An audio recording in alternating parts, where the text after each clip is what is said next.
Tonight, we explore the legendary tales of Hercules, the demigod of Greek mythology whose incredible strength and heroic feats have inspired countless generations.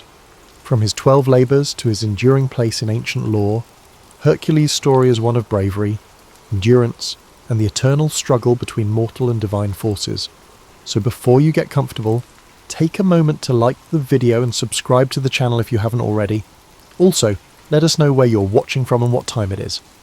We're starting to hit every corner of the world, which is so cool to see. You guys are all awesome. Now, dim them bright lights down really low, grab a comfy spot and let's get this story going for you.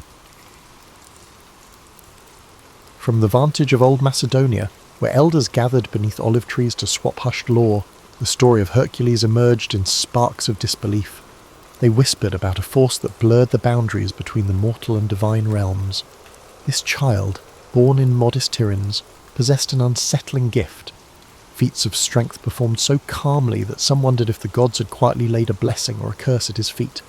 Tiryns was a farming community framed by rocky hills and cloud-strewn skies, a place defined by the routine labour and rigid social caution. The boy's first display of uncanny power was witnessed by a shepherd. With a single tug, he reined in an ox known to drag grown men like ragdolls. It wasn't the show of force itself that troubled onlookers. It was the eerie silence with which he did it, as though testing a boundary rather than revelling in might. Soon, neighbours recalled other oddities, doors unhinged by a careless push, footprints left in stone, and animals that yielded to his hand without resistance. Though some saw him as Tiryns' protector in training, others felt uneasy. Mortals were fragile beings. Gifts of such magnitude often drew divine ire. Hercules, for his part, behaved like any curious youth, combing riverbanks for turtles or carving shapes into the soft rock. Yet beneath each childlike pastime lurked an awareness of difference. He sensed that the world around him fit like a shirt one size too small, familiar but constricting. A single miscalculation could fracture relationships or destroy trust. As he neared 15, rumours of unnatural predators swept across the farmland. Shepherds muttered of wolves the size of ponies, with eyes lit by feral intelligence. The local militia dared not test the truth of those claims, leaving the fields in a state of hush. Hercules, compelled by equal parts curiosity and duty, gathered a simple spear and ventured into the pine forests alone. For 3 nights, the darkness swallowed him. On the 4th dawn, he reappeared at the village edge, clothes torn, blood running down his arms. Yet he carried no trophy, only the quiet certainty that the threat was gone. Word of his deeds spread through travellers' wagons and along shepherds' routes, echoing into lands beyond. It was said that the monstrous wolves vanished as swiftly as they had come. In the villagers' eyes, such might have signalled a guardian, or even a chosen instrument of the gods. Soon they built humble altars to honour him. They offered tiny bowls of grain and small cups of wine as offerings to the boy who had ensured their nights. Hercules accepted none of it openly. He would pause at those altars, gaze at them in faint puzzlement, then slip away. Inside him, a tug of longing clashed with the weight of expectation. He cherished the farmland's rhythms, morning light over tilled earth, the lull of cicadas in the summer. Yet each casual greeting now carried a jolt of awe, and every dirt path he roamed felt narrower, as though funneling him towards some vast unseen road. Occasionally, he stole into the hills to commune with nature's raw pulse, pressing his broad hands against boulders as though listening for whispered secrets of stone. Tiryns was never the seat of sophistication. Unlike Athens or Thebes, it lacked gilded temples and philosophical gatherings. In a way, the simplicity of Tiryns allowed Hercules to flourish without being overwhelmed by rumours. People accepted him, half wary, half hopeful, because they needed him. He held back storms that might devour them in a single gulp. He soon learned of a summons from King Eurystheus of Mycenae, a monarch who demanded fealty and recognised the usefulness of a mortal wielding near-divine might. Friends warned him of palace politics. Even the local priest, stooped with age, cautioned that power-hungry rulers often feed on legends until there is little left of the legend itself. However, Hercules sensed an unspoken reminder that a simple shepherd's life would never be his. Gathering sparse belongings, he took one last look at the farmland, the lopsided fences, the distant bleating of goats that once filled his childhood mornings. Then, as dawn's first gleam touched the horizon, he set out for Mycenae. Those who witnessed his departure claimed a hush fell upon Tiryns, like the land itself held its breath, waiting. The path he walked would lead to triumph and sorrow, forging a destiny both luminous and shattering. In his heart, Hercules hoped to find a way back to quiet fields someday, but deep down, he suspected the gods had other plans entirely. The road to Mycenae stretched through rolling plains dotted with olive groves and jagged hillsides. Hercules travelled quietly, observing the land more than pondering the future. Yet he couldn't ignore the murmur that followed him, a hum of anticipation carried by traders, roadside shepherds, and vagrant bards. Upon arrival at the fortified city, he faced a spectacle: drummers at the gates, banners hoisted high, and crowds craning to see if a rumour exceeded reality. King Eurystheus' palace gleamed atop a rise of white stone. Once inside, Hercules found himself before a ruler whose thin lips twitched at each mention of his name. Despite grandiose surroundings, Eurystheus exuded an air of self-importance, undermined by a hint of anxiety. In the hushed court, courtiers eyed Hercules with an odd mix of curiosity and caution. They had heard the rumours of unstoppable strength. Now they assessed the man himself, broad-shouldered, wind-beaten, eyes calm as still water. Eurystheus wasted no time. "Word of your deeds has travelled far," he said, feigning warmth.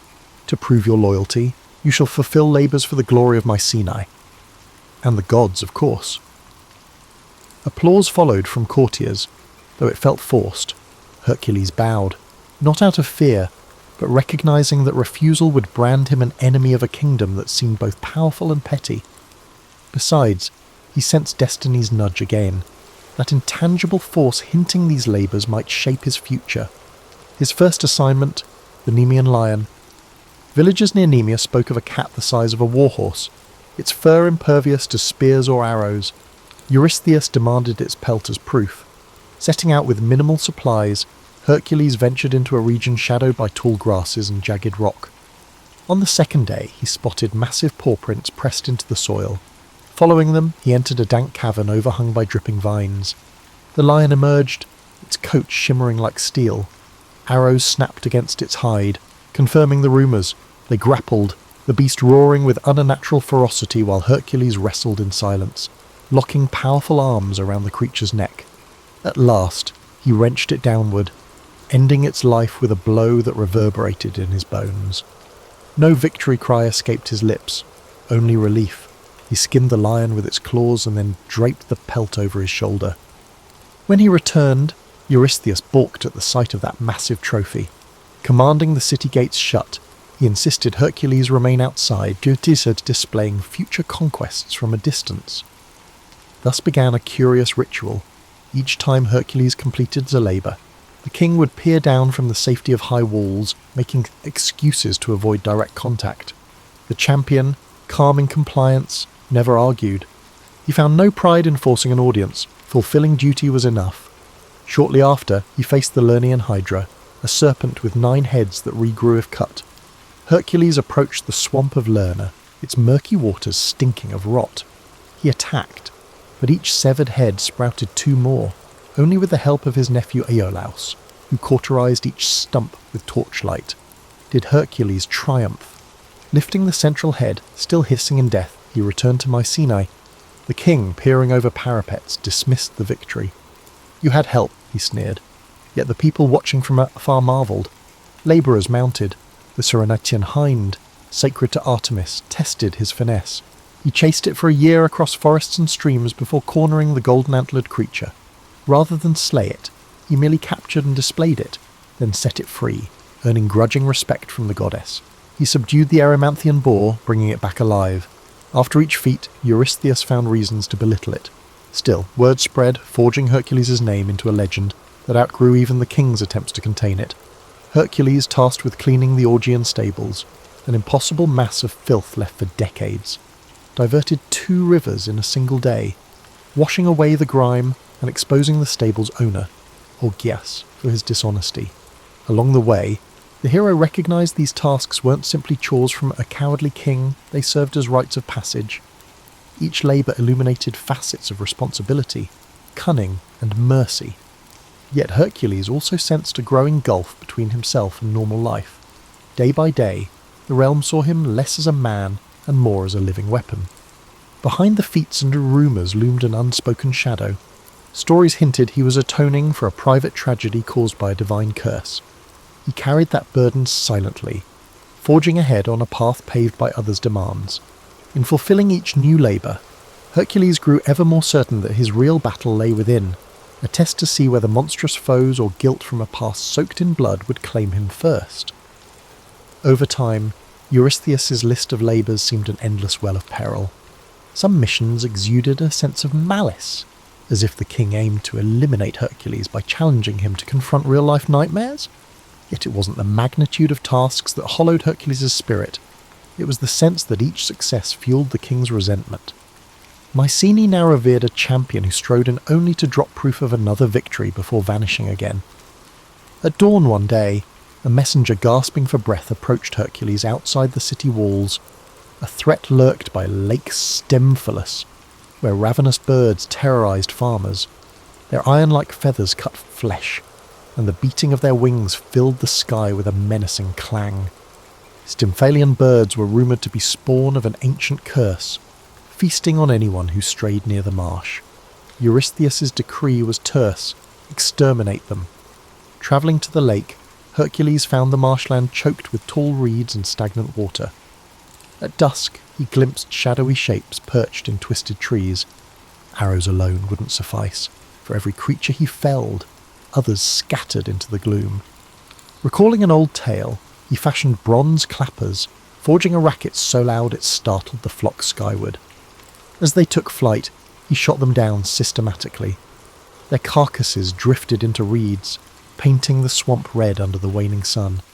The few that escaped took the legend of this unstoppable archer with them. More labour followed.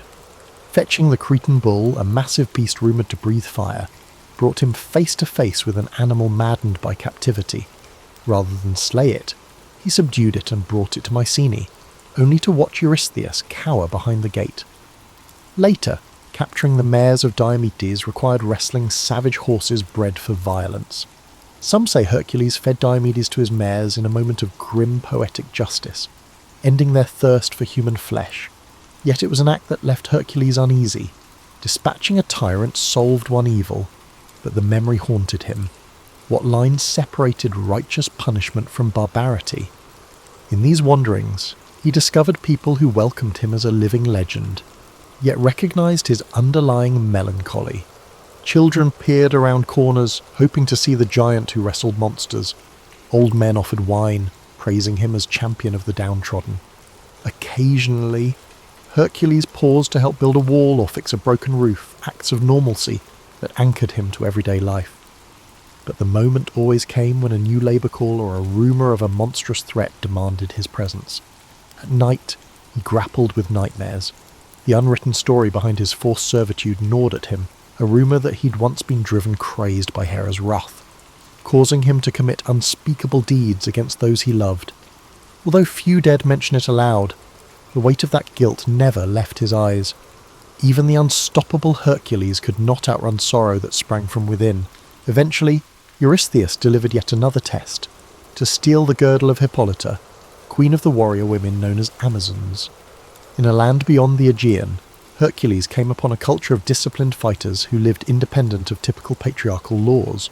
Initially, Hippolyta welcomed dialogue, impressed by rumours of a hero who balanced power with compassion. She considered granting him the girdle as a diplomatic gesture. But Hera, ever meddlesome, spread deceit among the Amazons, whispering that Hercules planned to abduct their queen. In the ensuing chaos, swords clashed, alliances shattered, and Hippolyta fell. Dying, she handed the girdle to Hercules, her expression etched with betrayal and sorrow. He departed with the prize, cursing the gods who twisted every peaceful solution into conflict. This pattern of tragedy bled across each mission. The more he accomplished, the less solace he found. The blame was easily laid at Eurystheus' feet, but Hercules understood that the seeds of discord came from the gods themselves, and from his heart, burdened by regrets.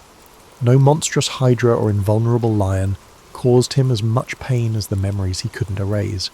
Each labour, though celebrated by others, felt like an extension of penance. Still Hercules pressed on, partially out of duty and partially from an instinct that stopping might let darker forces run rampant. He was no politician, no orator, but people believed in him, and in their belief, he found a reason to shoulder his tortured past. So he continued, forging alliances with honest souls, meeting cunning foes in remote lands, and slaying nightmares so ordinary folk could rest at night. Through scorching deserts and perilous seas, Hercules roamed like a wandering guardian. His reputation derived more from his deeds than his words.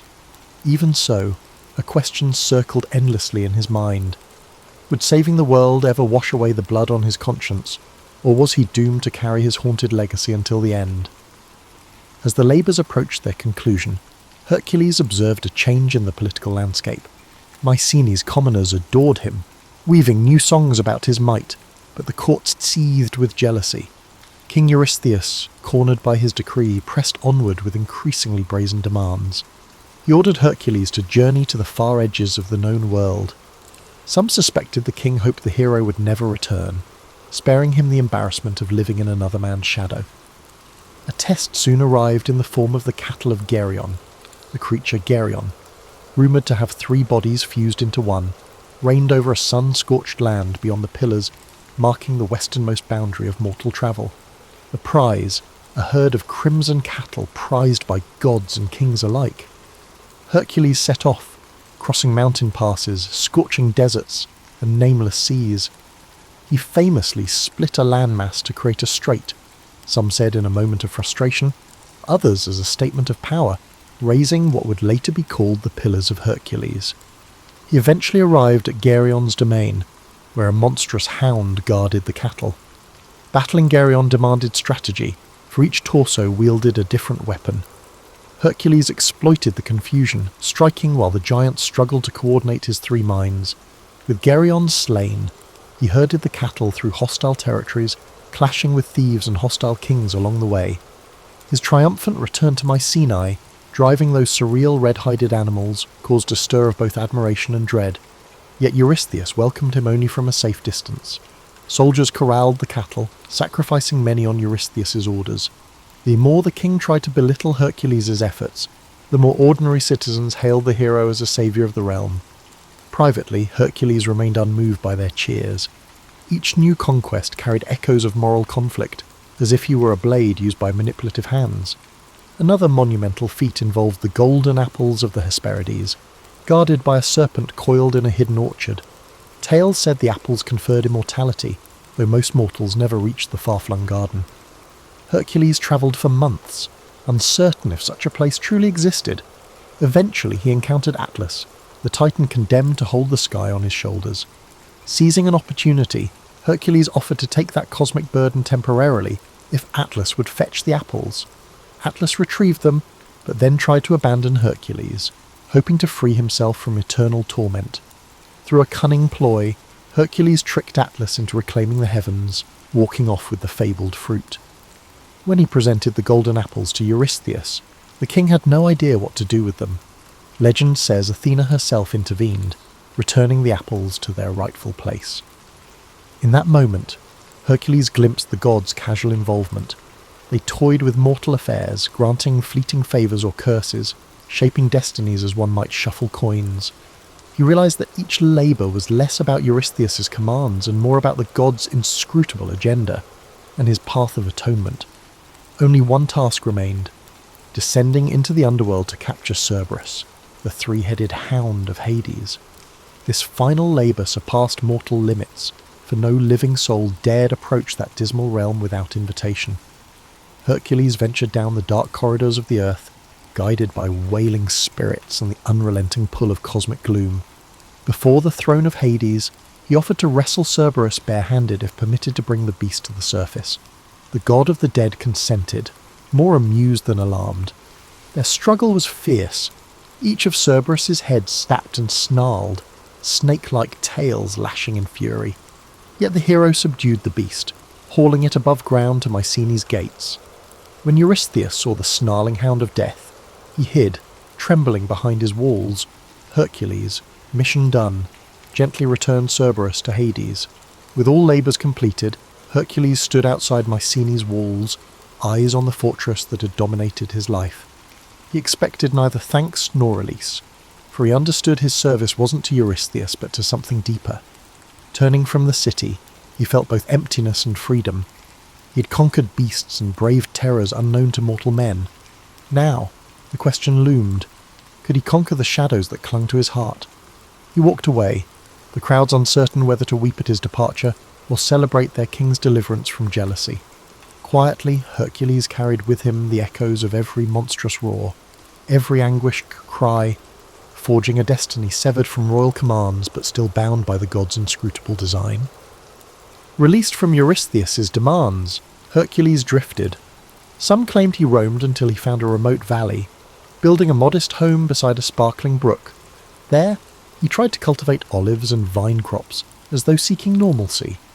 Villagers in the vicinity grew accustomed to spotting a giant figure mending fences or hauling timber. For the first time, he blended into daily life, if only briefly. Yet tranquility proved elusive. Strangers arrived, testing the legend. Some wanted to measure strength against the famed demigod, brandishing swords or arrogant boasts.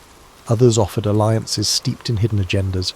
Hercules repelled them, but each confrontation frayed the delicate peace. Rumours circulated about a new champion who might best him, and with each rumour came another challenger. Tiring of this drama, Hercules took to the road, relinquishing the valley to preserve its calm. He wandered from city to city, forging a reputation as a roving problem solver. In Attica, he drove away raiders who preyed on vulnerable farms. In Aetolia, he mediated disputes among tribal leaders too proud to seek peace themselves. Some towns offered him gold or titles, but he refused, yearning for something intangible that mortal wealth couldn't provide. Whispers of his identity preceded him. Children recited his labours as bedtime stories. Local bars named beverages after him, and travelling minstrels twisted details for dramatic flair. Along the way, Hercules encountered Deianira, a woman said to possess both keen intellect and resolute compassion. She saw through the aura of legend, urging him to confront the guilt that shadowed him. Her strength of spirit matched his physical might, and their bond blossomed into love. For a while, he believed he might carve out a life of shared purpose, perhaps leading a small settlement or teaching others to defend themselves without tyranny. They married, weaving fresh hopes into days that felt gentler, yet the old cycles returned. One evening, while travelling together, they encountered the centaur Nessus at a river crossing. Nessus offered to ferry Deianira across the water, but partway he revealed his intent to abduct her. Hercules, swift to act, let an arrow fly, its tip laced with hydra poison. The wounded centaur collapsed, blood soaking the shore. In his final breaths, he whispered deceit to Deianira. Should she ever fear losing Hercules' love, a garment stained with his blood would bind him to her. Moved by desperation, she gathered some of that blood, too distraught to see the trap. Life continued. Hercules continued to be a wandering force, with Deianira either by his side or anxiously waiting at home. Over time, she worried about rumours of his infidelity. Travelling the world exposed him to temptations, and his legend drew admirers of every stripe. In a moment of fragile insecurity, she recalled Nessus's final words. She treated a robe with the centaur's blood, believing it a charm that would secure Hercules' devotion. When Hercules donned it, the old poison ignited like living fire, adhering to his flesh. He tore at the fabric, but the agony only worsened, ripping his skin away. Realizing the horrifying betrayal, he raged in confusion, not knowing the entire truth of why the robe burned him alive. Faced with the insurmountable pain, he sensed no earthly remedy could quell it. Deianira, horrified by what she had caused, either fled or took her life. Accounts differ. Hercules, in his torment, built a funeral pyre on Mount Weta. Step by tortured step, he climbed, each footfall echoing the weights he'd carried all his life. Guilt, duty, heartbreak. He stretched himself upon the wood, begging for an end to his suffering. Flames were lit, devouring mortal flesh that once battled monsters and kings. Smoke curled toward the sky, bearing the essence of a hero who had saved entire realms yet failed to escape divine cunning and human frailty. Some say that in those final moments, Zeus intervened, lifting his son's immortal spirit to Olympus. Others claim Hercules simply became ash, the price of mixing superhuman deeds with all-too-human vulnerabilities. Wherever the truth lies, the legendary champion's last mortal breath vanished in mere fulfilling of the destiny shaped by both triumph and agony. Even the wind seemed to pause in reverence, as though acknowledging that no beast or king had ever broken him as completely as love and betrayal. Hercules' end on Mount Weta thundered through the Greek world like a mournful lament. Those who'd admired him as a liberator stood in stunned silence, while others who had envied him spoke in hushed voices were at the cruel caprice of fate. Priests in local temples offered contradictory explanations. Some insisted his spirit rose to the heavens, others deemed it just another tragic demise, albeit of an extraordinary mortal. In the weeks that followed, altars across the Aegean bore solemn offerings in his memory, drips of wine, handfuls of grain, even small wood carvings depicting a lion's pelt or a hefty club. Ordinary folk struggled to reconcile the downfall of a figure who had bested lions, hydras, and giants. How could such a champion succumb to something as simple, yet devastating, as poisoned fabric? For many, it confirmed that no one, not even a demigod, was immune to the brutal interplay of divine grudges and human failings. At Mycenae, King Eurystheus' court reportedly watched the news unfold with uneasy satisfaction. Though the king had long resented Hercules, learning of his agonizing death offered no genuine relief, only a hollow sense that the realm's most potent shield was gone. Some whispered that if a champion like Hercules could be vanquished, perhaps the gods would turn a harsher eye on lesser mortals. Fear lingered in the corridors of their power, as though Hercules' fiery end had shifted the cosmic balance in unpredictable ways. Stories multiplied, as tales do. Certain bards favoured the uplifting version. Zeus, recognizing his son's heroism, welcomed him among the immortals. They spun visions of Hercules seated on Olympus, sipping ambrosia in the presence of swirling constellations. Others told the bleaker side, that the flames consumed not just his body, but every vestige of his once glorious spirit, scattering him into oblivion. Across the seas, foreign scribes embellished details, turning him into a half-legendary king in lands he never visited, or crediting him with feats he never performed.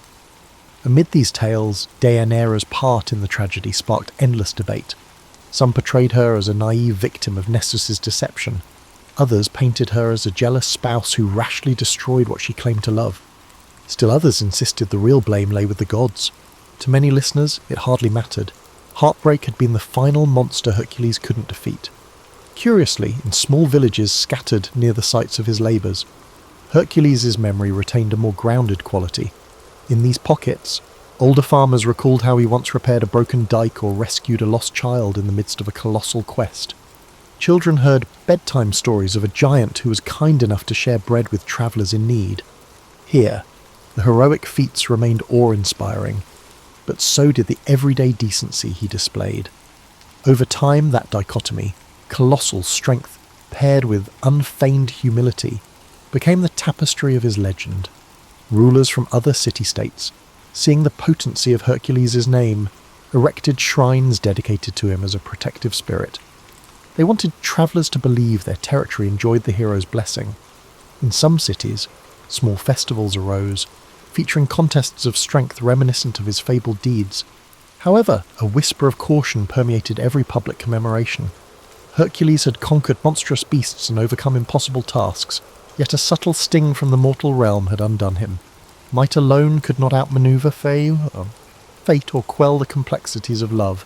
For those who once knew him personally, warriors like Iolaus or local chiefs grateful for his help, his absence left an ache beyond description.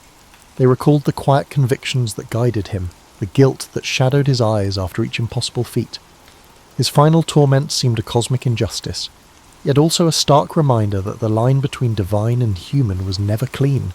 Hercules had walked that line throughout his life, wrestling monstrous forms on behalf of the powerless, while an invisible war of deities raged overhead.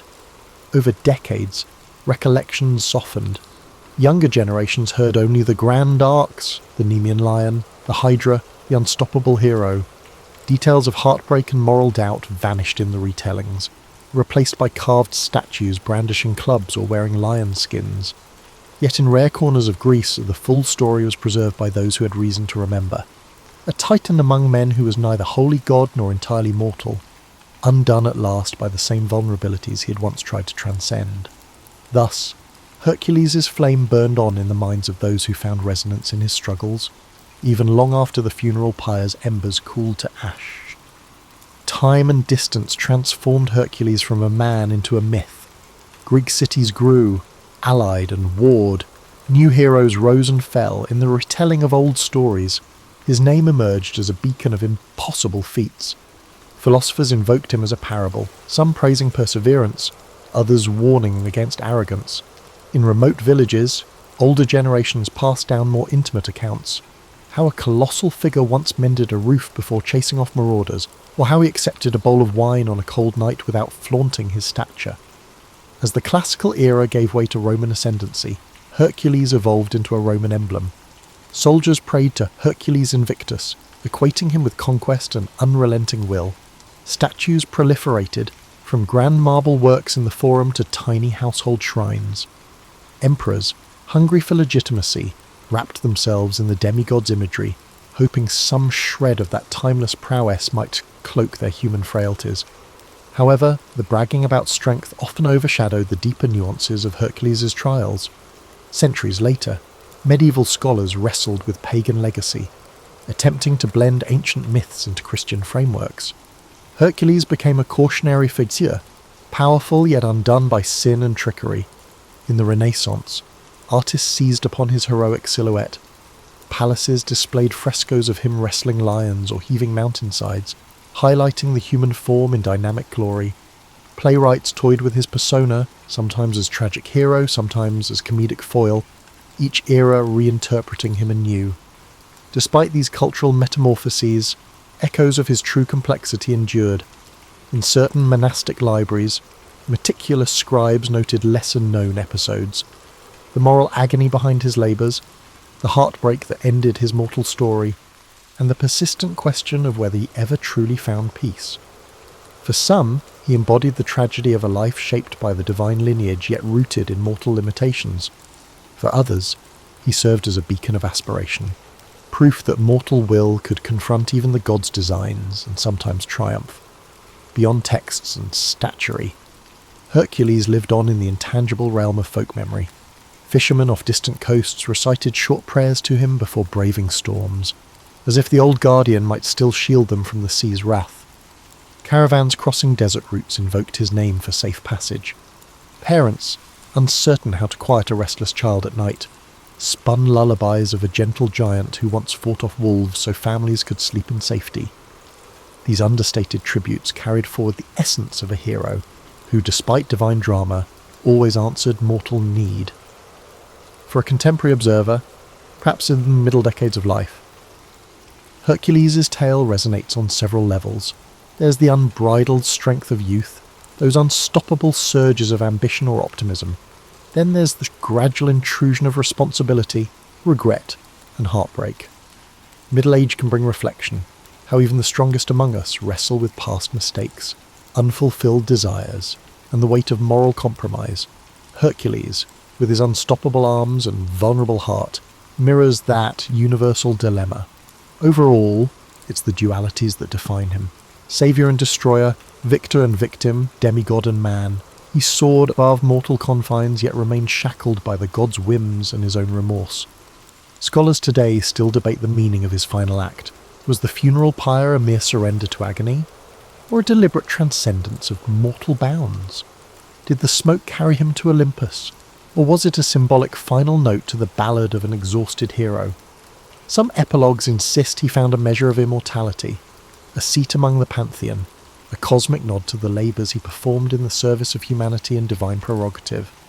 Others claim his spirit roams the mortal realm, occasionally glimpsed in moments of dire need. Most accept that the ultimate truth, like so many ancient tales, remains wrapped in shifting layers of interpretation. And so Hercules remains, a fixture in the collective psyche. He stands for more than might alone. He stands for the cost of greatness, the fleeting nature of redemption, and the fragile boundary that separates gods from men. Whether chiselled in marble or accounted in a village tavern, His legend endures. He is the champion forever, forging new legends, even centuries after his final breath. In that sense, Hercules lives on wherever human hearts still strive, endure, and grapple with the powers, divine or earthly, that shape our destinies. This now leads us to the end of our story on Hercules. We will be covering all the Greek gods and even more mythology in the future here on the channel. If you're still wide awake because your mind is going super fast, don't worry. We have more stories lined up as always in hopes another topic does the trick. Hopefully you get the best sleep that you deserve. Sleep well and good night. For over a millennium, Constantinople stood as a marvel of human ingenuity and resilience. Perched strategically at the crossroads of Europe and Asia, its location made it a hub for trade, culture and power. The city's imposing walls, originally constructed by Emperor Theodosius II in the 5th century, were considered nearly impregnable.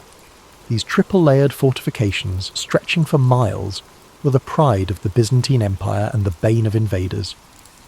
By the mid-15th century, however, the Byzantine Empire was a shadow of its former self, reduced to the city of Constantinople and a few scattered territories. The once mighty empire that had ruled vast regions now found itself encircled by the rising power of the Ottoman Empire. To the east, Sultan Mehmed II, an ambitious and brilliant leader, had set his sights on conquering the city, seeing it as the key to solidifying his rule and expanding his domain. Inside the walls of Constantinople, Emperor Constantine XI Palaiologos faced an uncertain future. With only a few thousand defenders, comprised of weary Byzantine soldiers, and a handful of foreign allies, the city was woefully underprepared for the onslaught that loomed.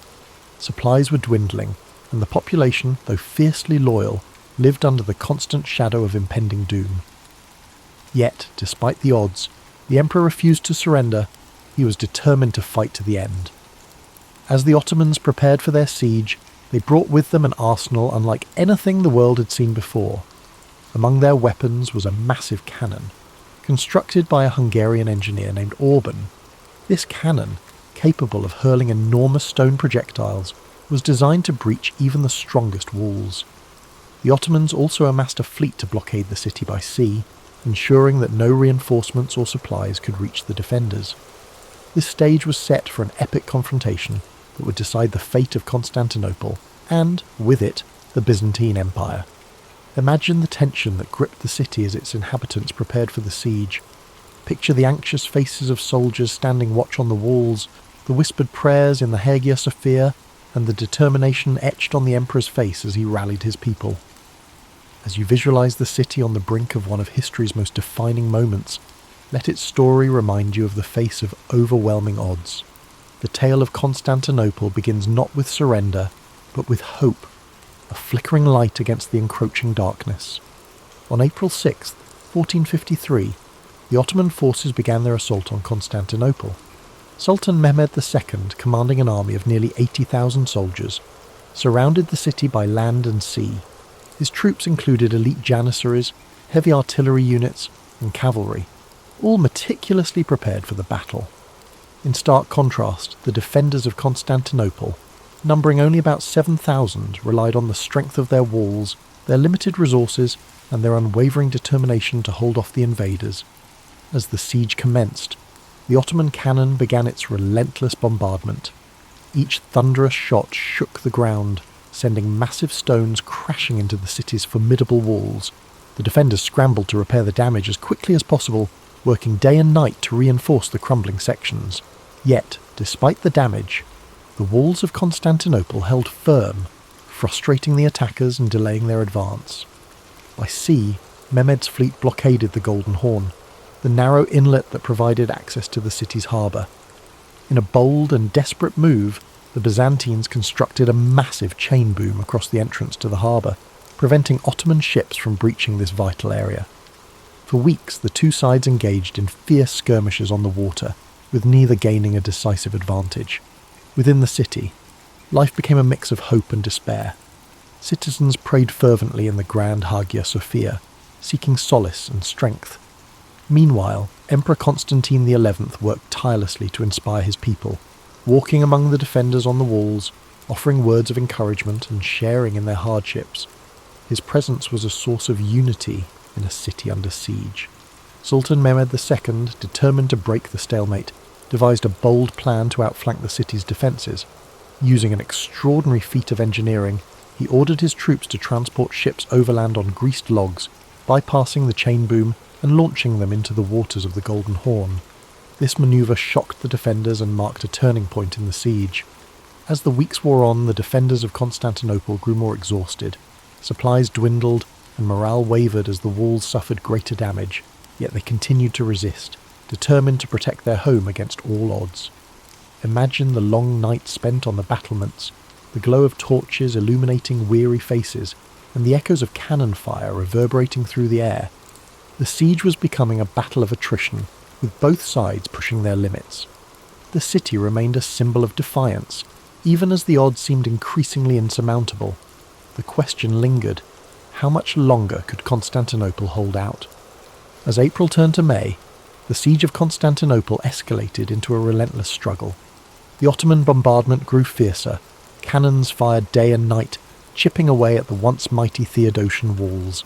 Dust and debris filled the air, coating the streets and homes of the city.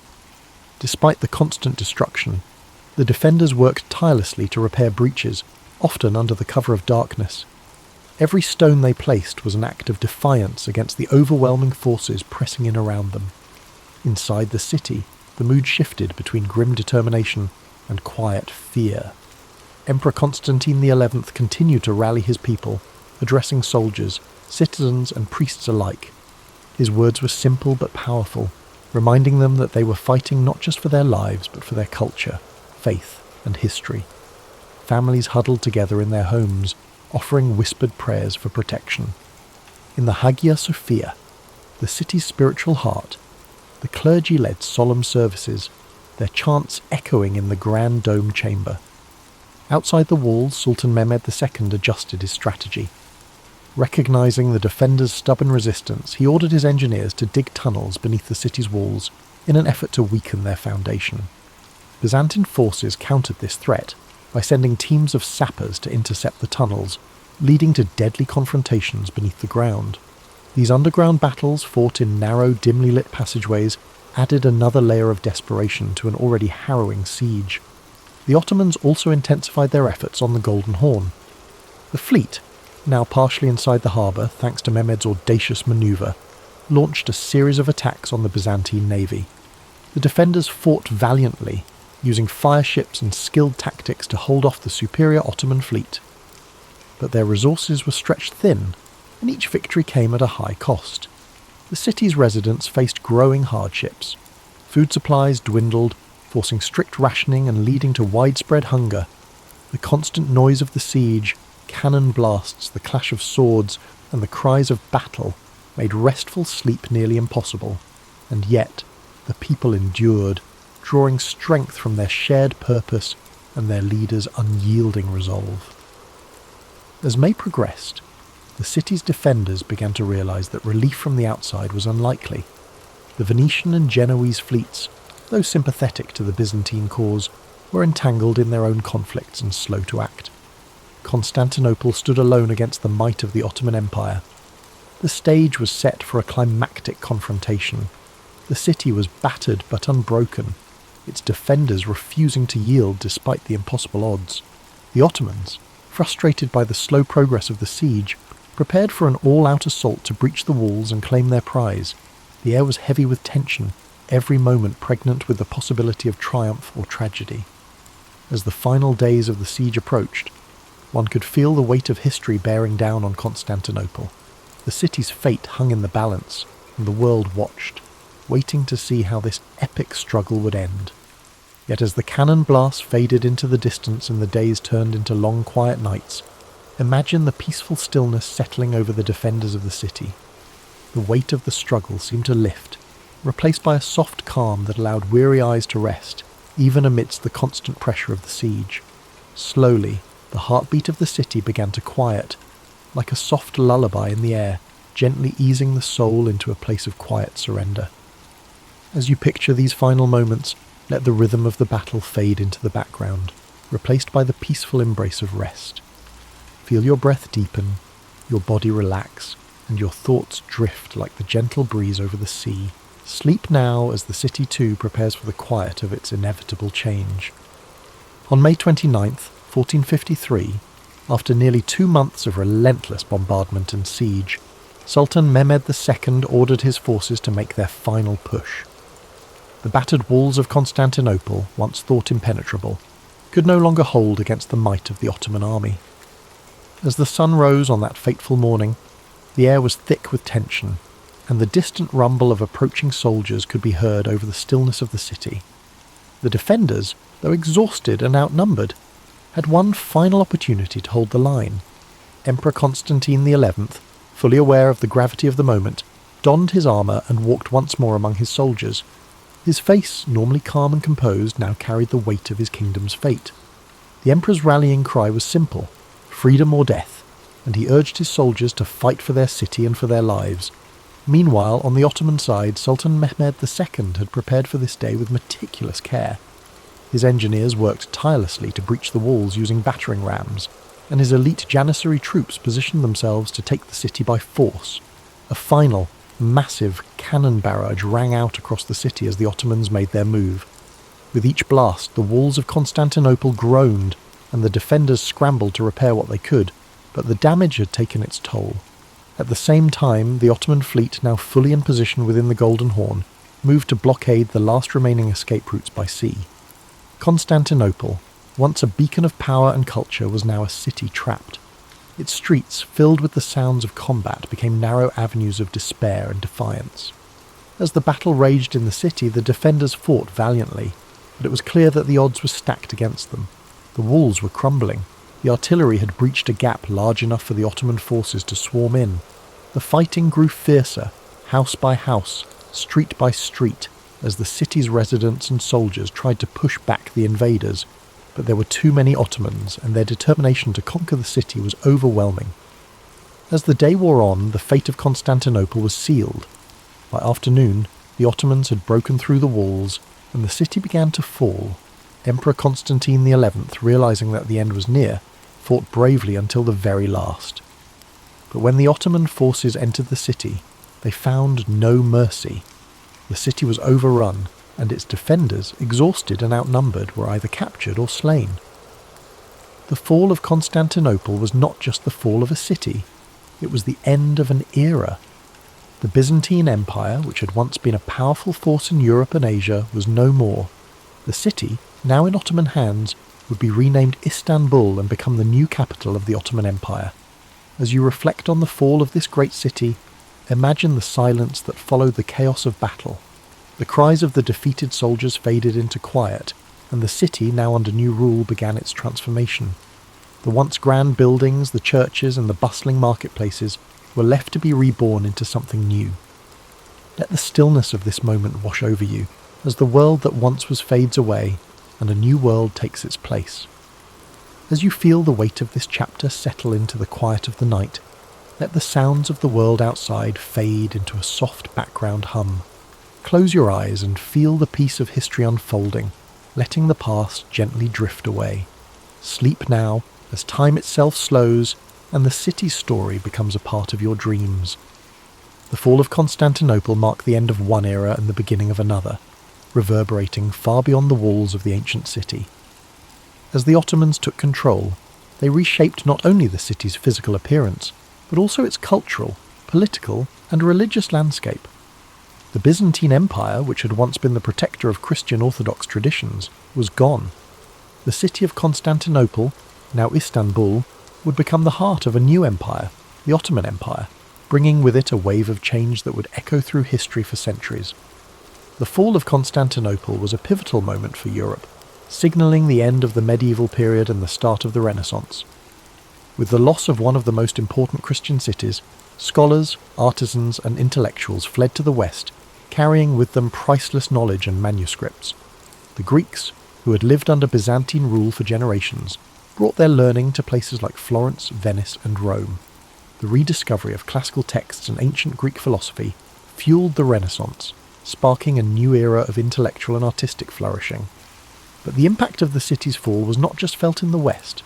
For the Ottomans, Capturing Constantinople was a moment of immense pride and significance. Sultan Mehmed II, now known as the Conqueror, solidified his legacy and the Ottoman Empire's power.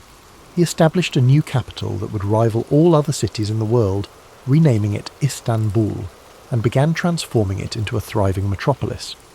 The Hagia Sophia, once a Christian cathedral and a symbol of Byzantine glory, was converted into a mosque, and the city's skyline would be dominated by the grand minarets of Ottoman mosques. The Ottomans also began to expand their empire, pushing further into Europe, Asia, and Africa. Constantinople's fall opened up new trade routes and positioned the Ottomans as the dominant force in the eastern Mediterranean. The city's strategic location between Europe and Asia gave the Ottomans control of crucial land and sea trade routes, further strengthening their empire. In the centuries that followed, the legacy of Constantinople would continue to shape the world. For the East, it became a symbol of Ottoman strength and prosperity. For the West, it served as a reminder of the fragility of empires and the shifting tides of history. The fall of Constantinople was more than just a military victory. It was a symbolic event that signalled the changing balance of power in the world. As you reflect on the long-reaching consequences of this moment in history, imagine how the passing of centuries can transform a city, how the echoes of one era can reverberate into the next.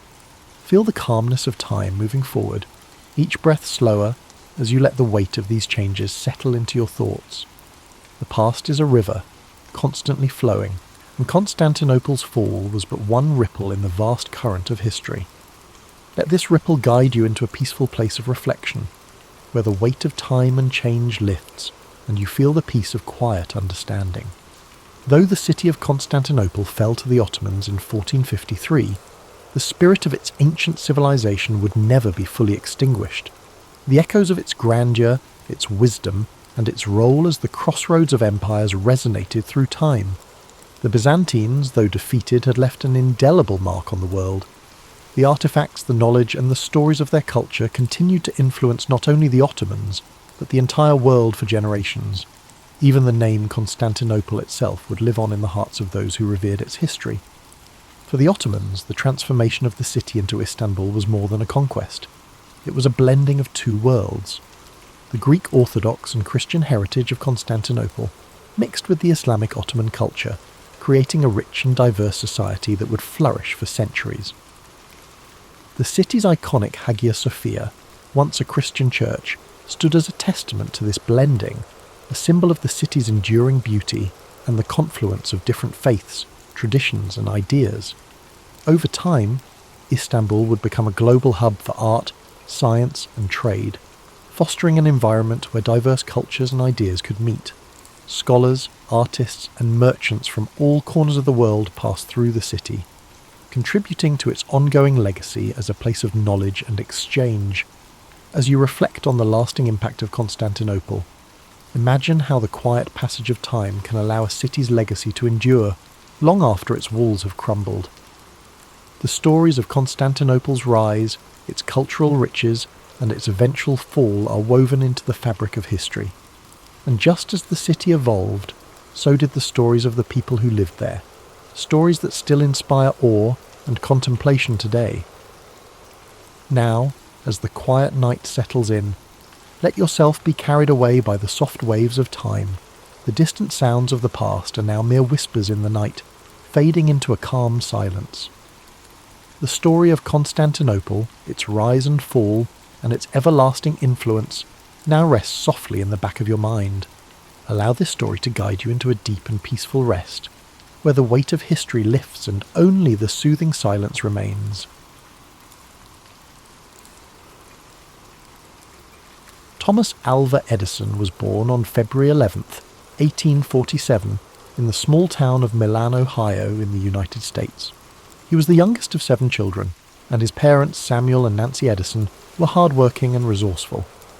Samuel was a political activist and entrepreneur, while Nancy was a former schoolteacher who nurtured her children's curiosity and learning.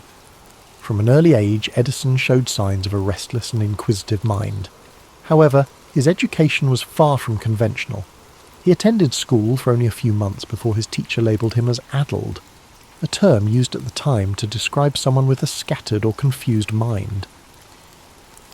This harsh judgment prompted his mother to take his education into her own hands. Nancy Edison believed in her son's potential and homeschooled him, instilling a love of reading and self-directed learning that would stay with him for life. Edison's childhood was marked by curiosity and experimentation. He set up a small laboratory in the family basement, where he conducted simple experiments and explored the wonders of chemistry. However, his thirst for knowledge extended beyond science. He devoured books on a wide range of topics, including history, philosophy, and mechanics. This eclectic education laid the foundation for the inventor he would become. At the age of 12, Edison took a job as a newsboy and candy seller on the Grand Trunk Railway. This job allowed him to earn money while observing the workings of the industrial world. He used part of his earnings to buy chemicals and equipment for his experiments. Edison even set up a small laboratory in the baggage car of the train, where he conducted experiments during downtime. His early ventures were not without mishaps. One experiment caused a fire, earning him a reprimand and forcing him to move his activities elsewhere. Edison's life took a significant turn when he became partially deaf, a condition that began in childhood and worsened over time. Although he later offered various explanations for his hearing loss, including a train conductor pulling him onto a moving train by his ears, the exact cause remains uncertain. Instead of viewing his deafness as a limitation, Edison considered it an advantage, allowing him to focus deeply on his work without distractions. As Edison grew older, his fascination with telegraphy opened new doors. He learned Morse code and became a skilled telegraph operator, taking on jobs across the Midwest. The telegraph was one of the most advanced technologies of the time, and working with it gave Edison valuable experience in electrical systems and communication.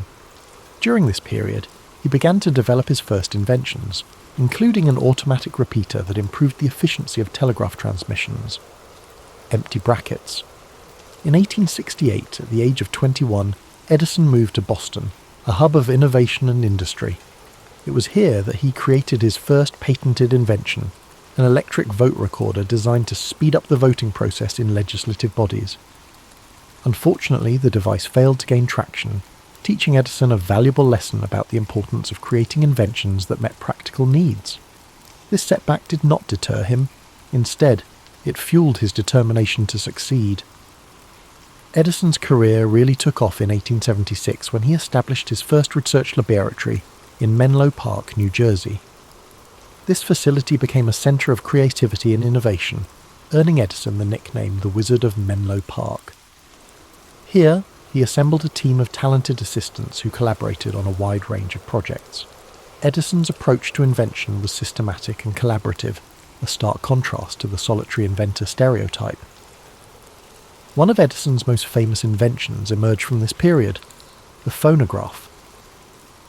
In 1877, he developed a device that could record and reproduce sound, a groundbreaking achievement that amazed the public.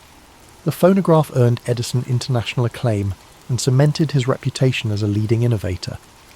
The following years saw Edison tackle one of the greatest challenges of his career, creating a practical and affordable electric light system.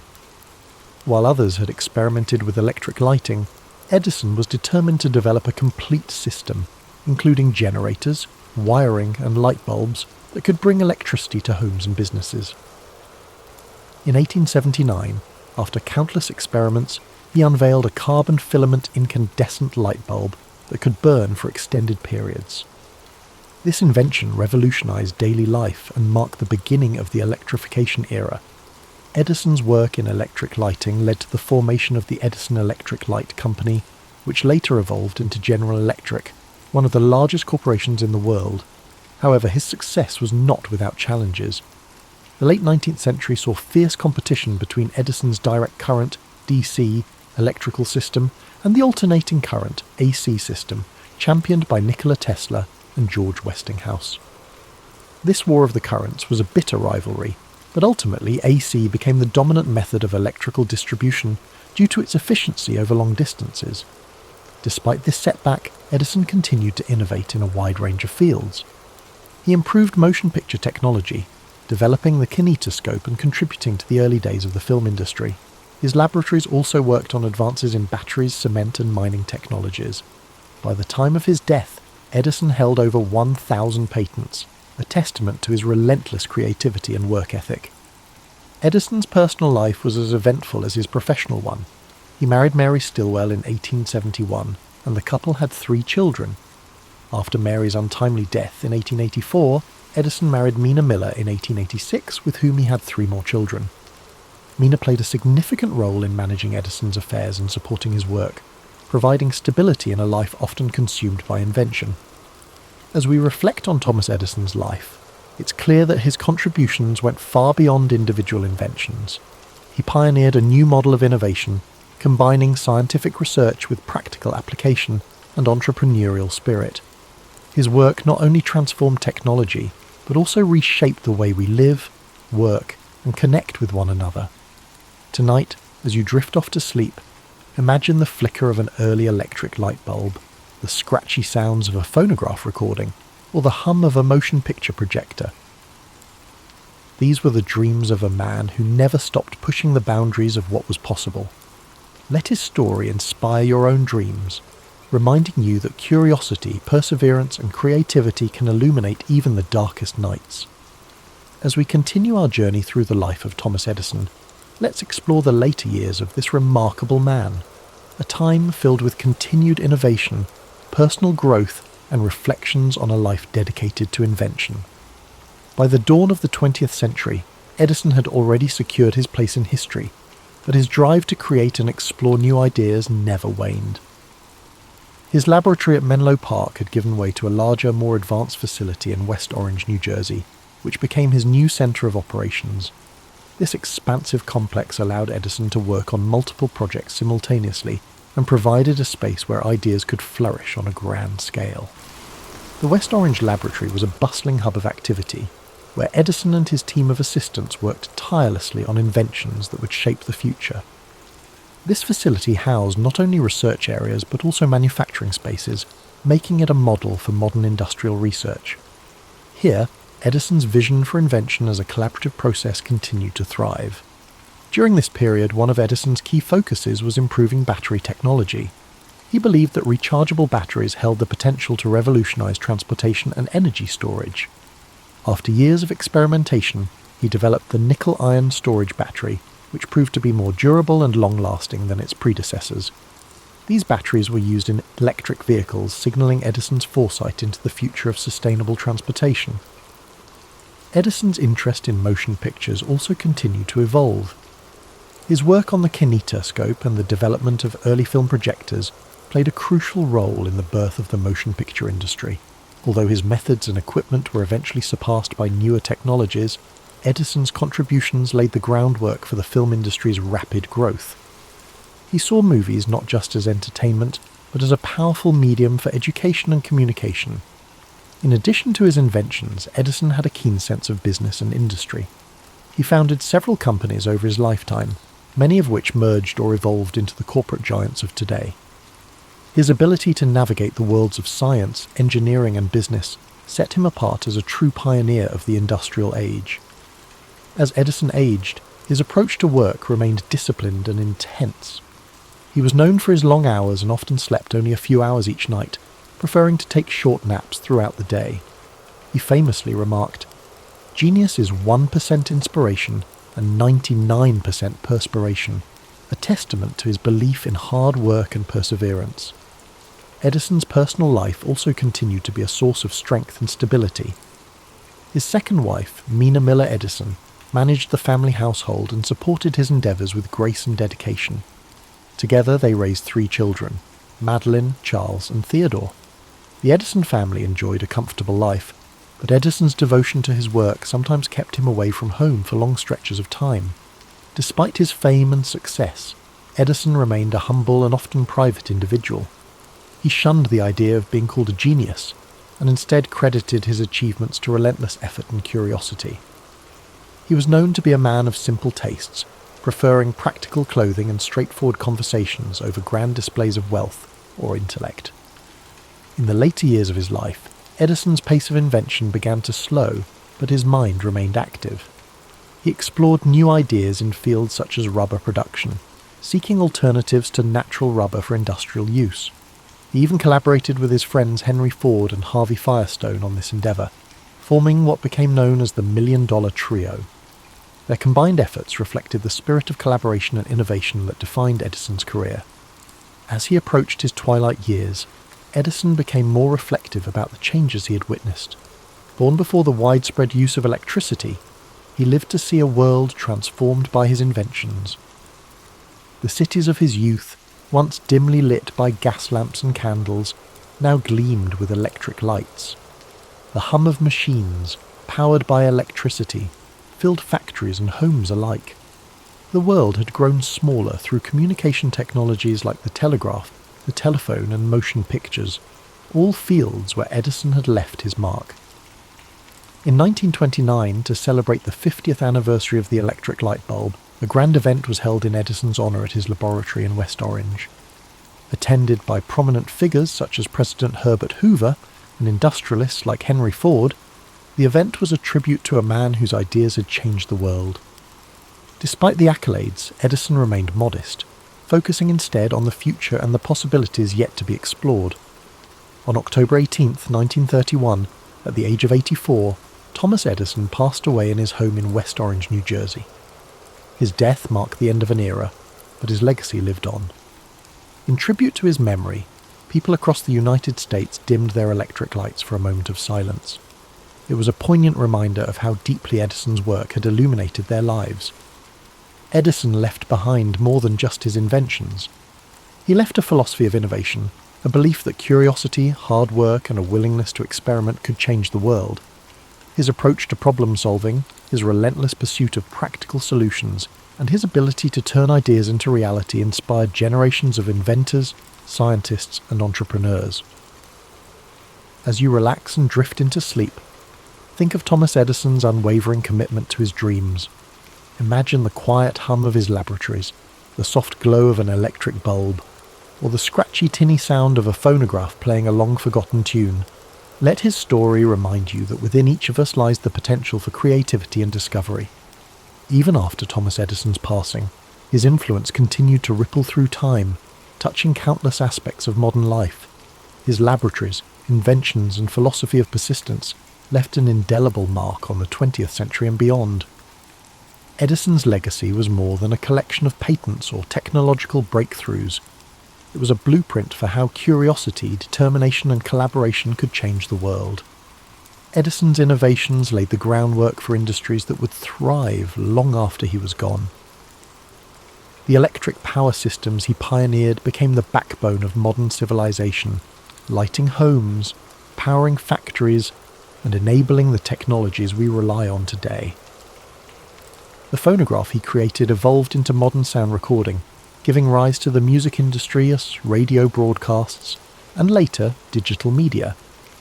His early motion picture work grew into an art form that now entertains, educates, and connects people around the globe. Edison's approach to invention also transformed the way research and development were conducted.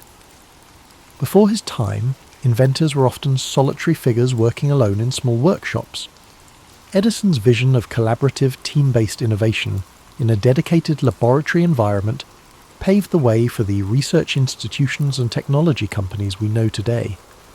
His West Orange laboratory became a model for innovation hubs and inspired future generations of scientists and engineers. The lessons from Edison's life extend beyond his inventions. His resilience in the face of failure is a timeless reminder that setbacks are often stepping stones to success. He once said, "I have not failed. I've just found 10,000 ways that won't work." This perspective encouraged countless others to embrace failure as part of the creative process, to learn from it, and to push forward with renewed determination. His story also reflects the transformative power of curiosity. From the young boy conducting experiments in his basement to the seasoned inventor refining new technologies, Edison never stopped asking questions or seeking answers. He approached the world with wonder and a desire to understand how things worked, a quality that fueled his lifelong quest for innovation. This insatiable curiosity is a gentle reminder that within each of us, the spark of discovery can ignite remarkable possibilities. In the years after his death, Edison's family, friends, and colleagues ensured that his memory was preserved. His laboratories in Menlo Park and West Orange were carefully maintained, and today they stand as monuments to his life and work.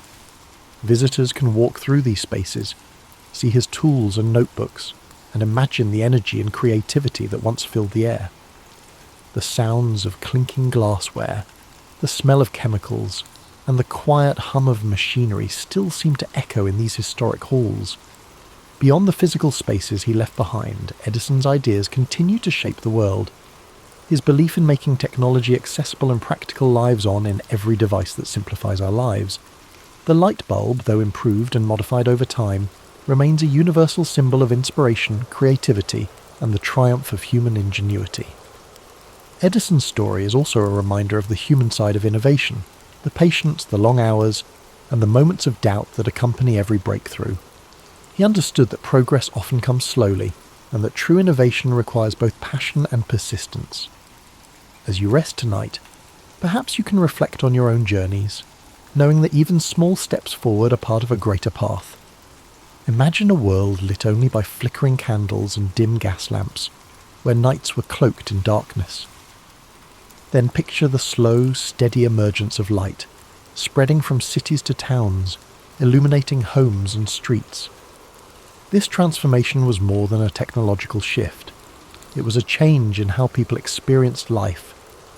Night no longer brought an end to productivity or recreation.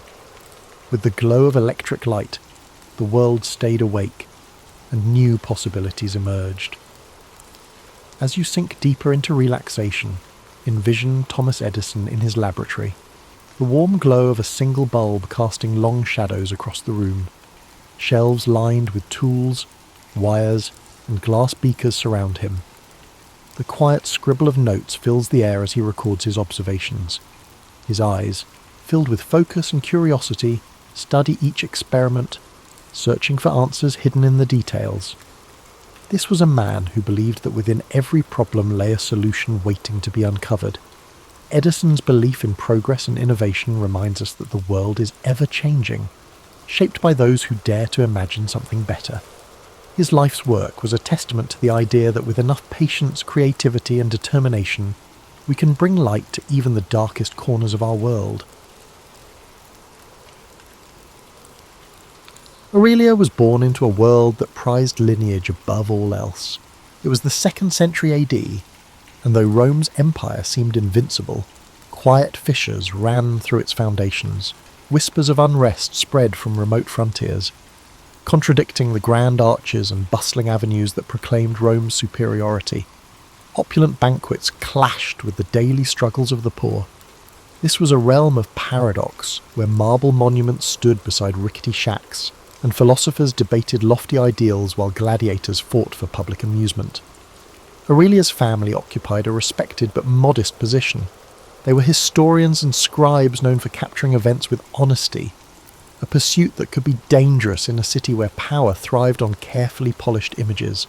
Her father, Marcus Fabius Crispus, meticulously documented senatorial proceedings, while her mother, Tullia, emerged from a lineage renowned for skillful mediation behind closed doors.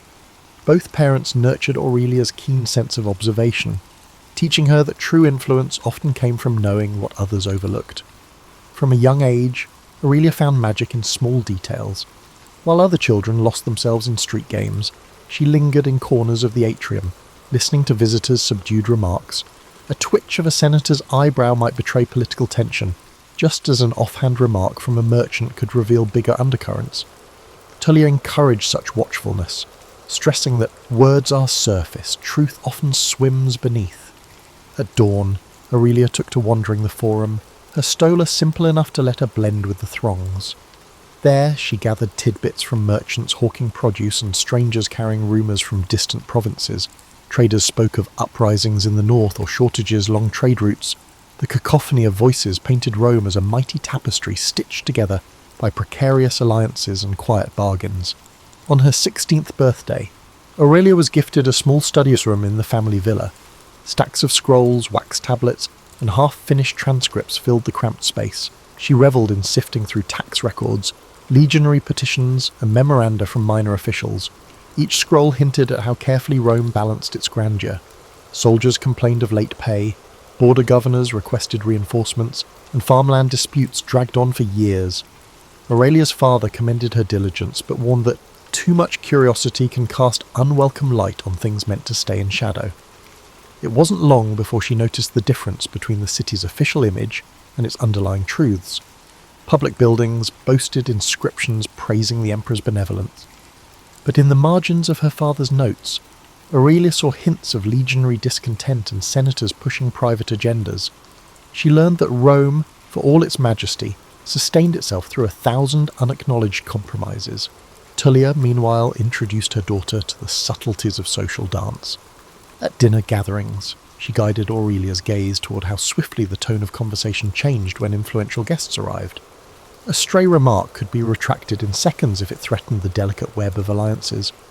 "See how they pivot," Tullia would whisper. "That's where real power lies, in the shift between what's said and what's implied."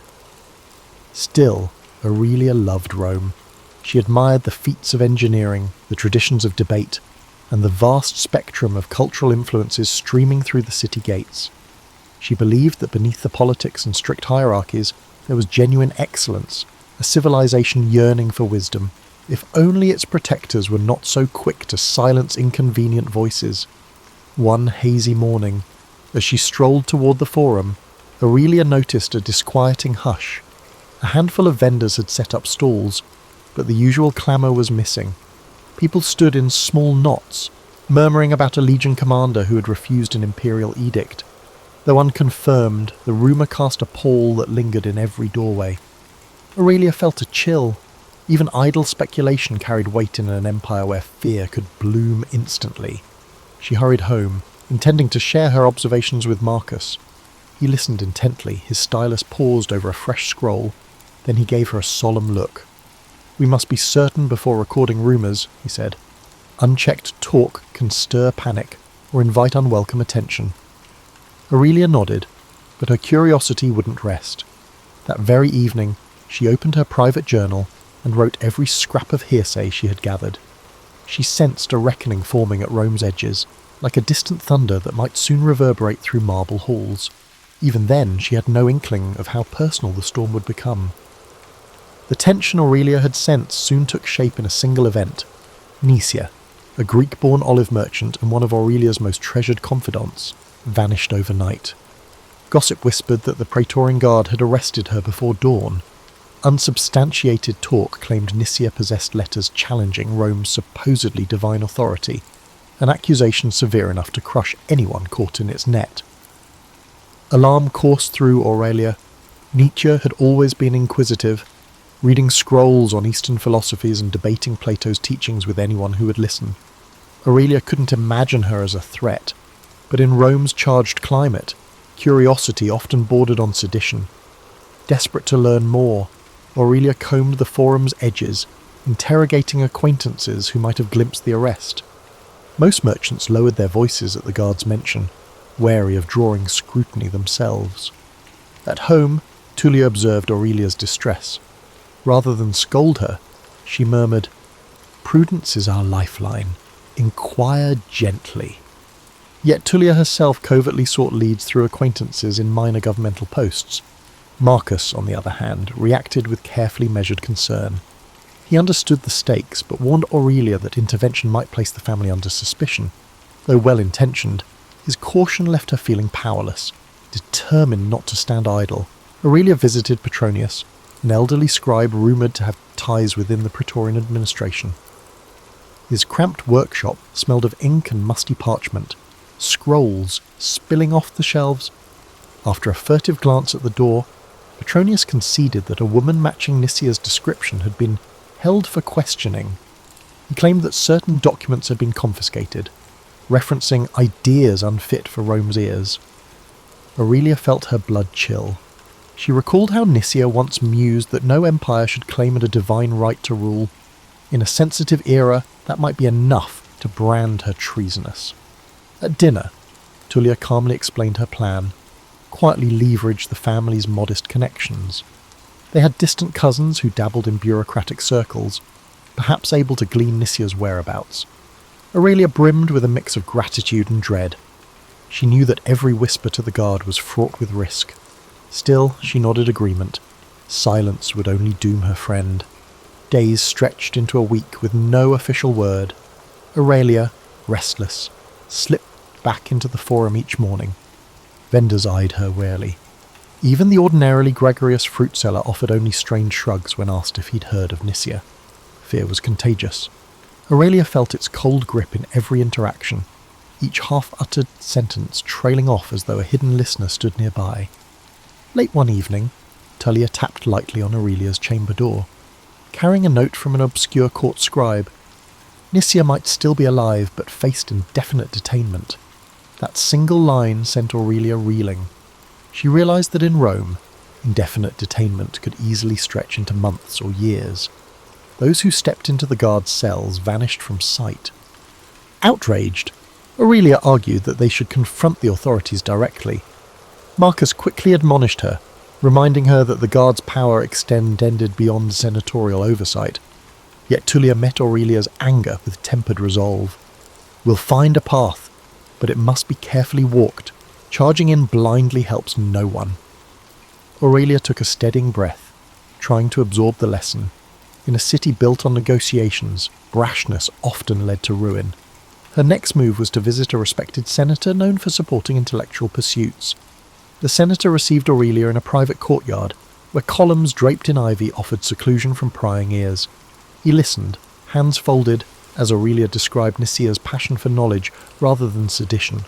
Though sympathetic, he admitted that direct pleas to the guard rarely succeeded without formidable backing. He promised discreet inquiries, but cautioned that Rome's storms can swallow lone voices. One morning soon after, Tullia informed Aurelia of a breakthrough. Their distant cousin had arranged a preliminary hearing regarding Nisia's arrest.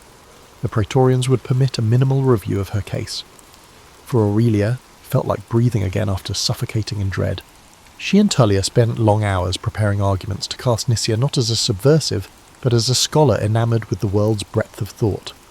When the day of the hearing arrived, they were ushered into a dim annex near the palace. A junior officer studied them coldly. Tullia spoke with measured deference, emphasising Rome's proud tradition of wisdom. Aurelia added heartfelt descriptions of Nisia's harmless curiosity. The officer's expression remained as still as a marble bust.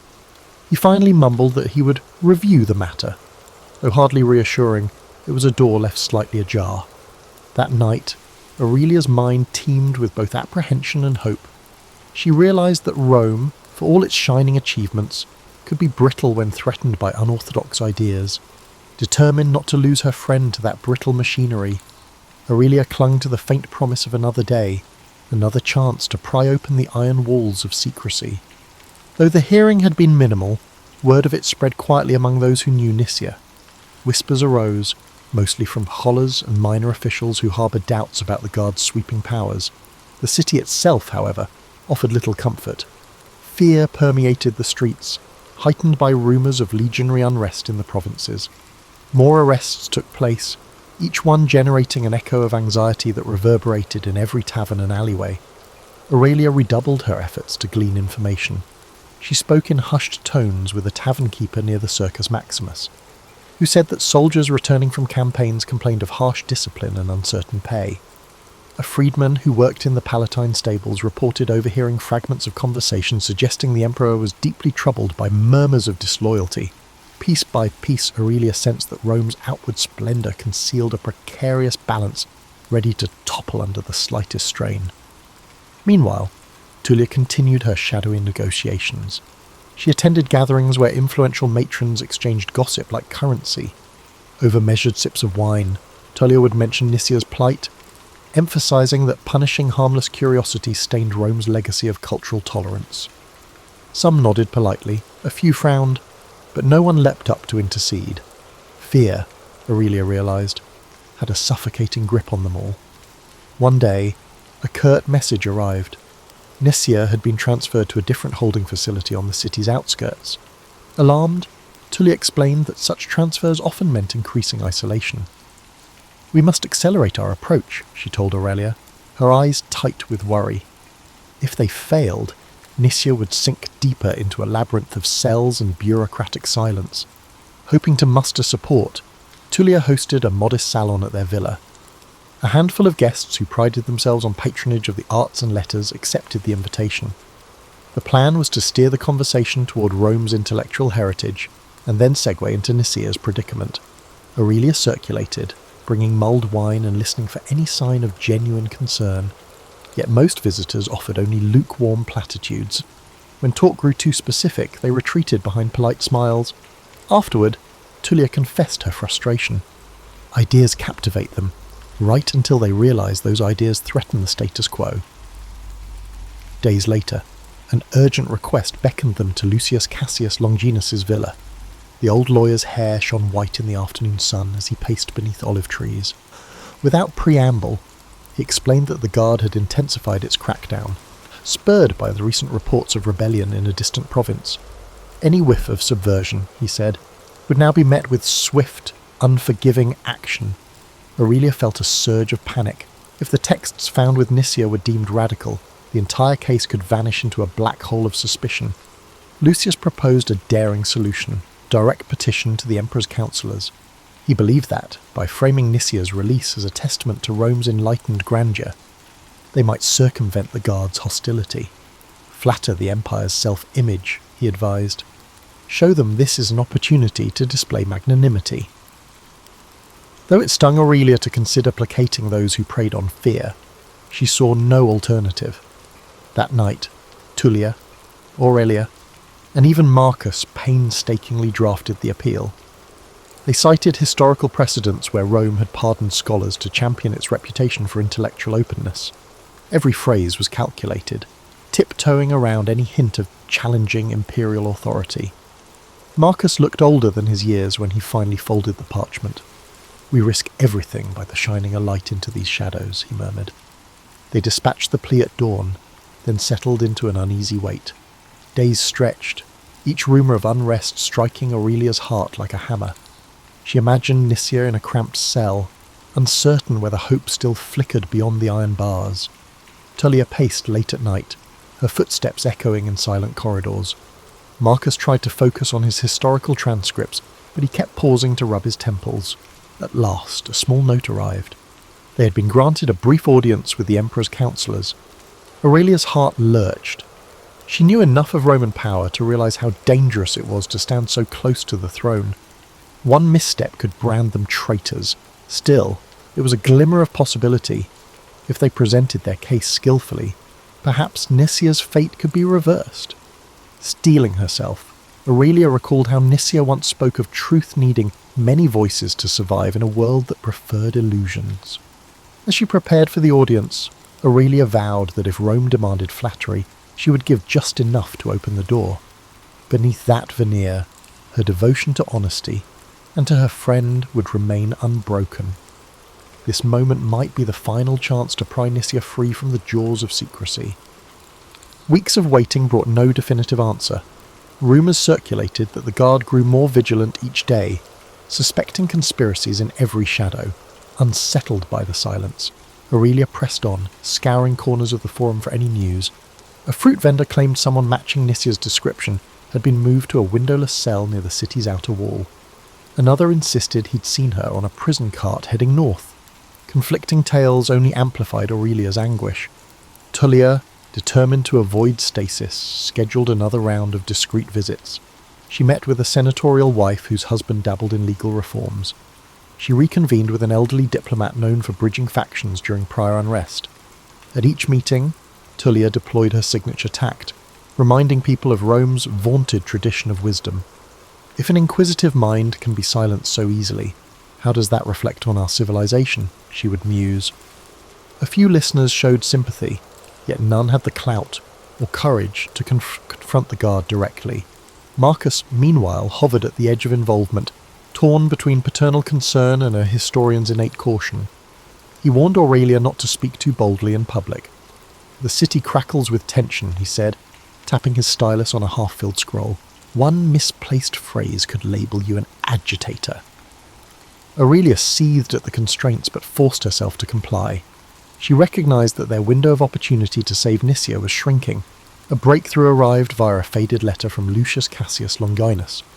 He advised that the emperor's councillors had at least acknowledged the family's petition. Though they offered no commitment, They requested more details about Nicia's background.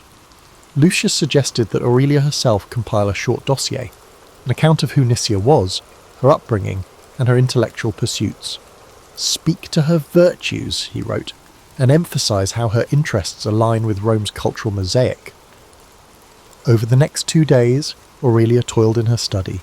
She recalled how Nicia discovered her first Greek manuscripts as a child, reading them by lamplight in her uncle's cramped attic.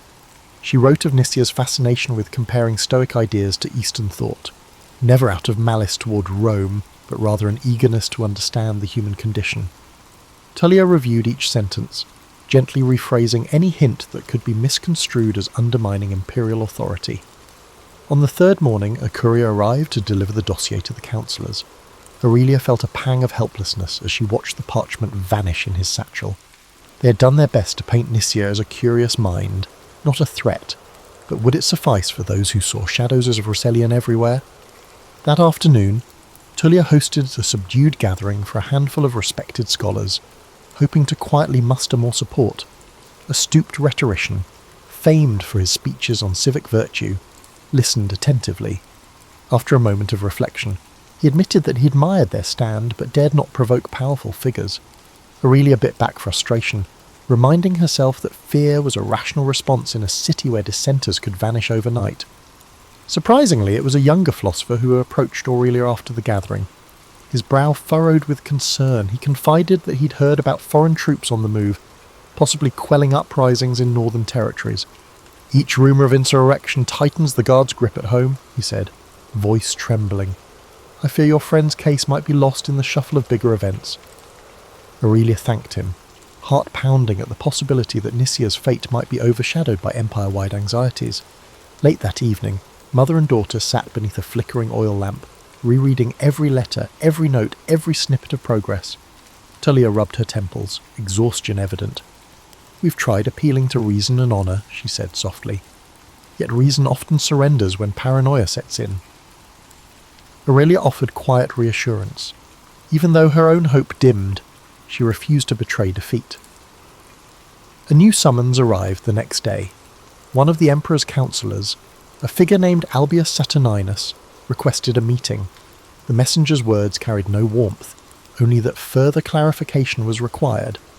Aurelia's heartbeat quickened. This could be the pivotal moment. If Saturninus found their arguments lacking, Nicia could disappear from all records. If he chose leniency, perhaps a door would open.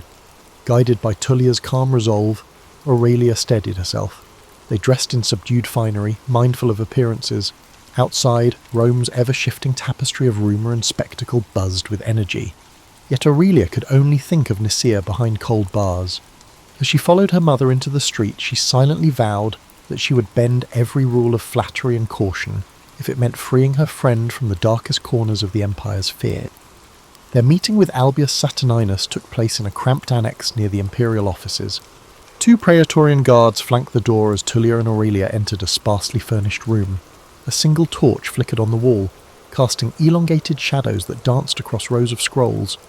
Seated at a wooden desk, Saturninus glanced up with cool detachment. Aurelia felt an instinctive chill, sensing he was no mere bureaucrat, but someone accustomed to wielding real power. He gestured for them to sit. Tullia opened by thanking him for agreeing to hear their case. She spoke calmly of Rome's legacy as a cradle of ideas, explaining how her family believed that preserving intellectual curiosity only strengthened the empire. Saturninus listened impassively, occasionally making a note on a wax tablet. When Tullia finished, Aurelia offered a brief testimony about Nicia's passion for scholarship. "She sees knowledge not as rebellion, but as a way to celebrate Rome's greatness," Aurelia said, each word carefully chosen to flatter the regime. Saturninus tapped the tip of his stylus on the desk. "You paint a virtuous picture," he said. "However, the texts found with this Nicia were not standard fare. They question the notion of divine right. Do they not?" Aurelia's heart pounded. She admitted Nicia once read scrolls that contemplated whether any ruler should claim sacred authority. Saturninus frowned. "Dangerous territory, especially with rumours of dissent roiling our frontiers." Tullia calmly pivoted. "Indeed. but we must distinguish between abstract philosophical debate and genuine sedition. My daughter can attest that Nitya has always shown respect for the Emperor's role." Aurelia nodded vigorously, emphasizing that Nitya's inquisitiveness and metabour aimed at broadening horizons, not toppling regimes. Saturninus continued scribbling, his expression unreadable. After what felt like an eternity, he lifted his gaze. "I will conduct a personal review. If I find reason to believe her curiosity is harmless, I may recommend leniency. But if these ideas have spread beyond her personal circle, clemency grows unlikely." Tullia inclined her head. "We appreciate your fairness." She spoke the words with carefully measured gratitude, though Aurelia suspected it was only the faintest glimmer of hope. Returning home, they relayed the conversation to Marcus, who exhaled in relief that at least the door remained ajar. Still, a tightness clung to the household. Aurelia found herself plagued by nightmares, images of Nitya lost in a torchlit corridor of cells. She spent her days editing each draft they'd written, searching for any detail that might strengthen Saturninus's inclination toward mercy. One afternoon, an unexpected visitor arrived, the young philosopher who had once warned Aurelia about the rising clampdown. He carried a slim scroll, eyes alight with urgency. "I managed to speak with a contact in the Praetorian Guard," he whispered. "They say Saturninus is truly deliberating, but pressures from above are mounting. Another wave of arrests could come at any moment." Aurelia thanked him, heart heavy with the knowledge that Nitya's life hung by a thread. The days that followed were filled with confusion. Tullia arranged small gatherings, subtly reminding attendees of Rome's alleged commitment to enlightenment. She recounted the city's storied history of absorbing foreign traditions. If we punish those who explore new perspectives, do we not undermine centuries of proud heritage? She would ask, voice wavering just enough to stir emotion. Some listeners offered sympathetic murmurs, others averted their eyes, unwilling to align themselves against the growing tide of suspicion. Aurelia found solace in revisiting old notes from Nitya, who had scribbled translations of Greek verses about the pursuit of truth. Reading those lines by the lamp light, Aurelia vowed she would not abandon her friend to the machinery of fear. Even so, the unstoppable churn of Roman politics loomed over them. Each morning arrived with fresh rumours: a new rebellion in Gaul, a senator rumoured to be conspiring against imperial authority, or the guard arresting someone for uttering heretical claims. The city's mood felt like a drawn bowstring, ready to snap. Finally, on a cloudy afternoon, a pale-faced courier arrived with a sealed message. Trembling, Aurelia broke the wax seal. Saturninus summoned them for a final verdict. Marcus's hand gripped Aurelia's shoulder as she read the words aloud. Tullia said nothing, but her eyes were dark with both fear and resolve. The next morning, they dressed carefully in subdued garments. Stepping into the street, Aurelia noticed how the city seemed caught in a hush, as though bracing for some unseen impact. The approach to the imperial annex felt endless. As they neared the guarded doors, Aurelia prayed that every subtle argument, every measured phrase, every small gesture of respect they'd offered would count for something. And above all, she prayed that Nitya might yet walk free, rather than dissolve into the silence that swallowed so many fragile voices in Rome. Saturninus received them in the same stark chamber, with 2 new guards posted at the entrance. His expression remained inscrutable as he motioned them forward. Tullia bowed politely, Yeshui, while Aurelia tried to steady her breathing. Aurelia caught a glimpse of a neat stack of documents on the desk, wondering if those silent pages summarized Nitya's life. Without preamble, Saturninus spoke. "I've reviewed the materials and considered your arguments. By all accounts, this Nitya is intellectually curious, not openly seditious." Aurelia clutched the edge of her cloak, struggling to remain composed. "However," Saturninus continued, "the presence of anti-imperial rhetoric in her possession cannot be dismissed. The empire stands on uncertain ground. Any perceived challenge to its divine authority risks igniting greater discord." A tense silence followed. Tullia inclined her head. "We understand the peril, yet we maintain that curiosity is not conspiracy." Saturninus tapped a finger on the scroll before him. "I'm inclined to believe your friend poses no immediate threat. Under ordinary circumstances, I might recommend her release with a warning." He sighed, sounding uncharacteristically weary. And these are not ordinary times. The provinces grumble, the legions grow restless, and paranoia seeps from the highest ranks. Aurelia felt her hopes waver. "Is there truly no room for clemency?" she asked, voice trembling. Saturninus studied her, then spoke slowly. "I can arrange for Nicia's transfer into a supervised residence, house arrest, essentially, under 2 conditions. First, she must renounce any texts that question Rome's sanctity. Second, someone must vouch for her continued good conduct." Tullia glanced at Aurelia, relief mixing with apprehension. "We will gladly vouch for her," Tullia said. Saturninus leaned forward, voice dropping low. "Be aware. If anything else incriminating surfaces, your family's name will be forfeit alongside hers." He let the warning hang in the stale air. Aurelia's chest tightened, but she would not abandon Nicia now. Tullia spoke with forced calm. "We accept the responsibility." He gave a curt nod and scribbled instructions on a small tablet. "I'll expedite the transfer. Expect to be notified when she arrives under guard." With that, he dismissed them. Aurelia managed to murmur thanks, though her pulse hammered in her ears. Once outside, Tullia squeezed her hand. "We did it," she whispered. Aurelia took a deep breath in relief. They hadn't truly won, but at least Nicia was spared a grim fate in hidden cells. Days passed, each one stretching with agonizing slowness. Aurelia and Tullia prepared a modest guest chamber, anticipating Nicia's arrival in guarded custody. Marcus wrestled with anxieties, pacing across the atrium at odd hours. "We've taken a risk. If the climate worsens, we could face the guard's wrath." Aurelia recognized the danger, but clung to the thought of reuniting with her friend. Finally, on a bright afternoon, the clang of iron at the villa's gate signalled the guard's presence.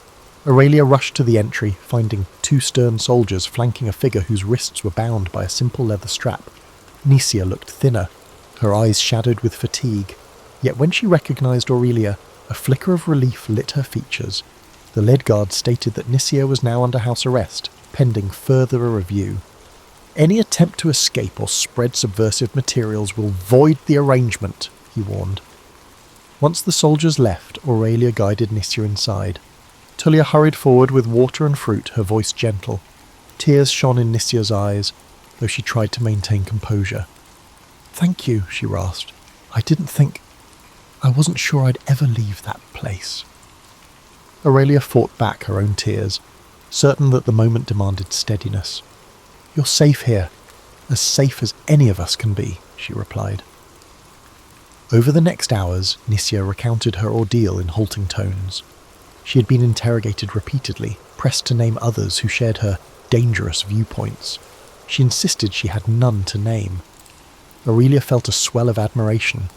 Nicia's loyalty to the truth had outweighed her fear, yet the cost was evident in every exhausted breath she took. As dusk settled, Tullia insisted that Nicia rest. Aurelia remained by her bedside, grappling with an odd blend of elation and worry. Though freed from the dungeon, Nicia now lived under perpetual threat. The looming presence of the guard was real. One misstep could hurl them all into ruin. "We must be careful," Aurelia said, her voice trembling. "House arrest is a precarious mercy."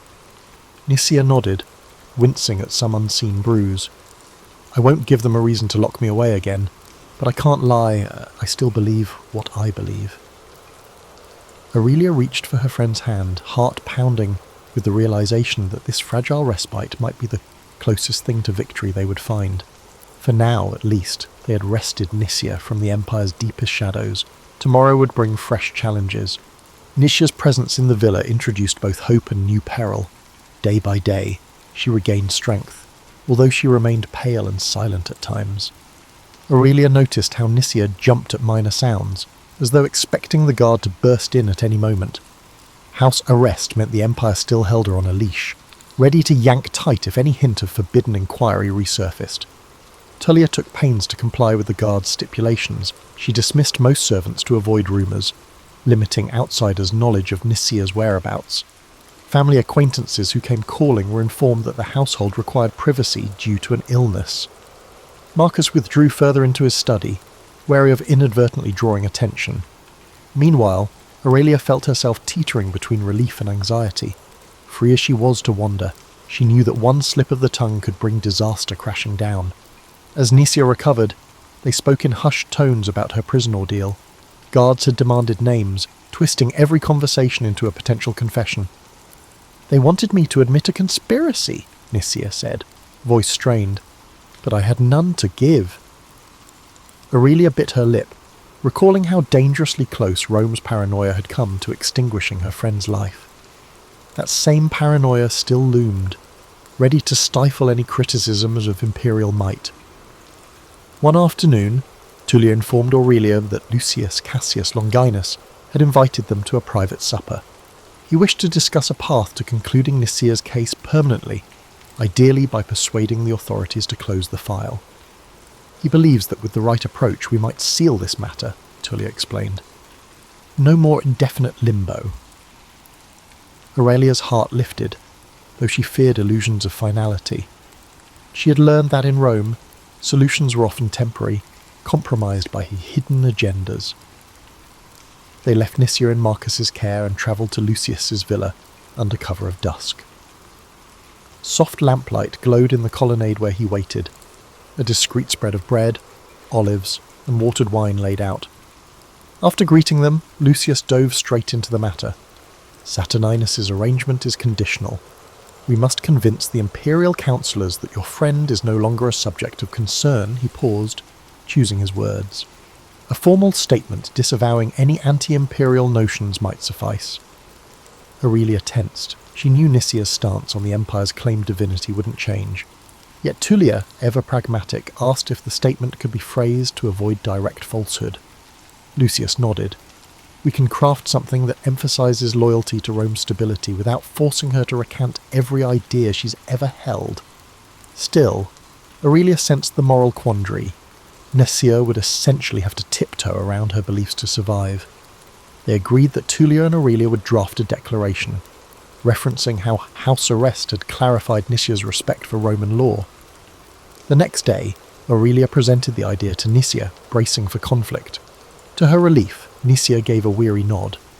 "I won't lie about my convictions, but if there's a form of words that satisfies them without trampling the truth, let's try. I can't return to that cell." Within 2 days, they produced a carefully honed statement. Aurelia wrote it by hand, ensuring each clause underscored compliance with Rome's order while refraining from claims that the emperor was divine. Tullia smoothed out phrases, injecting enough deference to placate suspicious officials. Nisia approved, though Aurelia noticed her fingers trembling as she scrawled her name at the bottom. "Let's hope the city's thirst for scapegoats is momentarily quenched," she murmured. A courier delivered the statement to Saturninus, and a fraught silence followed. Meanwhile, chatter in the forum hinted that Rome's political storms continued unabated. A rebellious governor in the east caused unrest. A string of questionable executions rattled the populace. Against that backdrop, Nisia's predicament could easily vanish, overshadowed by larger crises. Aurelia felt a guilty relief that perhaps anonymity might shield them. One late afternoon, the fateful reply arrived.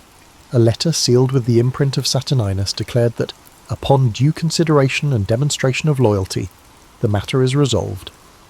Nisia was released from official custody, provided she remained within city bounds and avoided any subversive gatherings. Aurelia's knees nearly buckled with relief as Tullia read the words aloud. Though the stipulations lingered, at least the threat of a renewed arrest had subsided. That evening, the villa filled with subdued joy. Nisia, tears in her eyes, embraced Tullia and Marcus, thanking them for risking so much on her behalf. Aurelia, overwhelmed, pulled her friend aside. "We did it," she said softly. "You're free." Nisia nodded, yet her expression was tinged with sadness. Free enough, perhaps, but the Empire's fear remains. Aurelia understood. Rome's might still loomed, and countless others languished in cells for lesser doubts. When dawn broke, Aurelia stood in the atrium, gazing at the mosaic floor. She recalled how she once believed Rome's grandeur resided in unwavering ideals. Now she saw that its splendour was fragile, maintained through half-truths, subtle negotiations, and a readiness to crush dissent. Still, she felt a spark of optimism. In saving Nisia, they had proven that compassion could pierce the Empire's armour. at least for a moment. Stepping outside, Aurelia inhaled the cool air and resolved to keep her eyes open, to document not just the marble triumphs, but also the hidden struggles that shaped Rome from within. The Battle of Gettysburg began on the morning of July 1st, 1863. It was a warm summer day, the kind where the golden light of dawn touched the fields and forests with a serene glow.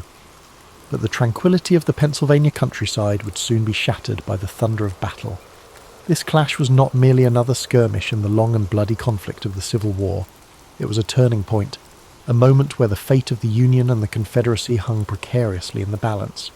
General Robert E. Lee, commanding the Confederate Army of Northern Virginia, had set his sights on a bold invasion of the North. His army, emboldened by a string of victories, marched into Pennsylvania with the hope of striking a decisive blow that would force the Union to sue for peace. Lee's strategy was not just about military conquest. It was about shaking the Northern resolve, bringing the war to Union soil, and perhaps swaying foreign powers to recognize the Confederacy. On the Union side, General George G. Meade had recently taken command of the Army of the Potomac. His task was daunting: to stop Lee's advance and protect the Union's heartland. The soldiers under his command were weary from years of conflict, but their resolve to defend their homeland and preserve the Union burned brightly. The two armies converged near the small town of Gettysburg, a place of rolling hills, fertile farmland, and winding roads. It was an unlikely setting for one of the most significant battles in American history. On the first day, the fighting began west of the town, as Confederate forces encountered Union cavalry. The clash was fierce and chaotic, with both sides scrambling to gain the upper hand.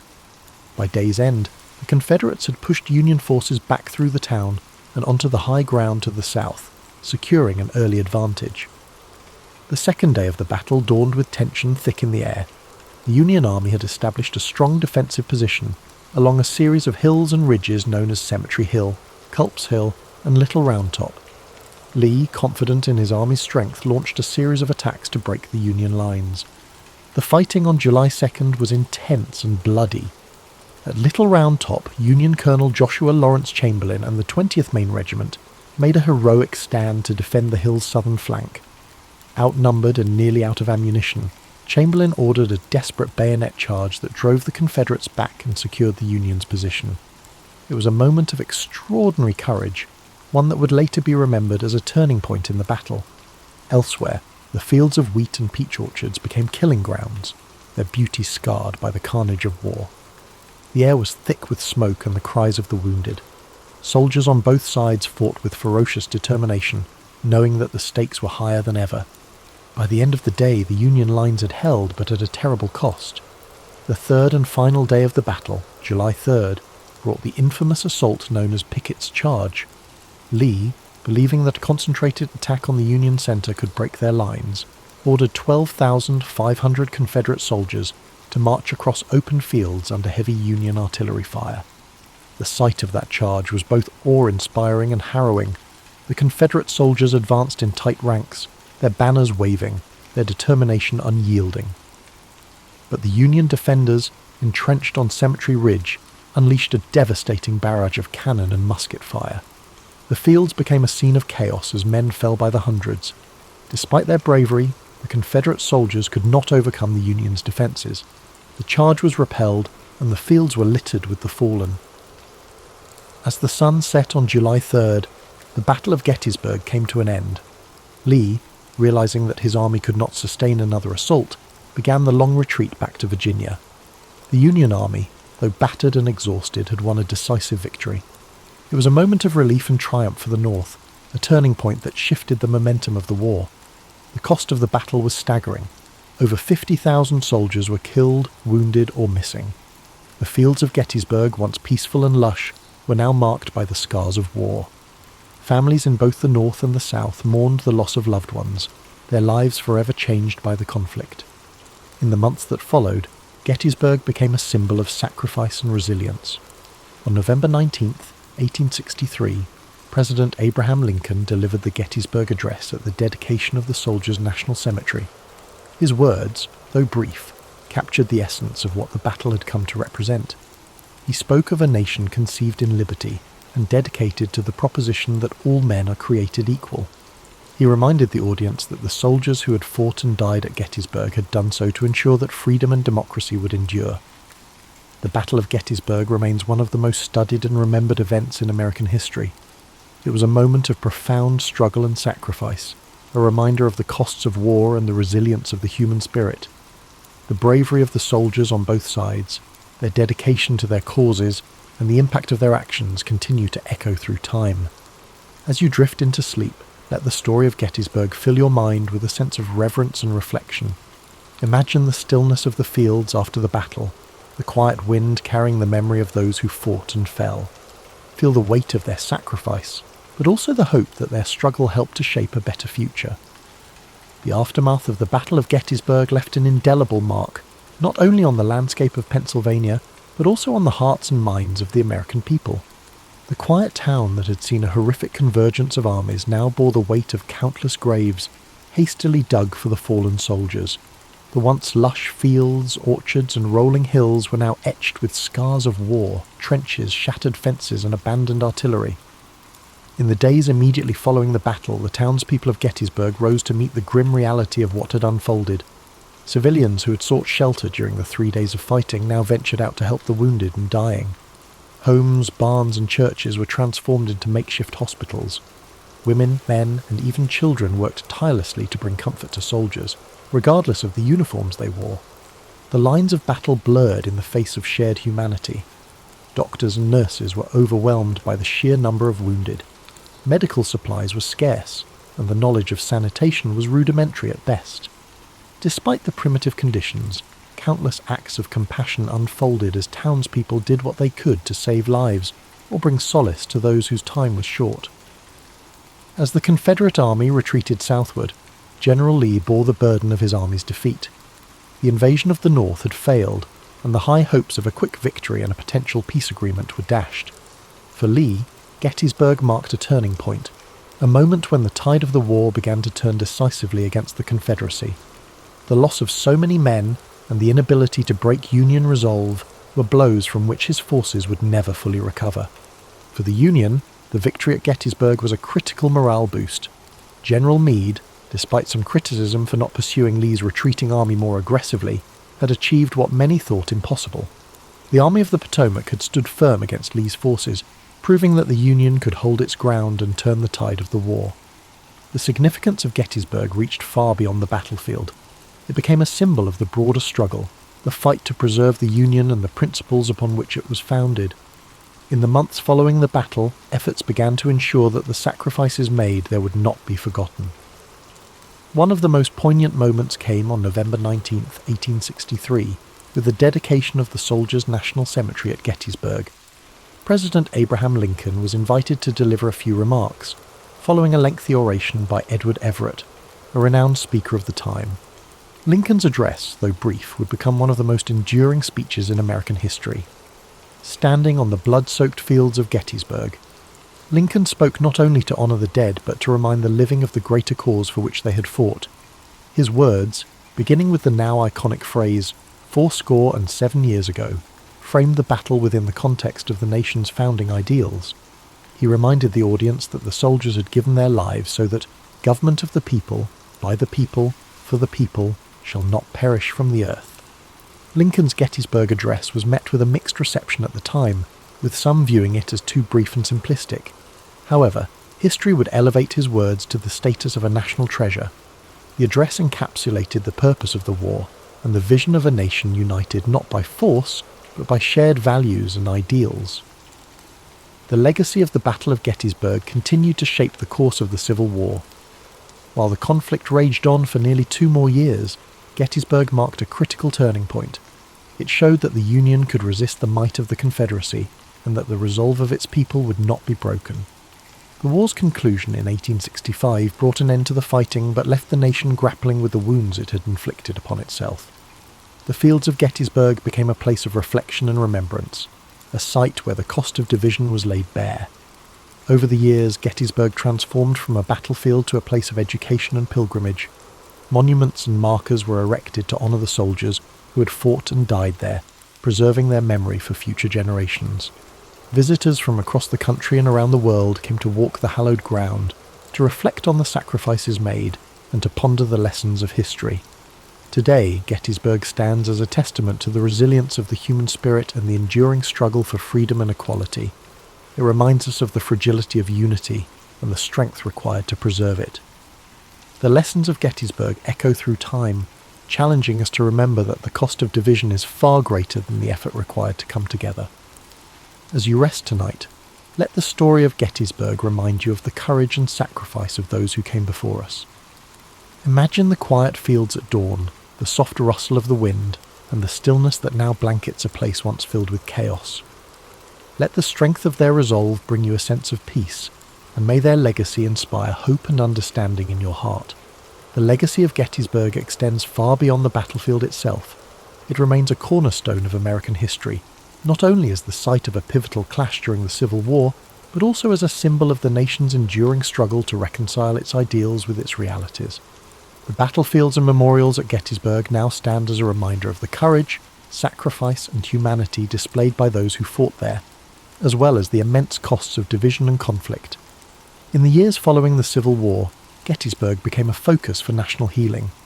Veterans from both the Union and the Confederacy returned to the site to honour their comrades and reflect on the events that had shaped their lives. These reunions, particularly those held on significant anniversaries of the battle, fostered a sense of reconciliation and shared purpose. Despite the lingering wounds of war, these gatherings underscored a shared humanity that transcended the divisions of the past. One of the most moving examples of this came during the 50th anniversary of the battle in 1913.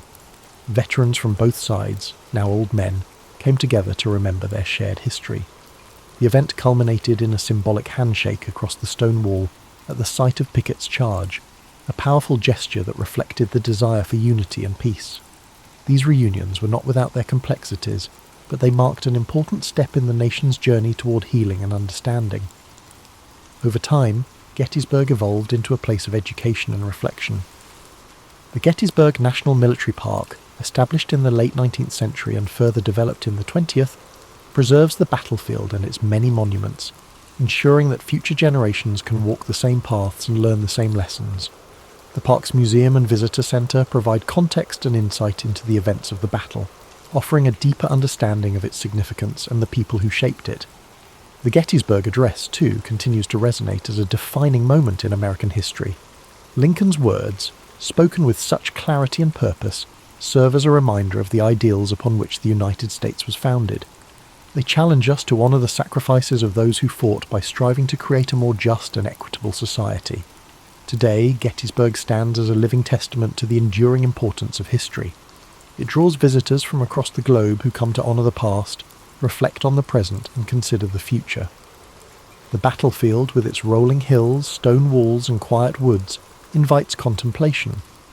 Walking its paths, one cannot help but feel a connection to the stories of those who stood there, to the bravery and determination that defined them, and to the lessons they left behind. The Battle of Gettysburg teaches us that even in the darkest times, there is hope for redemption, for reconciliation, and for a brighter tomorrow. It reminds us of the costs of division and the strength required to build unity. It challenges us to live up to the ideals of liberty and equality, to honour the sacrifices of those who came before us by working to create a better world. As you settle into rest tonight, let the story of Gettysburg fill your heart with a sense of reflection and gratitude. Picture the fields bathed in the soft light of the setting sun, the gentle rustle of leaves in the breeze, and the quiet peace that now blankets the land. Let the echoes of courage and sacrifice guide your thoughts, and may their legacy inspire hope and understanding in your dreams. The story of Gettysburg is not only about the battle itself, but also about the enduring lessons it offers. It is a story of courage under fire, of ordinary people facing extraordinary challenges, and of a nation striving to find its way through the darkness of conflict. Gettysburg reminds us that history is not just a series of dates and events, but a tapestry of human experience, woven with threads of sacrifice, resilience, and hope. As we reflect on Gettysburg, we are reminded of the power of unity and the dangers of division. The Civil War, of which Gettysburg was a turning point, was born out of deep-seated disagreements and unresolved tensions. The The soldiers who fought at Gettysburg came from different walks of life, different regions and different perspectives, but they shared a common humanity. Their bravery and sacrifice speak to the strength of the human spirit, even in the face of unimaginable hardship. In the years following the battle, the memory of Gettysburg became a source of inspiration for those working to rebuild and reconcile a fractured nation. The scars of war ran deep, but so too did the determination to heal. Gettysburg became a symbol of what could be achieved when people came together to confront their shared challenges and embrace their common humanity. The stories of the individuals who fought at Gettysburg add depth and texture to the history of the battle. From generals like Robert E. Lee and George Meade, whose decisions shaped the course of the conflict, to the rank-and-file soldiers who carried out those orders with bravery and resolve, each story adds a layer of understanding to the larger narrative. These men, from both the Union and Confederate armies, faced unimaginable adversity with courage and dignity. One of the most enduring legacies of Gettysburg is its role in shaping the collective memory of the Civil War. The battlefield, now a serene and solemn place, serves as a reminder of the costs of war and the value of peace. Monuments and markers dot the landscape, each telling a story of the men who fought and the sacrifices they made. Visitors to Gettysburg are often struck by the quiet beauty of the place, a stark contrast to the violence that once engulfed it. The Gettysburg Address, delivered by President Lincoln just months after the battle, continues to resonate as a call to action and a statement of purpose. Lincoln's words remind us of the importance of dedication, of recommitting ourselves to the principles of freedom and equality. His speech, though brief, captures the essence of what Gettysburg represents, not just a battle, but a turning point in the ongoing struggle to create a more perfect union. Today, Gettysburg remains a place of pilgrimage for those seeking to understand the complexities of the past and draw inspiration for the future. The stories of those who fought there, the lessons of unity and perseverance, and the enduring call to honour their sacrifices continue to guide us. Gettysburg is not just a place on a map, it is a symbol of resilience, a reminder of what we can achieve when we come together to face our challenges. As you drift off to sleep tonight, let the story of Gettysburg wrap around you like a warm blanket of reflection and peace. Imagine the stillness of the battlefield at dawn, the quiet hum of nature reclaiming a place once filled with chaos. Let the courage and sacrifice of those who stood there inspire you, reminding you that even in the darkest times there is light to be found. Thank you for spending this time with us on History and Sleep. May the story of Gettysburg bring you a sense of calm, perspective and hope. Sleep well, and may your dreams be filled with peace, understanding, and the enduring strength of the human spirit. Sweet dreams.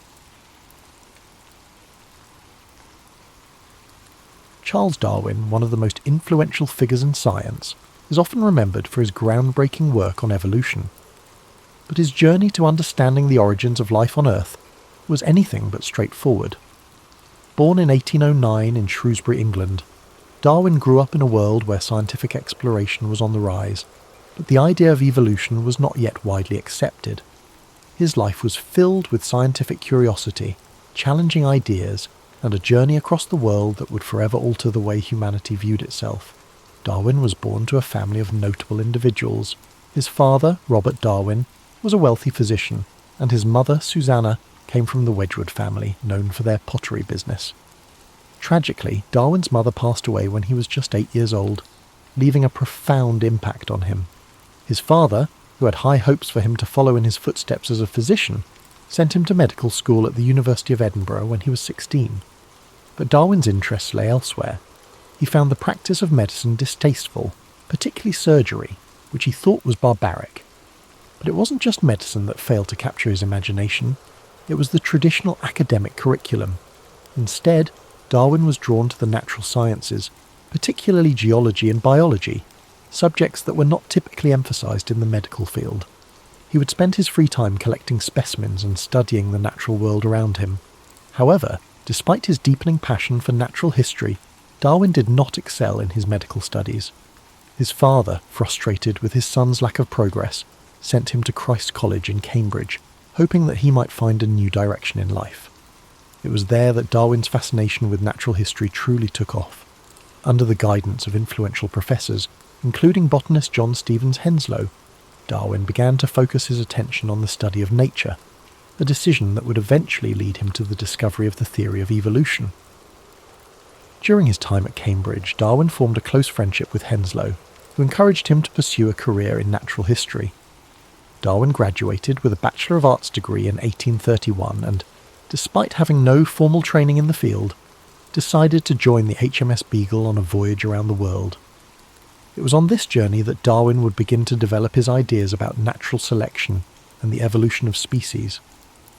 The voyage of the Beagle began in 1831 and lasted nearly 5 years, taking Darwin to places as far as South America, the Galapagos Islands, Australia, and Africa. The trip provided Darwin with an unparalleled opportunity to observe the natural world in its most diverse forms. He meticulously collected specimens of plants, animals, and fossils, and took detailed notes on his observations.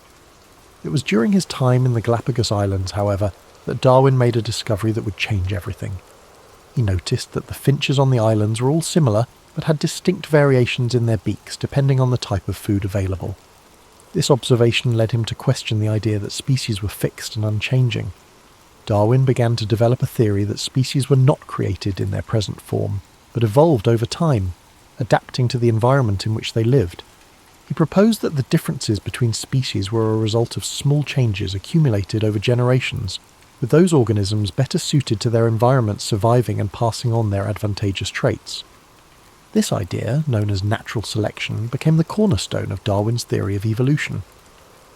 Upon returning to England in 1836, Darwin began to work on his observations from the voyage.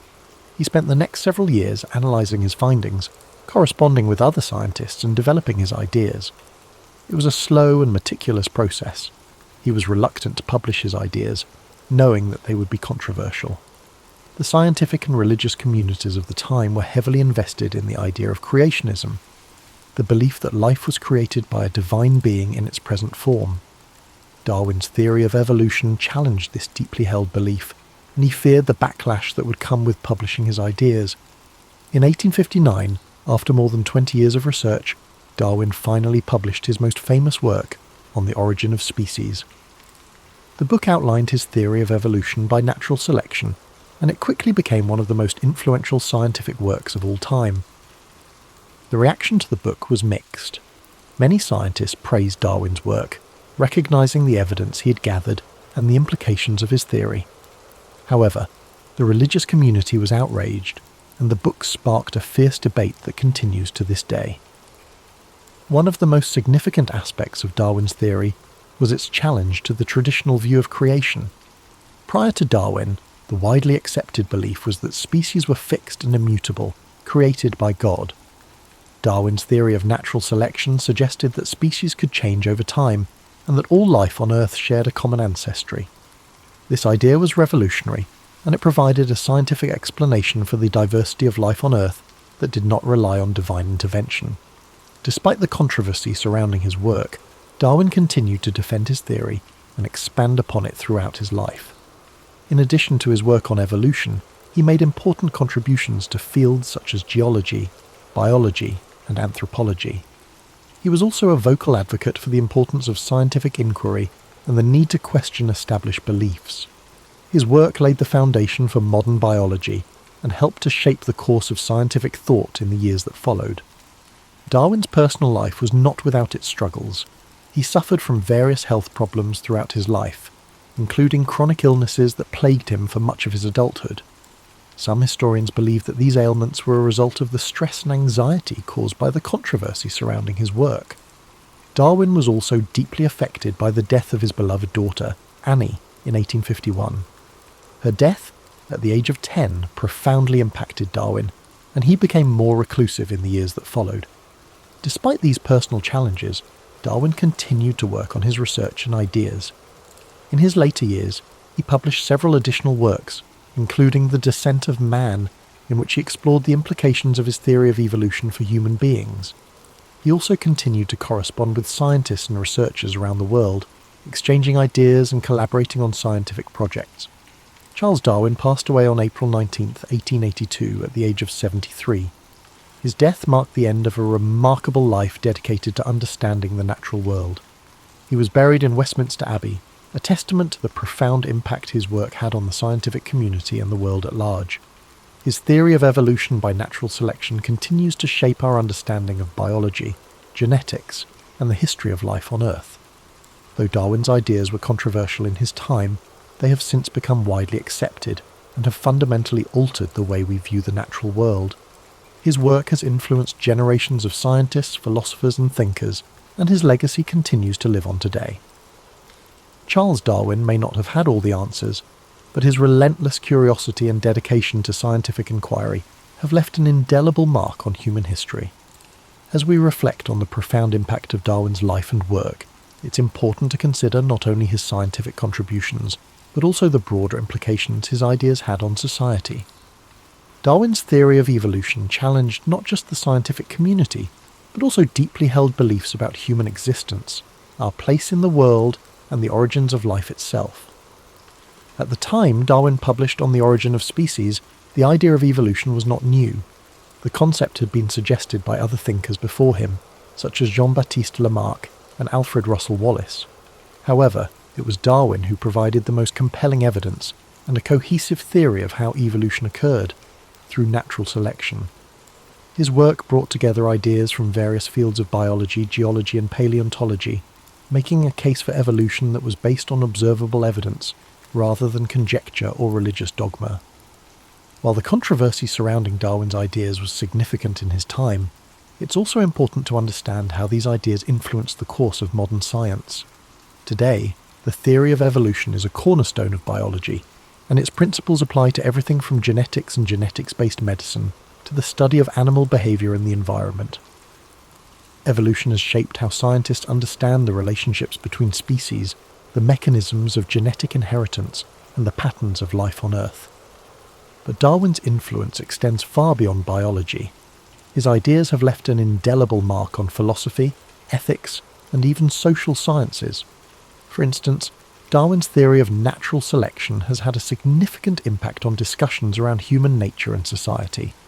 His ideas were taken up by social theorists like Herbert Spencer, who coined the term survival of the fittest, though it's important to note that Darwin himself never used this term in relation to human society. In the years following the publication of On the Origin of Species, Darwin's ideas became increasingly important in various fields. The study of genetics, which would come to prominence in the early 20th century, provided further support for Darwin's ideas as it became clear that inheritance patterns followed the principles of evolution. Additionally, the study of fossils and ancient life forms revealed a more complex and nuanced picture of the history of life on Earth, further validating Darwin's theory. However, despite the acceptance of Darwin's theory among the scientific community, challenges to his work have remained. One of the most enduring debates centres on the concept of human evolution. While the evidence for evolution among animals is overwhelming, questions about the specifics of human evolution, particularly the origins of human consciousness, continue to be explored and debated by scientists. While Darwin may never have fully anticipated the extent of his impact, his work laid the groundwork for numerous scientific advancements in the 19th, 20th, and 21st centuries. His life serves as a reminder of the power of curiosity and the importance of asking bold questions, no matter how challenging the answers may be. As we continue to advance our understanding of life on Earth, Darwin's legacy continues to inspire new generations of scientists to think critically, explore deeply, and challenge established norms. Darwin's work was not without its personal struggles, as we have mentioned.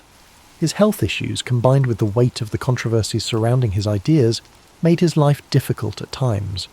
Yet, his perseverance in the face of these challenges is something that stands as a testament to his dedication to science. Darwin's story reminds us that even in the face of opposition, persistence and a commitment to truth can lead to monumental discoveries that change the world.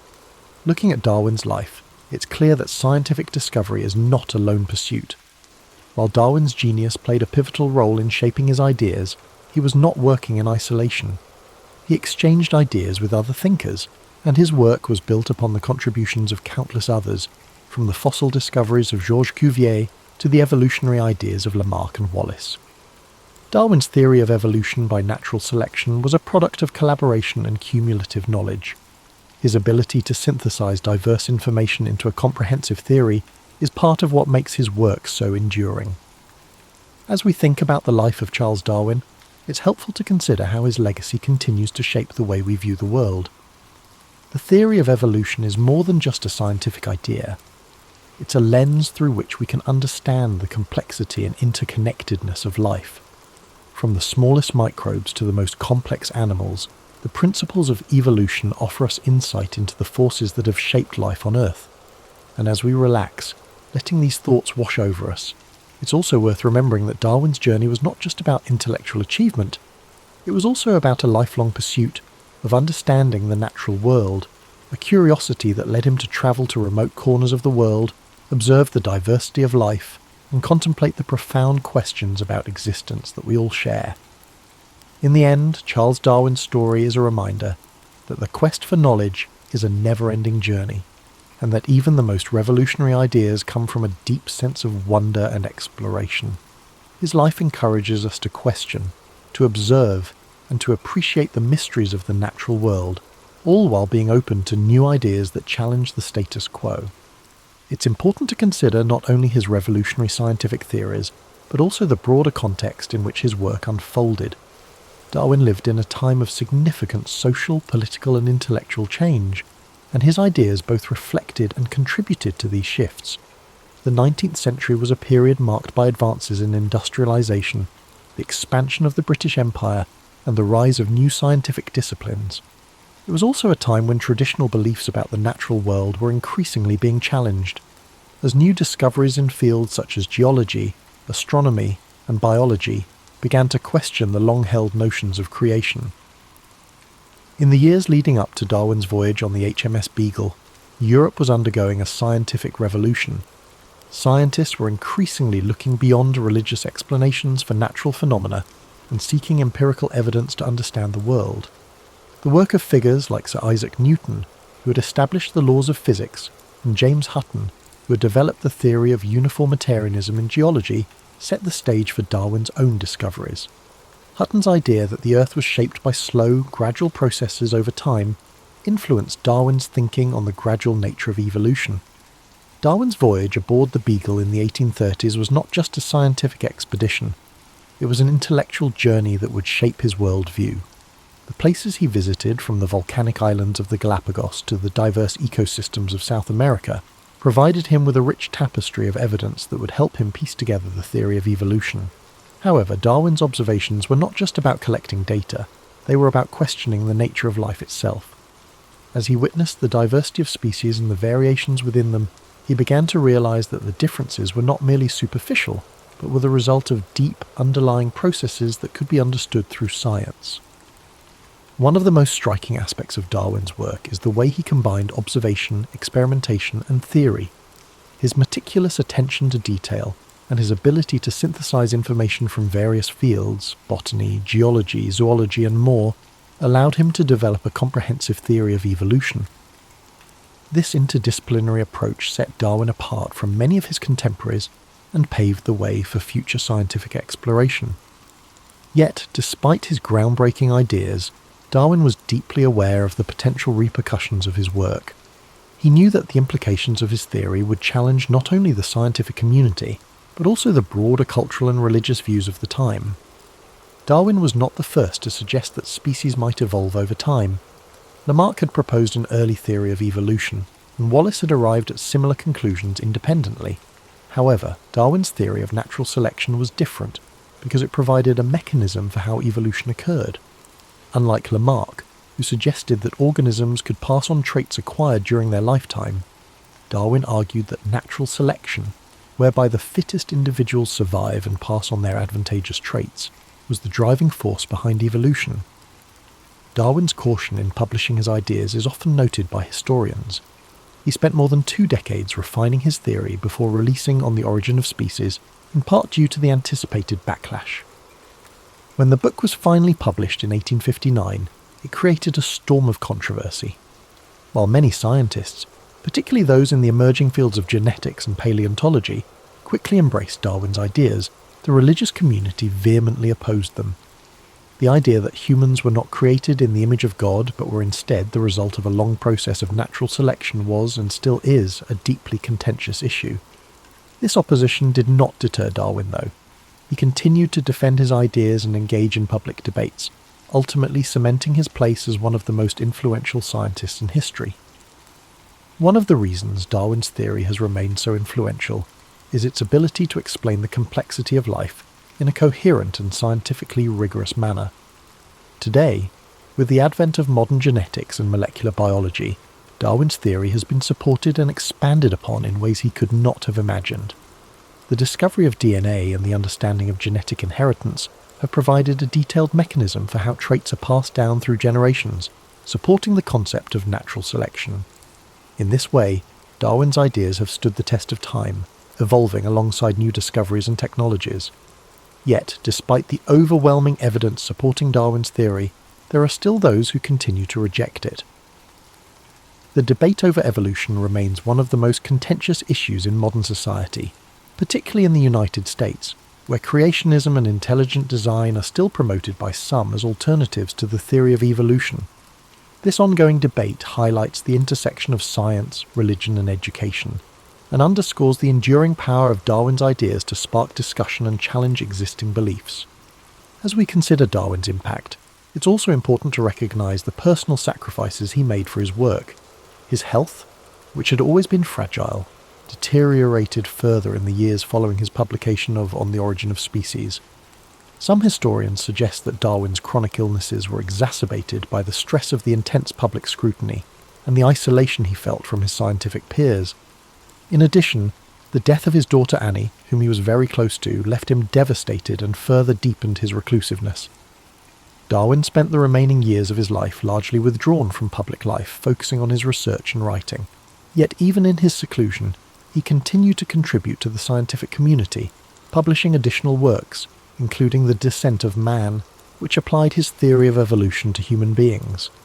Darwin's contributions to science were not limited to his work on evolution. He also made important discoveries in the fields of geology, plant biology, and zoology.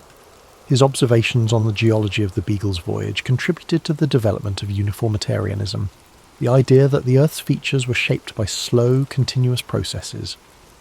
His studies of barnacles and the fertilization of orchids also provided valuable insights into the world of natural history. Today, Charles Darwin is regarded as one of the most important figures in the history of science. His work has influenced fields ranging from biology and genetics to psychology, anthropology, and even philosophy. His legacy extends beyond his scientific contributions. However, Darwin's life is a testament to the power of curiosity, persistence, and critical thinking. It reminds us that even in the face of doubt and controversy, it is often the most challenging questions that lead to the greatest discoveries. As we close the story of Charles Darwin, we can take a moment to reflect on his journey, not just as a scientist, but as a person who dedicated his life to understanding the mysteries of the natural world. His work has changed the way we view life on Earth and has opened up new avenues of inquiry that continue to shape our understanding of the world around us. In the cool dawn of February 12, 1809, a boy was born in a small one-room log cabin in Hardin County, Kentucky, an area now known as LaRue County. His name was Abraham Lincoln, a name that would one day become synonymous with perseverance, justice, and the struggle to unite a divided nation. But on that day, he was simply the son of Thomas Lincoln and Nancy Hanks Lincoln, a humble family living in the rugged wilderness. Abraham's childhood was one of simplicity, hardship, and constant toil. His father, Thomas, was a hard-working farmer and carpenter who taught Abraham the value of labour and self-sufficiency. His mother, Nancy, was gentle and kind, instilling in young Abraham a sense of compassion and morality.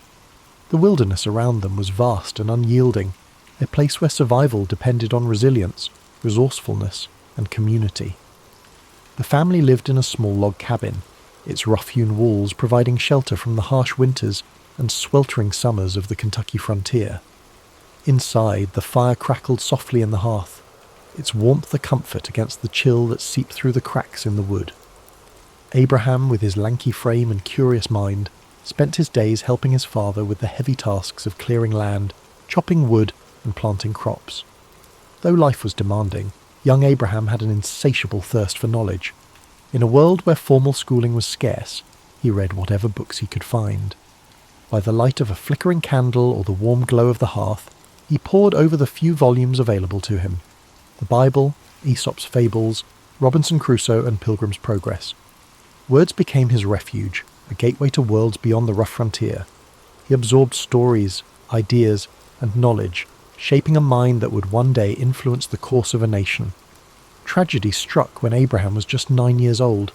His mother, Nancy, fell ill with milk sickness, a deadly disease caused by drinking the milk of cows that had grazed on poisonous plants.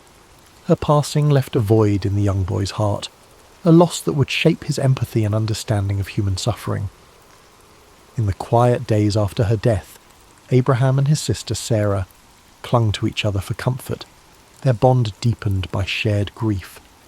His father remarried a kind and supportive woman named Sarah Bush Johnston. She brought stability to the household and encouraged Abraham's love of learning. She saw in him a boy who was different, thoughtful, driven, and destined for something greater. As the years passed, the family moved to Indiana and later to Illinois. The wilderness was ever present, but Abraham's dreams extended beyond the horizon. His hands, calloused from hard labour, would one day hold the weight of leadership. His mind, sharpened by books and introspection, would one day navigate the complexities of a fractured nation. In his early adulthood, Abraham worked a series of jobs. He was a rail splitter, a store clerk, a postmaster, and a surveyor. Each experience taught him something new about people, work, and society. His natural wit, humour, and storytelling ability made him beloved among his peers. But beneath his easygoing demeanour was a man driven by a desire to understand the world and make it better. At the age of 21, Abraham began to study law. His mind was meticulous, his sense of justice unwavering. He read legal texts tirelessly, often walking miles to borrow books. He passed the bar exam and began practicing law, gaining a reputation for honesty and integrity. His clients trusted him, knowing that he would fight for them with the same determination that had carried him through his own hardships. Lincoln's political career began humbly. He served in the Illinois state legislature, and later in the U.S. House of Representatives. He was not born into power or privilege, but his commitment to fairness, equality, and justice earned him respect. He spoke out against the expansion of slavery, believing deeply in the principles of liberty and human dignity. In 1860, at the age of 51, Abraham Lincoln was elected as the 16th President of the United States. The nation he inherited was teetering on the edge of collapse. The deep divide between the North and the South over the issue of slavery had reached a boiling point. Just months after his election, the southern states began to secede, and the shadow of civil war loomed large over the country.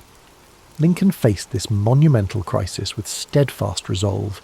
He believed that the Union must be preserved, that the ideals of freedom and equality enshrined in the Declaration of Independence must not be lost.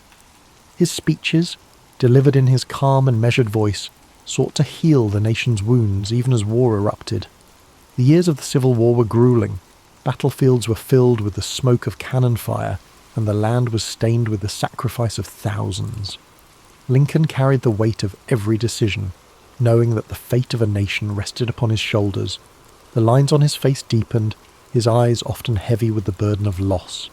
But through it all he remained resolute, driven by a belief in justice, unity, and the hope that a better world could emerge from the chaos. In 1863, Lincoln issued the Emancipation Proclamation, declaring that all slaves in the Confederate States were to be freed. It was a bold, transformative act that reshaped the purpose of the war and solidified his legacy as a champion of freedom. On April 9, 1865, the Civil War came to an end. The nation was weary, but there was hope that healing could begin. Yet Lincoln's story was to end abruptly. Just 5 days after the war's conclusion, on April 14, 1865, he was assassinated while attending a play at Ford's Theatre in Washington, D.C. His life, a journey from a log cabin to the highest office in the land, had come to a tragic end. Yet his legacy endured. The principles he fought for, freedom, unity, equality, would guide the nation forward. His words, his actions, and his unwavering commitment to justice left an indelible mark on history. As you breathe deeply now, let the story of Abraham Lincoln settle gently into your mind. His life was a testament to resilience, to the belief that, even in the darkest times, hope, compassion, and perseverance can light the way forward. As you drift further into the gentle embrace of sleep, let the legacy of Abraham Lincoln settle, like a comforting blanket over your thoughts. His journey from the rugged frontier to the hallowed halls of the White House is a reminder of the strength and resilience that lives within us all. His life teaches us that even in times of struggle, compassion, and perseverance can lead to hope, unity, and transformation. Picture the quiet landscape of the American frontier, the wide open plains stretching endlessly beneath a star-filled sky. The air is crisp and cool, and the soft breeze carries with it the scent of wild grass and earth. A sense of stillness settles over the land, the kind of stillness that comes with the end of a long day of toil. This is where Lincoln's journey began, where each sunrise and sunset shaped a man who would one day guide a nation through its darkest hours. As you breathe in deeply, feel that same calm resilience within you. The steady rhythm of your breath mirrors the gentle sway of the tall grasses, their tips shimmering in the pale moonlight. The sky above is vast and serene, a reminder that even amidst the chaos of life, there exists a quiet, enduring peace. Let this image fill your mind with tranquility, a sense of knowing that no matter the trials you face, there is strength to be found in perseverance and patience. Imagine the crackling of a campfire in the distance, its warm glow a beacon of comfort in the darkness. The flames dance softly, casting flickering shadows that sway and twist. This fire represents the warmth of human connection, the bonds of unity that Lincoln so passionately fought to protect. Even when the world was divided, he held firm to the belief that a nation could heal, that people could come together despite their differences. Lincoln's story reminds us of the quiet power of humility, empathy, and integrity. In his speeches and letters, he spoke not with arrogance, but with a deep understanding of human nature, of the pains and struggles that shape us all. His words carried the weight of experience and the hope of a better tomorrow. They were like gentle waves, lapping against the shores of a fractured nation, each word a step toward healing and reconciliation. As you lie here, feel yourself sinking deeper into rest. The burdens of the day grow lighter, like leaves floating gently down a stream. The water carries them away effortlessly, leaving behind a surface that is smooth and calm. Allow your mind to let go of worries, doubts, and fears, knowing that the path forward, though sometimes difficult, is always illuminated by the quiet light of hope.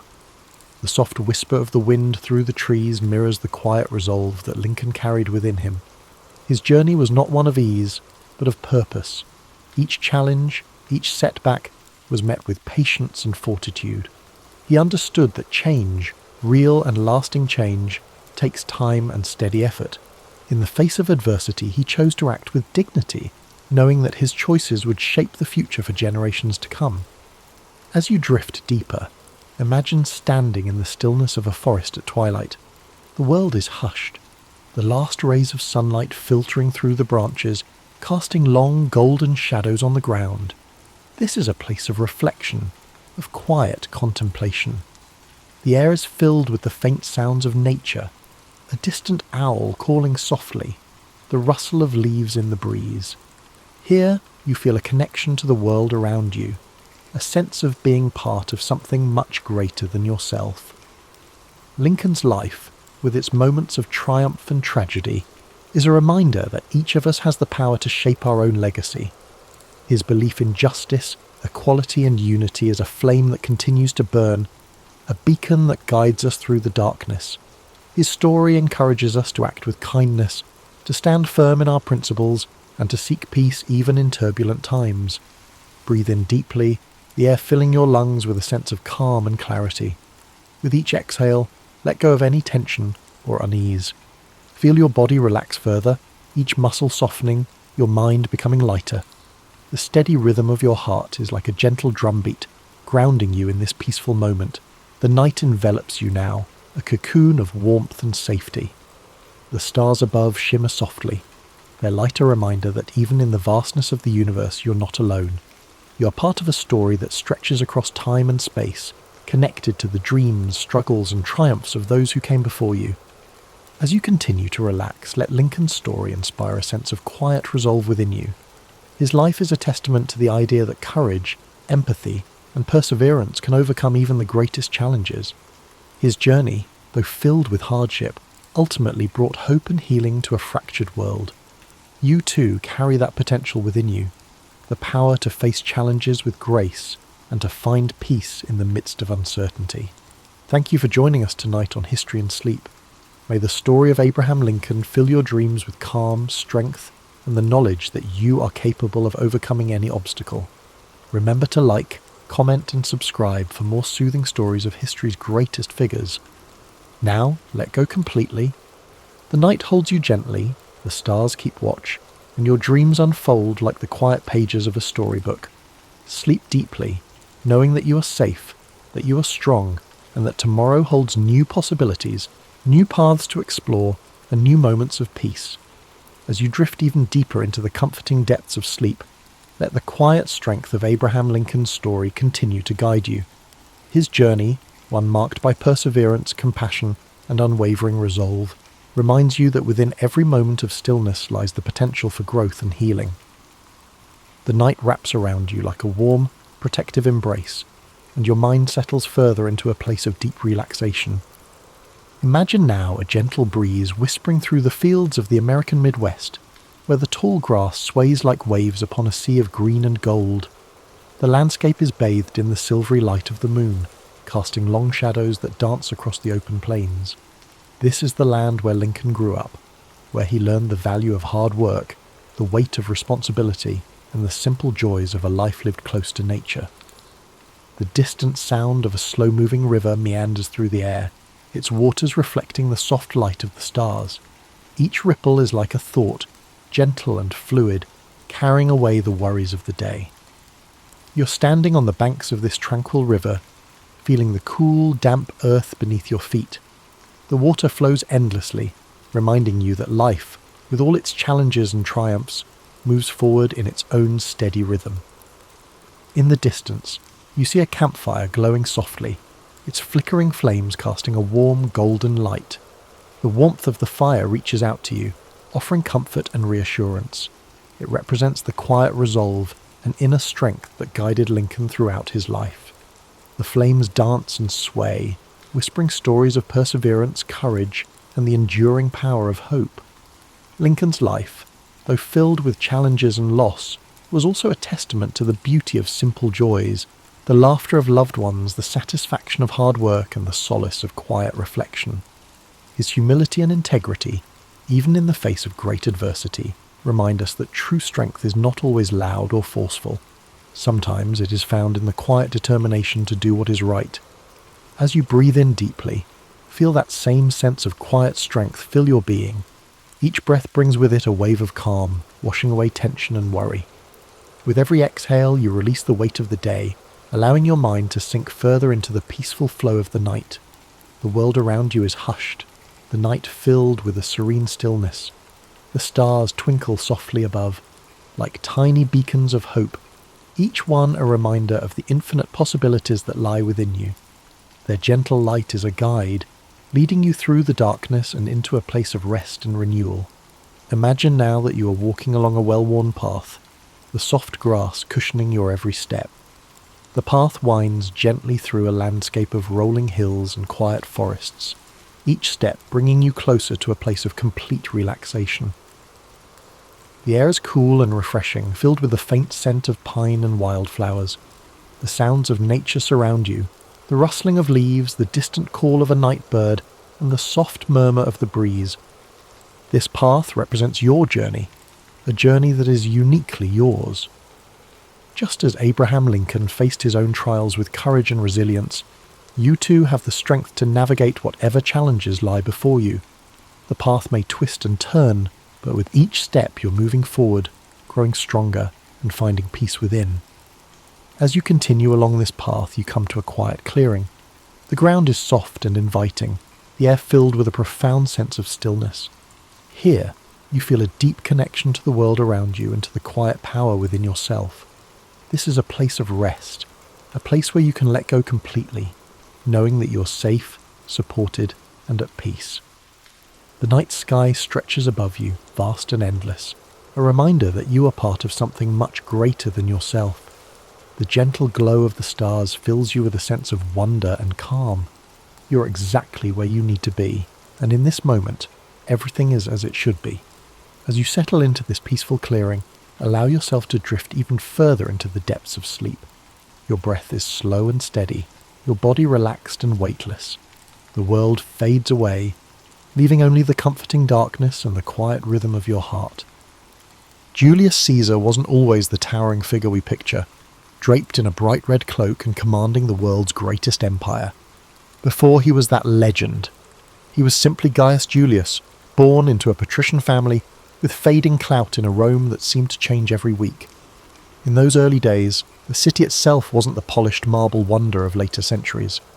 With curving streets that spread gossip more quickly than chariots, it was a noisy, crowded centre of ambition and politics.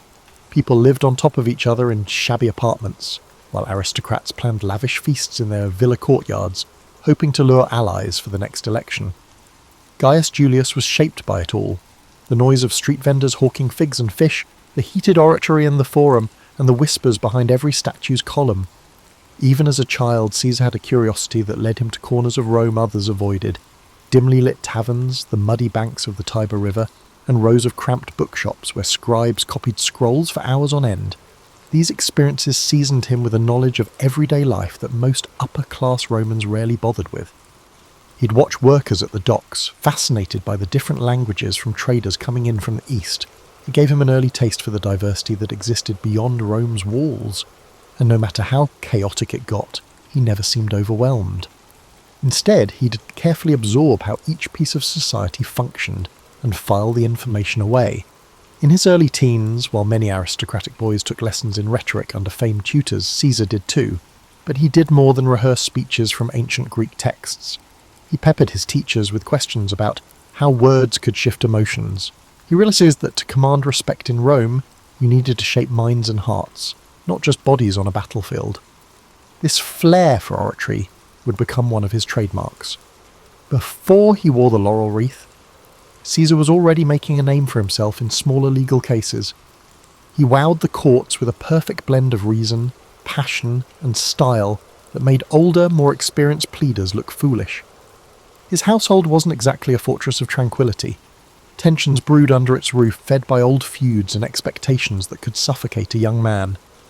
If you were a patrician, tradition dictated you climb certain ladders, hold a few offices, curry favour with the Senate, play by Rome's unwritten rules.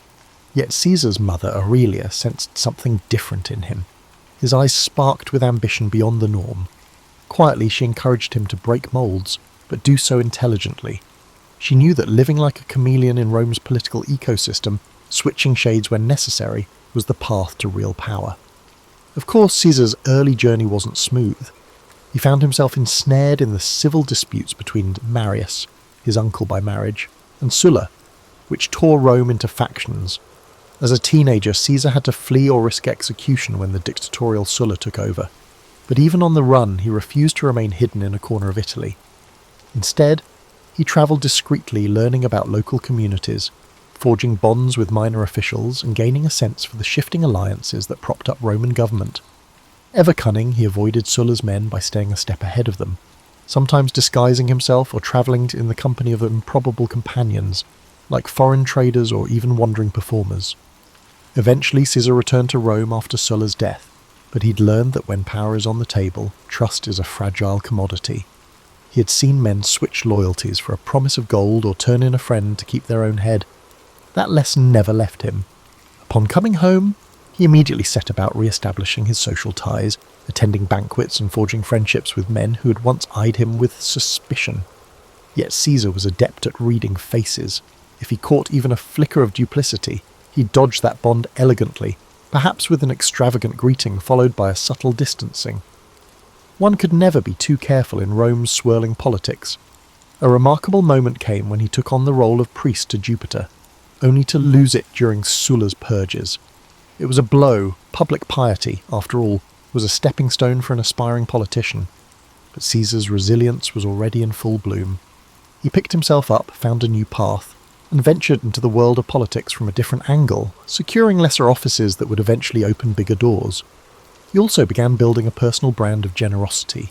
Soon people whispered about the banquets he held and the funds he provided for public works. Senators wondered how he managed to gather such deep pockets. It wasn't old family wealth alone. Caesar had a network of supporters, and many believed in him precisely because of his willingness to think outside the conventional lines of patronage and nepotism. By his mid-20s, Caesar had cultivated a reputation for being both bold and adaptable. He hadn't yet reshaped Rome, but the seeds were there.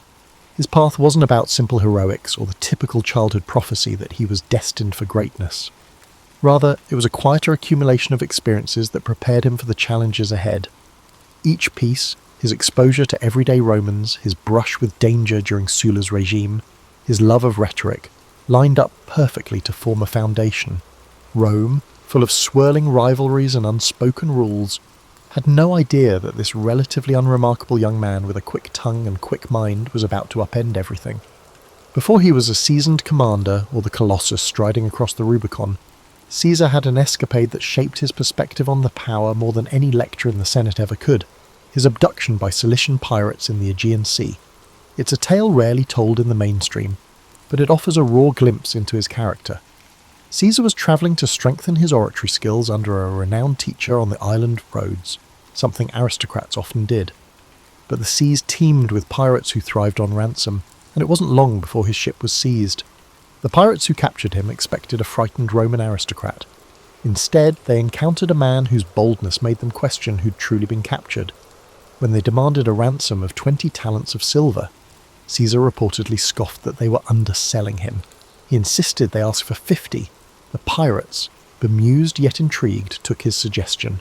For several weeks, Caesar lived among them, waiting for friends to gather the sum. During that time, he treated them as if he were the one in charge, ordering them to keep quiet when he slept, even reciting poems and speeches and telling them to appreciate the artistry, or else. To the pirates' credit, they indulged him, perhaps wondering if they had accidentally kidnapped a lunatic. He wasn't simply being arrogant, he was displaying confidence and unpredictability.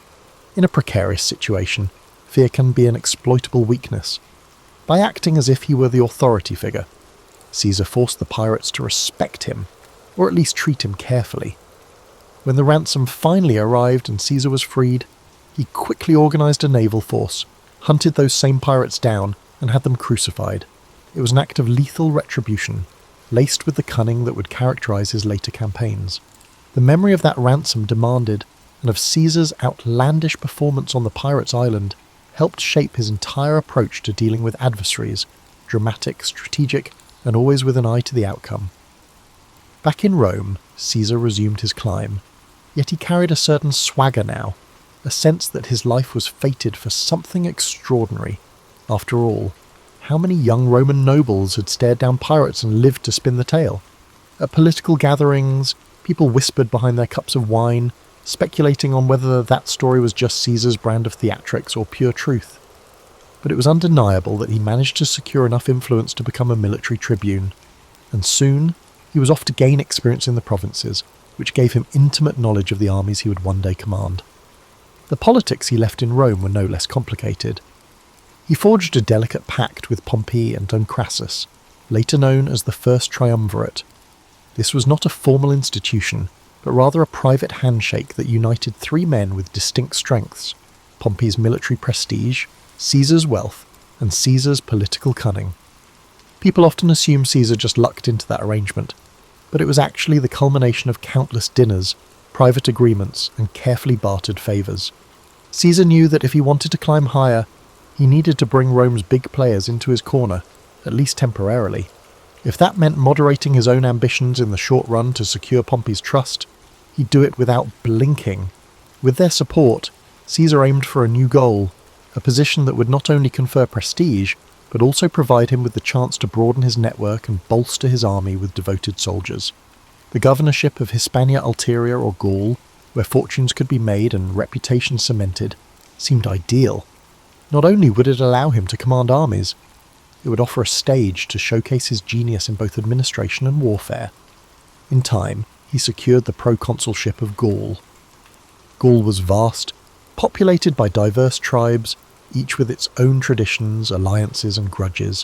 Where lesser men might see only a frontier to exploit, Caesar saw a chessboard with dozens of moving pieces. He relished the challenge. This was, after all, the man who once calmly dined with kidnappers.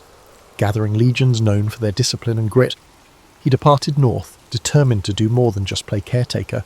He wanted to knit those tribes into Rome's sphere of influence, forging new roads and alliances while showcasing Roman supremacy. Before he launched significant campaigns, Caesar did his homework. He arranged meetings with tribal chiefs, listening carefully to their rivalries and hearing their pleas for Roman protection. Was it genuine concern or a ploy? Caesar would weigh each statement, reading not just the words but the shifts in tone and eye contact. If he sensed an opportunity, like a tribe longing for revenge on its neighbour, he'd promise support, extracting pledges of loyalty. In many ways, his tactics mirrored the hush-hush political dealings he'd honed back in Rome, only now the stakes were measured in thousands of soldiers and entire territories. Yet, throughout these manoeuvres, Caesar never lost sight of the persona he'd cultivated. He was no mere bureaucrat. He was that daring aristocrat who'd outwitted pirates, the dynamic orator who electrified the courts, and the cunning negotiator who'd found common ground with Pompey and Caesar. Each success in Gaul was reported back to Rome via sensational dispatches, commentarios, written with clarity and flair. People in the city devoured them as if they were tabloid headlines. He dramatized his victories just enough to capture the public's imagination. The Senate, reading the official versions, found themselves both impressed and wary. Caesar was quickly becoming too big to ignore. These initial steps in Gaul, some alliances struck, some small skirmishes won, emboldened him. He sensed that if he could bring all of Gaul under Roman control, he'd move from being just another ambitious politician to a legendary conqueror. That knowledge spurred him on. Caesar might have left behind the pirates who once threatened him, but the memory of that captivity fueled his hunger for absolute control. If he had his way, no one, be they a tribal chief or a Roman senator, would ever have the power to hold him captive again. The Gallic Wars, as Caesar's campaigns would come to be called, weren't just about marching legions across fields and building wooden palisades. They were about psychological warfare, diplomacy, and the cunning exploitation of intertribal rivalries. Rome's dominance always hung on its ability to divide and conquer. With Caesar at the helm, that strategy took on fresh nuance. In the early phases, Caesar consolidated Roman gains by constructing a network of roads and fortifications. This was hardly glamorous labour. Roman soldiers would spend weeks hacking through forests and bogs to erect outposts, sometimes under the threat of ambush. Yet each new Roman-style fort, complete with straight lines and carefully measured intervals, sent a message of permanence. These weren't just makeshift garrisons, they were statements that Rome had come to stay. People often remember Caesar's brilliance on the battlefield, but his true strength lay in methodical organisation. He considered logistics as vital as sword and shield. The various Gallic tribes watched uneasily, some rushing to Caesar's side, others forming alliances against him. Caesar capitalised on the smallest of division. If one tribe feuded with another, he'd arrive as a peace broker, offering Roman friendship and military aid against a rival. Soon enough, the tribe would find itself bound to Caesar by mutual benefit and shackled by Roman expectations. The brilliance lay in making it seem as if the tribe had chosen this path freely. Not that Caesar's campaign was devoid of bloodshed. Certain tribes resisted fiercely, resentful of foreign occupation. The Belgae in the north, for instance, marshalled huge forces that tested Roman discipline. Caesar, never squeamish, deployed tactics to crush resistance decisively, destroying crops, capturing strategic points, and sometimes resorting to brutal reprisals that sent a chill through neighbouring tribes. He didn't revel in cruelty for its own sake, but he understood the Roman tradition of deterrence. A ferocious display could prevent a drawn-out rebellion. This approach, while effective, also laid the seeds for future animosity, especially among fierce defenders of Gallic independence like Vercingetorix. Vercingetorix was an Arvernian chieftain who recognised that the Gallic tribes needed unity more than ever. He wasn't some hot-headed bandit chief. He was methodical, charismatic, and had a strategic mind that could rival Caesar's. While Caesar was off campaigning on another front, Vercingetorix rallied disparate tribes under the banner of Gallic pride. When Caesar got wind of this resistance, he recognised at once that Vercingetorix was no ordinary adversary. The typical trick of exploiting old rivalries might not work here. The confrontation between Caesar and Vercingetorix escalated into one of the defining struggles of the Gallic Wars. Vercingetorix adopted a scorched earth policy, instructing villagers to destroy their own supplies and towns to starve the Roman legions of resources. It was a grim strategy, burning fields and uprooting harvests, but it slowed Caesar's advance, creating logistical nightmares for Roman soldiers accustomed to living off the land. For a man who prided himself on controlling every variable, Caesar found himself confronting the unpredictable factor of a charismatic local leader who matched him in cunning. Still, Caesar was a master of adaptation. Recognizing the challenge, he consolidated his troops and chose to besiege key Gallic strongholds. Most famously, he surrounded the fortress town of Alesia, where Vercingetorix had taken refuge with tens of thousands of warriors.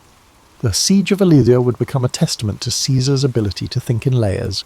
He constructed a ring of fortifications around the city to starve out Vercingetorix's forces, and, anticipating a Gallic relief army, he built another ring facing outwards to protect his legions from an attack from outside.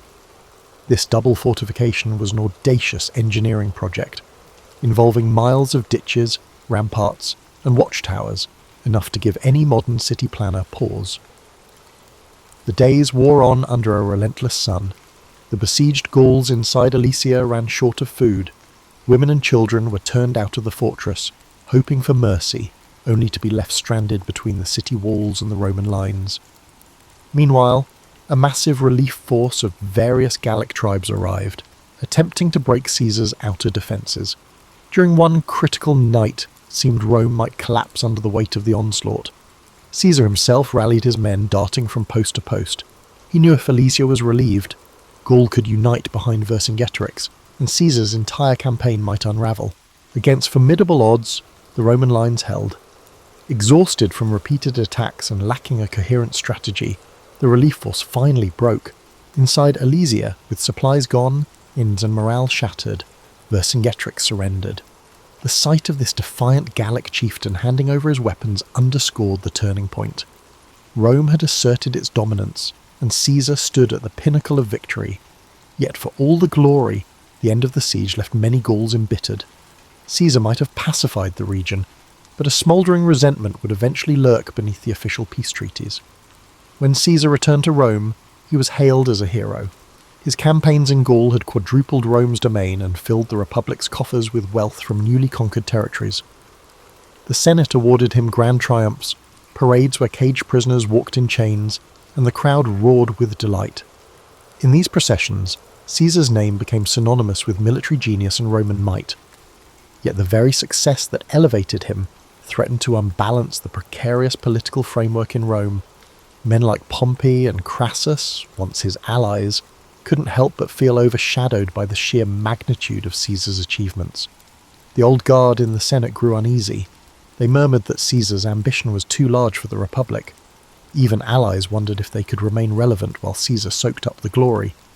Caesar, for his part, believed he had only just begun. His vision extended beyond the spoils of Gaul. He wanted to transform Rome itself, to carve out a position where no single factional rival could stifle him again. This set the stage for an inevitable clash. Caesar's manoeuvres in Gaul, while triumphant, had also sown suspicion and envy. And suspicion and envy in Rome often led to civil war, assassinations, and chaos. But if Caesar was worried, he hardly showed it. Fresh from the greatest victory of his career, he was welcomed like a conquering hero. He stepped onto the marble streets of Rome with a confidence forged in the crucible of countless battles, the final. The uneasy alliance of Pompey, Crassus, and Caesar, often called the First Triumvirate, had always been a marriage of convenience. Each man saw it as a tool to secure power, but once Caesar's Gallic conquests made him the darling of the masses, resentment began to simmer. Pompey, Rome's previous superstar general, noticed public attention drifting from him to Caesar. Crassus, meanwhile, met a tragic end in an ill-advised campaign against the Parthians, leaving Caesar and Pompey as the two principal contenders for the heart of Rome. An undercurrent of tension now pulsed through the city. Senators whispered in corridors, choosing sides. Pompey cozied up to conservative factions in the Senate who viewed Caesar as a threat to the old republican system. Caesar, still away in Gaul, understood he would need to solidify his position back home soon.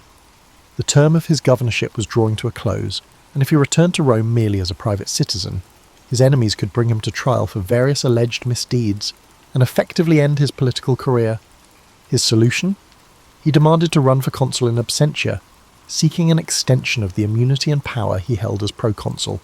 The Senate refused, with Pompey supporting that refusal. This was the point of no return. Caesar stood at the banks of the Rubicon River, the boundary beyond which lay Italy proper. Roman law was crystal clear. No general was allowed to bring his army into Italy. To do so amounted to a declaration of war. On a winter's night in 49 BCE, Caesar made his choice. He marched across the Rubicon, uttering the phrase, "Alea iacta est," the die is cast, if the anecdotes hold any truth. Overnight, Rome's system of alliances shattered. The civil war had begun. Pompey and many senators fled Rome to gather forces in the east, confident they'd muster armies far greater than Caesar's. They had the backing of traditional elites, wealthy provinces, and, they believed, time on their side.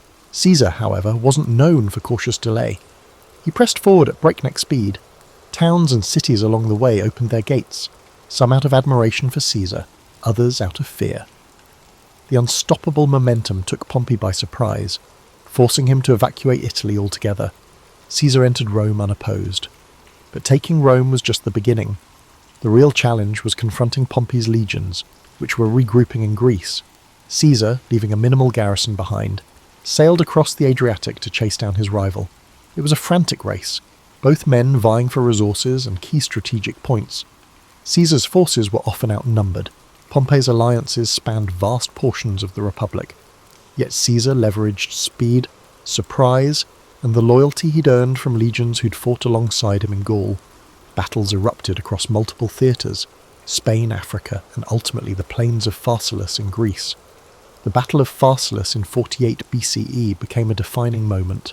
Pompey, confident in his superior numbers, formed a traditional line, anticipating a swift victory. Caesar, outmanned, arranged a reserve line of cohorts behind his cavalry on the right flank, anticipating Pompey's horsemen would try to envelop him. When the cavalry clash began, Caesar's hidden cohorts surged forward, routing Pompey's cavalry. This triggered a domino effect. Pompey's infantry, once they saw the cavalry in flight, lost cohesion. Caesar's legions, hardened by years of frontier warfare, exploited every gap. It was a massacre. Pompey escaped, but the psychological damage was done. Men who had once sworn loyalty to Pompey began to slip away or switch sides, sensing the tides of fate had turned. Pompey fled to Egypt, hoping to regroup, but the Ptolemaic officials, keen to appease Caesar, betrayed him. On his arrival, Pompey was assassinated, his head presented to Caesar as a perverse gift. Caesar was horrified. Despite their rivalry, Pompey had once been his son-in-law. Caesar's daughter Julia had been married to Pompey. Caesar publicly wept at the sight of Pompey's severed head, then ordered the execution of the men responsible for the betrayal. This act conveyed a message. Caesar might be ruthless, but he upheld the dignity of Roman nobility and detested dishonour.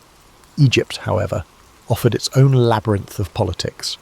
Cleopatra and her brother Ptolemy were locked in a power struggle. Caesar, now the most influential Roman in the region, found himself arbitrating their dispute. Cleopatra saw an opportunity. She smuggled herself into Caesar's presence, wrapped in a carpet, so the story goes, and charmed him with her intellect, wit, and grand vision for Egypt.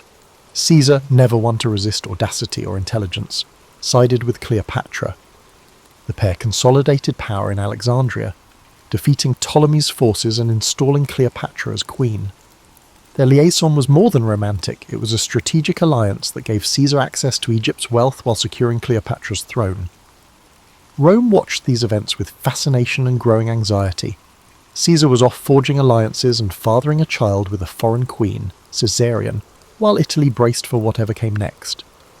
Though Pompey was dead, segments of the Roman Republic still resisted Caesar's rule. Caesar marched on, quelling resistance in Asia Minor, with such speed that he famously declared, "Veni, vidi, vici," I came, I saw, I conquered. Then he headed to Africa, clashing with remaining Pompeian forces and eventually subduing them. By 45 BCE, Caesar stood unchallenged as Rome's paramount leader. The Senate, most of whose members owed him their lives or careers, filled his hands with powers that stretched the limits of Rome's traditions. He was named dictator for 10 years, eventually dictator for life. Some called it a tyranny. Caesar, for his part, claimed he was trying to restore order. He enacted sweeping reforms, revising the calendar into the Julian model, restructuring debts, expanding the Senate, granting citizenship to loyal allies in distant provinces, and planning massive building projects that aimed to beautify the city. He also introduced social measures, like distributing land to veterans. In these moves, Caesar walked a tightrope, consolidating power, while giving just enough to the masses and Senate to keep them largely compliant. But something in the Roman psyche chafed at one-man rule. Rome prided itself on hating kings. Their entire identity was built around a republic, even if that republic was often manipulated by the powerful. Caesar's acceptance of lavish honours and his centralisation of power made some worry that he sought to crown himself. Others found him dangerously modern, someone who might change Rome beyond recognition. And behind Caesar's unstoppable force lay a silent question. Was the Republic just a stage for one man's ambition, or could it endure? When Caesar finally returned to Rome in triumph, the city was abuzz with rumours and festivals. Though war still simmered in the distant corners of the Republic, Caesar's personal magnetism and the promise of stability temporarily silenced most discontent. He orchestrated spectacular public games and feasts, showering the populace with free grain. Statues and monuments sprang up in his honour. Yet beneath the gleaming facade, the core of Roman tradition, those unwritten rules guarding the Republic from monarchy, felt under siege. One example of Caesar's larger-than-life persona was his attempt to reshape the calendar, which was no small matter in Rome. The old lunar calendar had become hopelessly misaligned with the seasons, creating confusion in festivals and civic life. Caesar, advised by astronomers including Sosigenes of Alexandria, introduced the Julian calendar, a solar-based system with a leap year cycle. This was a major administrative reform that didn't just tidy up dates. It demonstrated Caesar's willingness to override centuries of practice if he believed he had a better way. People marvelled at the clarity the new calendar offered, but they also sensed that if Caesar could reorder time itself, what else might he feel entitled to reorder? He poured money into construction. Under Caesar's direction, new buildings, temples, and public spaces sprouted, symbolising a Rome reborn. The Forum grew more magnificent. He commissioned grand projects that not only beautified the city but gave work to thousands of labourers, elevating Caesar's popularity among the common folk.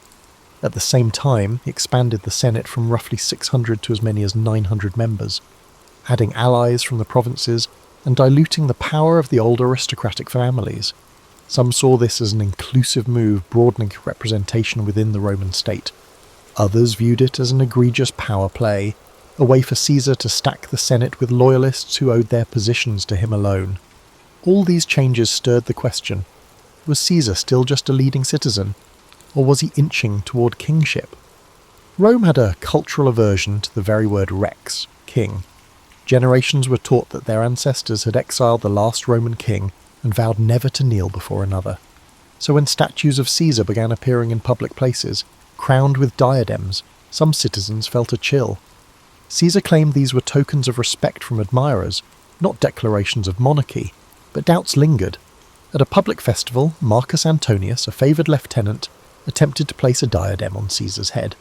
Caesar dramatically refused, stating, "Only Jupiter is king of the Romans." But the crowd's reaction was mixed. Some cheered his refusal, others suspected a theatrical performance designed to test public opinion on a monarchy.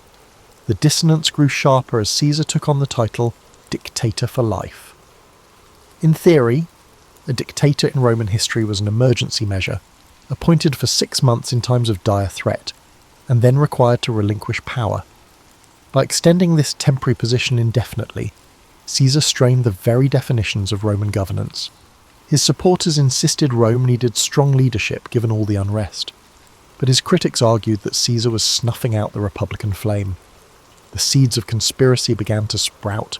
Senators who longed for a return to the old order, such as Gaius Cassius Longinus and Marcus Junius Brutus, started meeting discreetly. Brutus stood out. He descended from Lucius Junius Brutus, the fabled founder of the Republic who drove out the ancient kings. Caesar had shown Brutus remarkable favour, even rumoured to have paternal affection for him. Yet this complicated bond didn't stifle Brutus's conviction that Caesar's power threatened the Republic's core values. Cassius, a cunning figure with a far darker edge, fanned the flames, reminding Brutus of his ancestors' legacy and the sacred duty to protect Rome from a tyrant. Meanwhile, Caesar seemed to sense an undercurrent of danger. He went about with guards, but he also believed that living in constant fear would diminish his stature. On the surface, he continued orchestrating elaborate plans.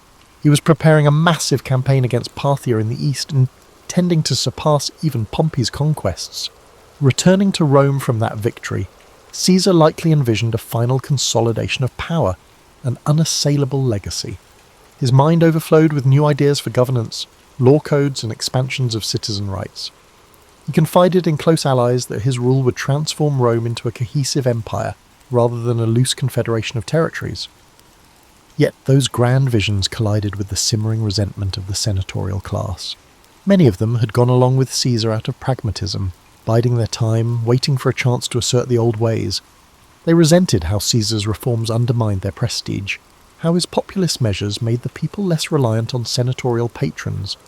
Some conspirators hoped to reinstate a pure republic with limited terms of office and carefully balanced powers. Others simply wanted Caesar gone, viewing him as an existential threat to their personal standing. So as Caesar walked the marble floors of the Curia, conferring with senators, not all who greeted him warmly were true allies. The facade of unity was just that, a facade. Whispers circulated about the Ides of March, a date the conspirators had marked as pivotal. Caesar, distracted by preparations for upcoming campaigns, either dismissed or downplayed the signs of looming treachery. He was, after all, Julius Caesar, the man who escaped pirates, conquered Gaul, and overcame Pompey. To him, fear was a cage he refused to live in. To the conspirators, his confidence was both an insult and an opportunity. The stage was set, and all of Rome felt the tension in the air. The days leading up to the Ides of March had a strange energy in Rome. Senators bustled about with forced smiles, while scribes noted a flurry of edicts and proposals Caesar aimed to finalise before departing on campaign. Craftsmen laboured on newly commissioned statues and inscriptions praising Caesar's achievements. Meanwhile, anxious whispers seeped through the city, swirling in the smoky corners of taverns and the hush of aristocratic dinner parties. Caesar himself oscillated between excitement for his Parthian expedition and vague apprehension. Omens were a big deal in Roman society, and several odd occurrences had stoked superstitions, reports of strange lights in the sky, or a soothsayer who warned Caesar to beware the Ides of March. Caesar, rational yet not entirely dismissive of Quran auguries, seemed torn between curiosity and disbelief. He joked about the warnings, telling friends the Ides of March had arrived and nothing had happened yet. But behind the levity, hints of caution surfaced. He was known to have shared concerns with Calpurnia, his wife, who begged him on to be vigilant. The conspiracy gained momentum. Cassius worked tirelessly, approaching senators who felt displaced by Caesar's sweeping reforms or who bore personal grudges. Persuading Brutus had been the linchpin. Brutus's moral standing and family legacy offered a veneer of honour to what might otherwise look like a naked power grab. With Brutus on board, recruiting others became easier.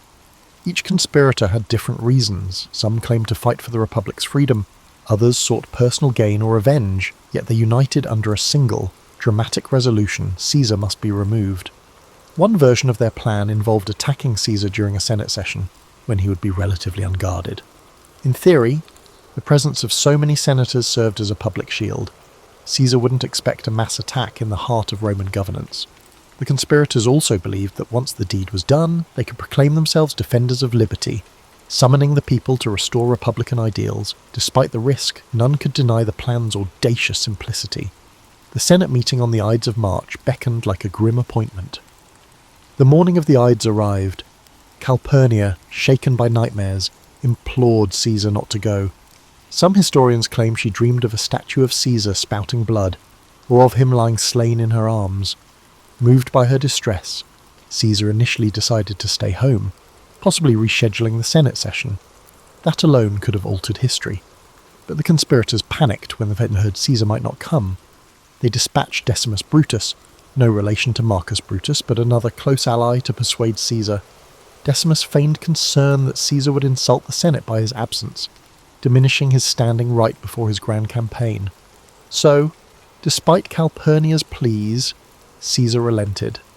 He donned his ceremonial toga and left for the Curia. Inside the Senate meeting, the atmosphere was thick with tension, though it started off with formalities. Caesar took his seat. A group of conspirators approached, pretending to ask a favour on behalf of a political exile. They surrounded him as if to press their case more passionately. Then, as the story goes, at a signal, daggers appeared.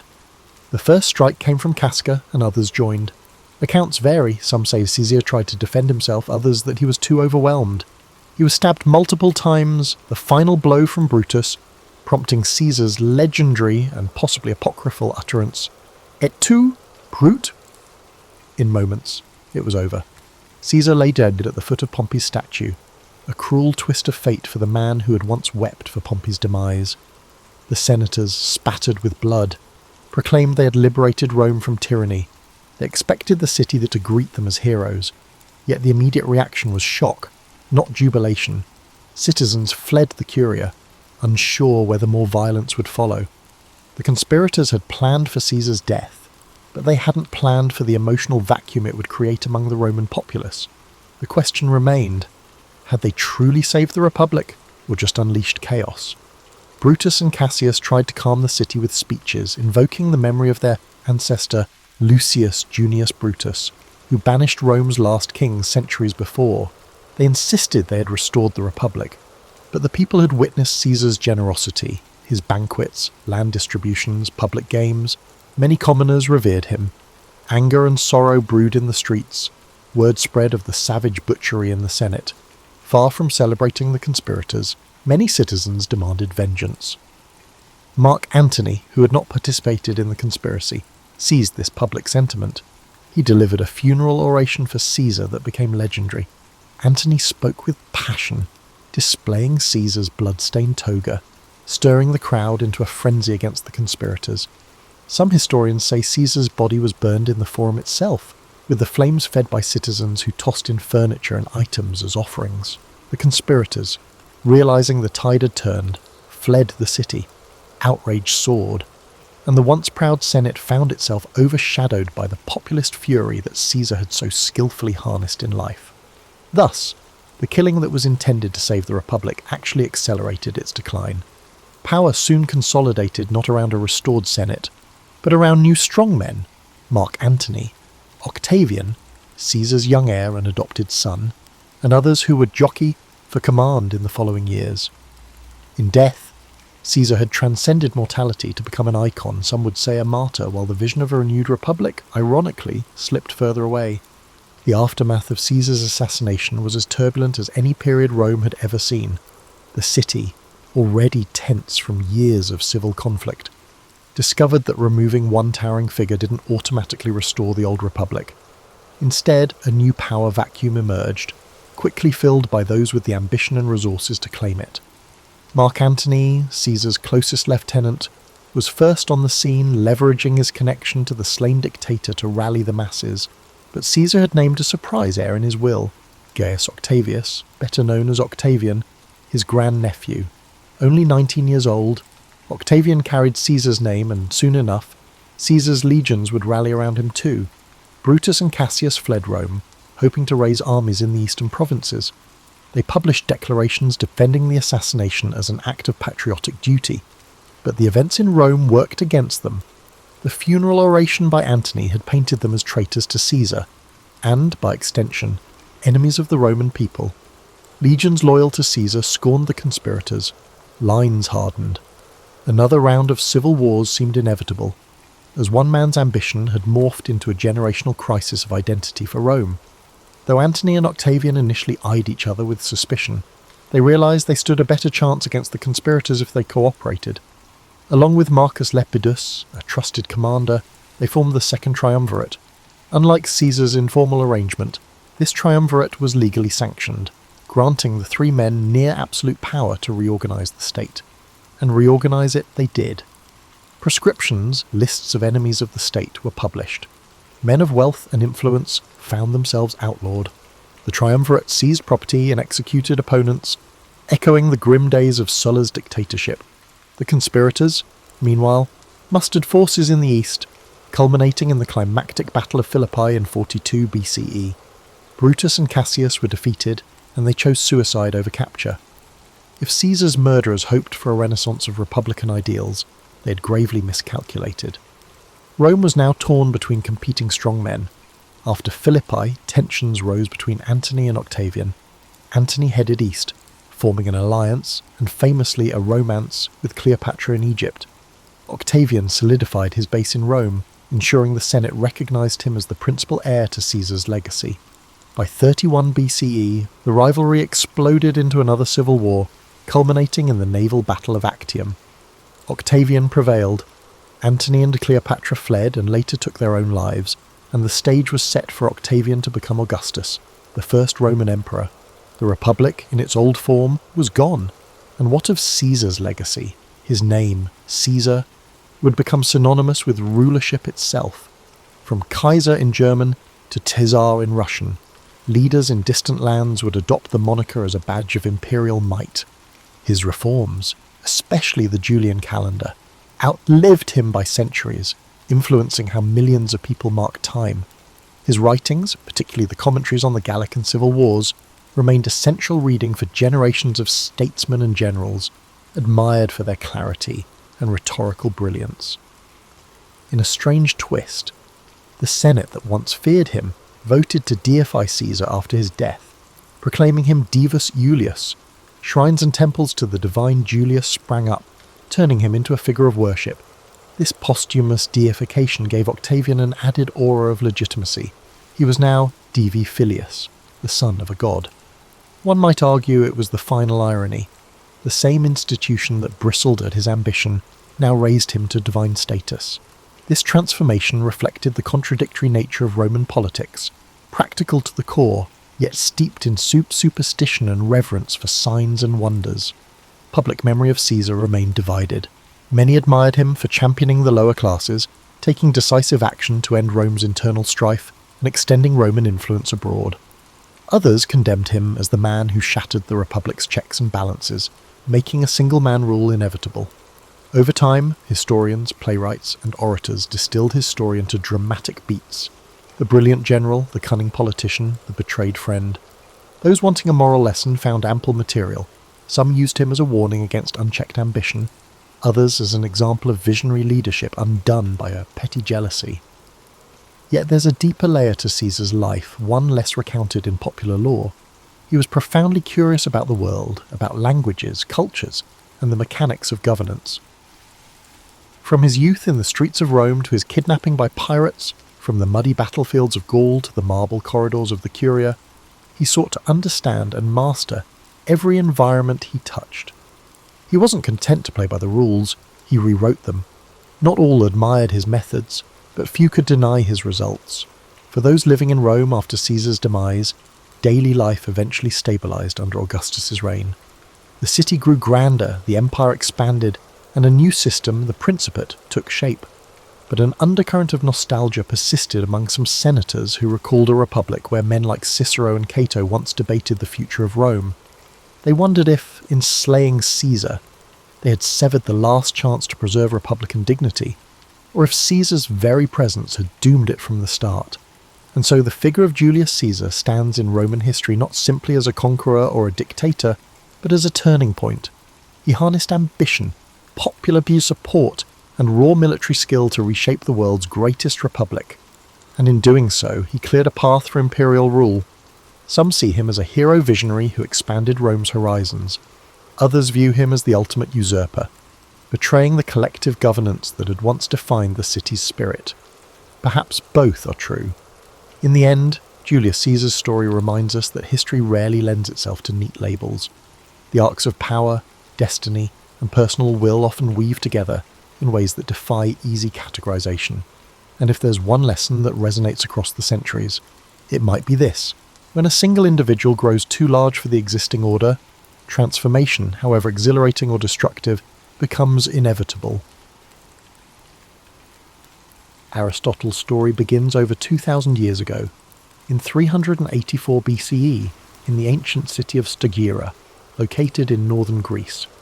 Born to a physician named Nicomachus and his wife Phaestis, Aristotle came into the world surrounded by a mix of science, medicine, and tradition. His father's role as the physician to the royal court of Macedon meant that Aristotle grew up in an environment deeply rooted in observation, inquiry, and the natural sciences. Even as a child, he showed a curious and inquisitive nature, traits that would come to define his life and work.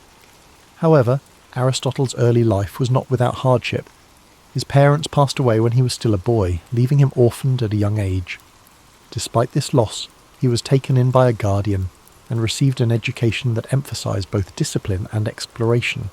His early exposure to the workings of the natural world, combined with the structured environment of his upbringing, set the stage for his intellectual journey.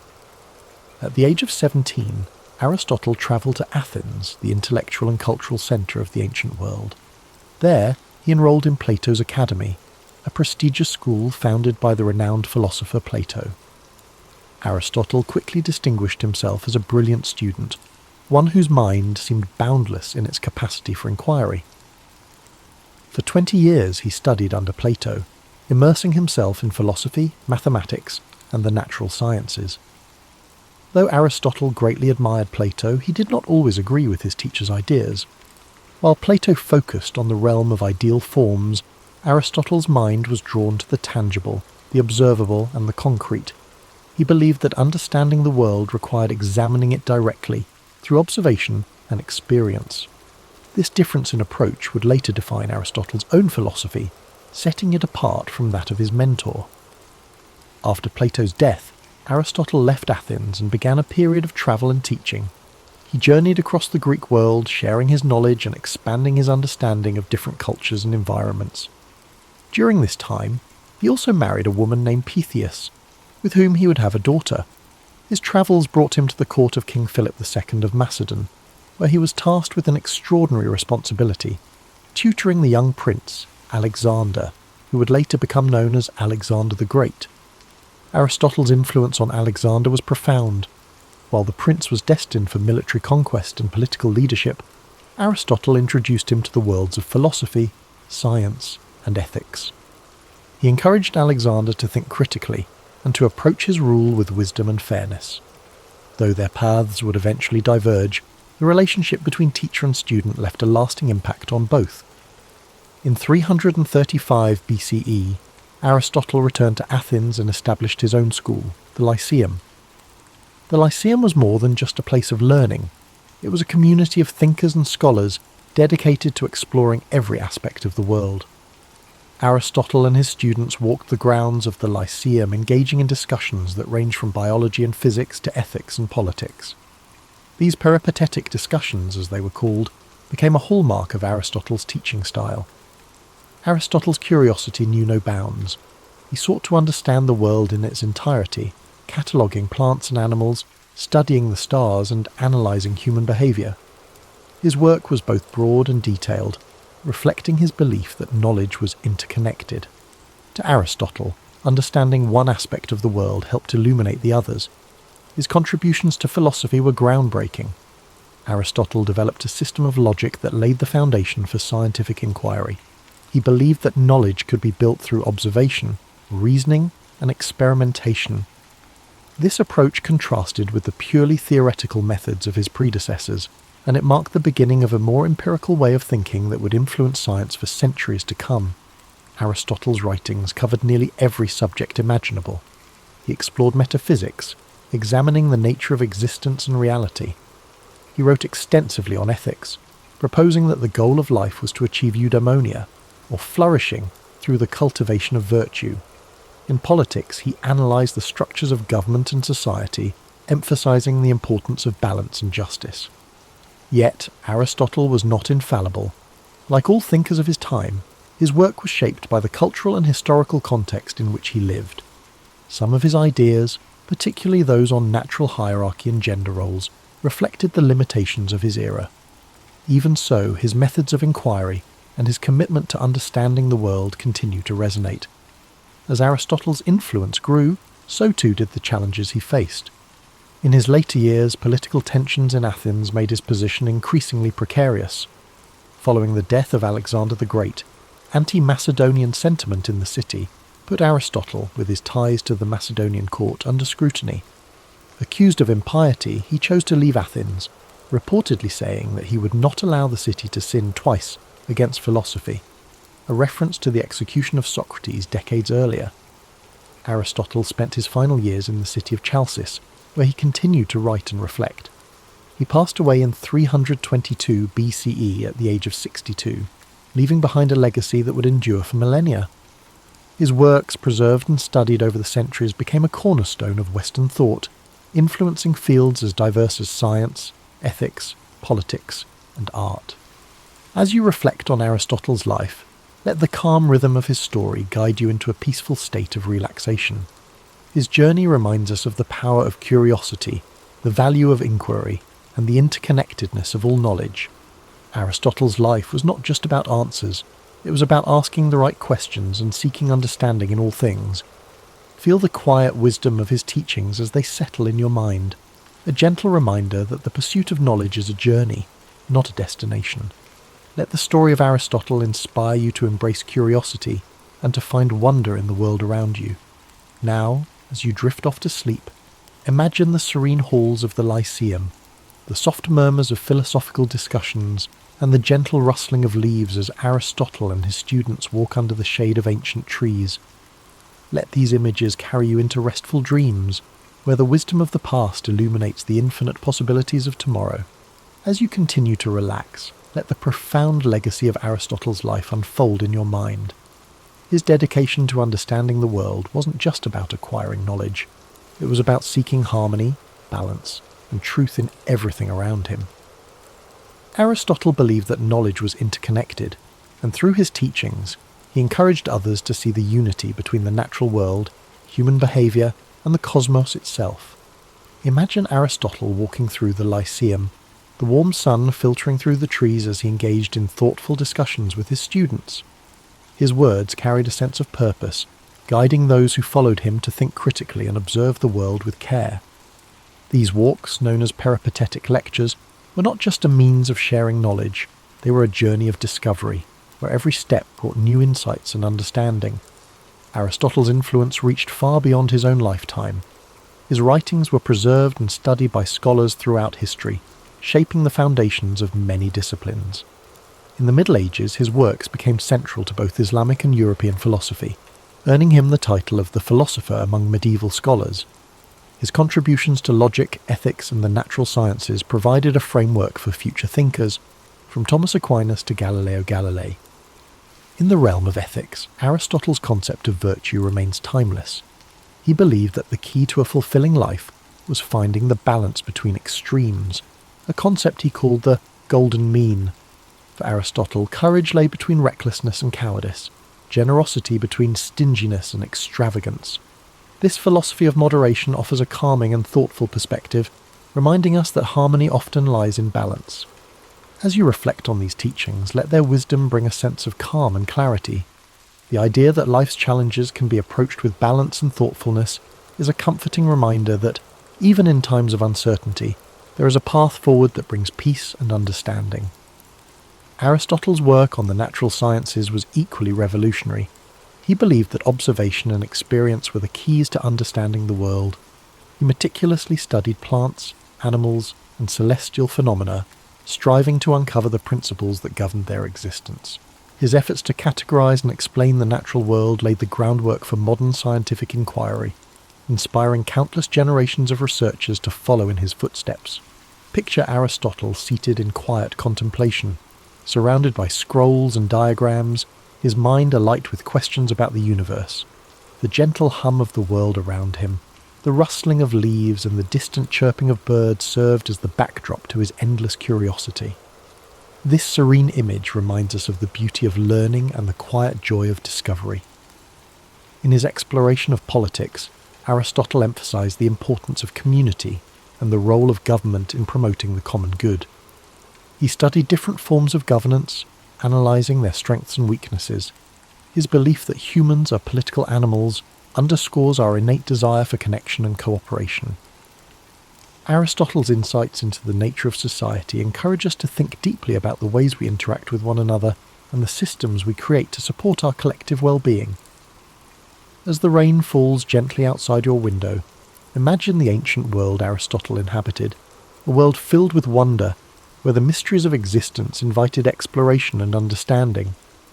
Let his story remind you that curiosity is a gift, one that opens the door to endless possibilities.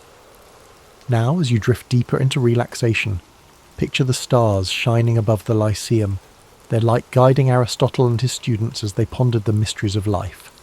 The gentle rhythm of their footsteps, the soft murmur of their voices, and the stillness of the night create a peaceful atmosphere, one that invites you to find rest and serenity in your own journey.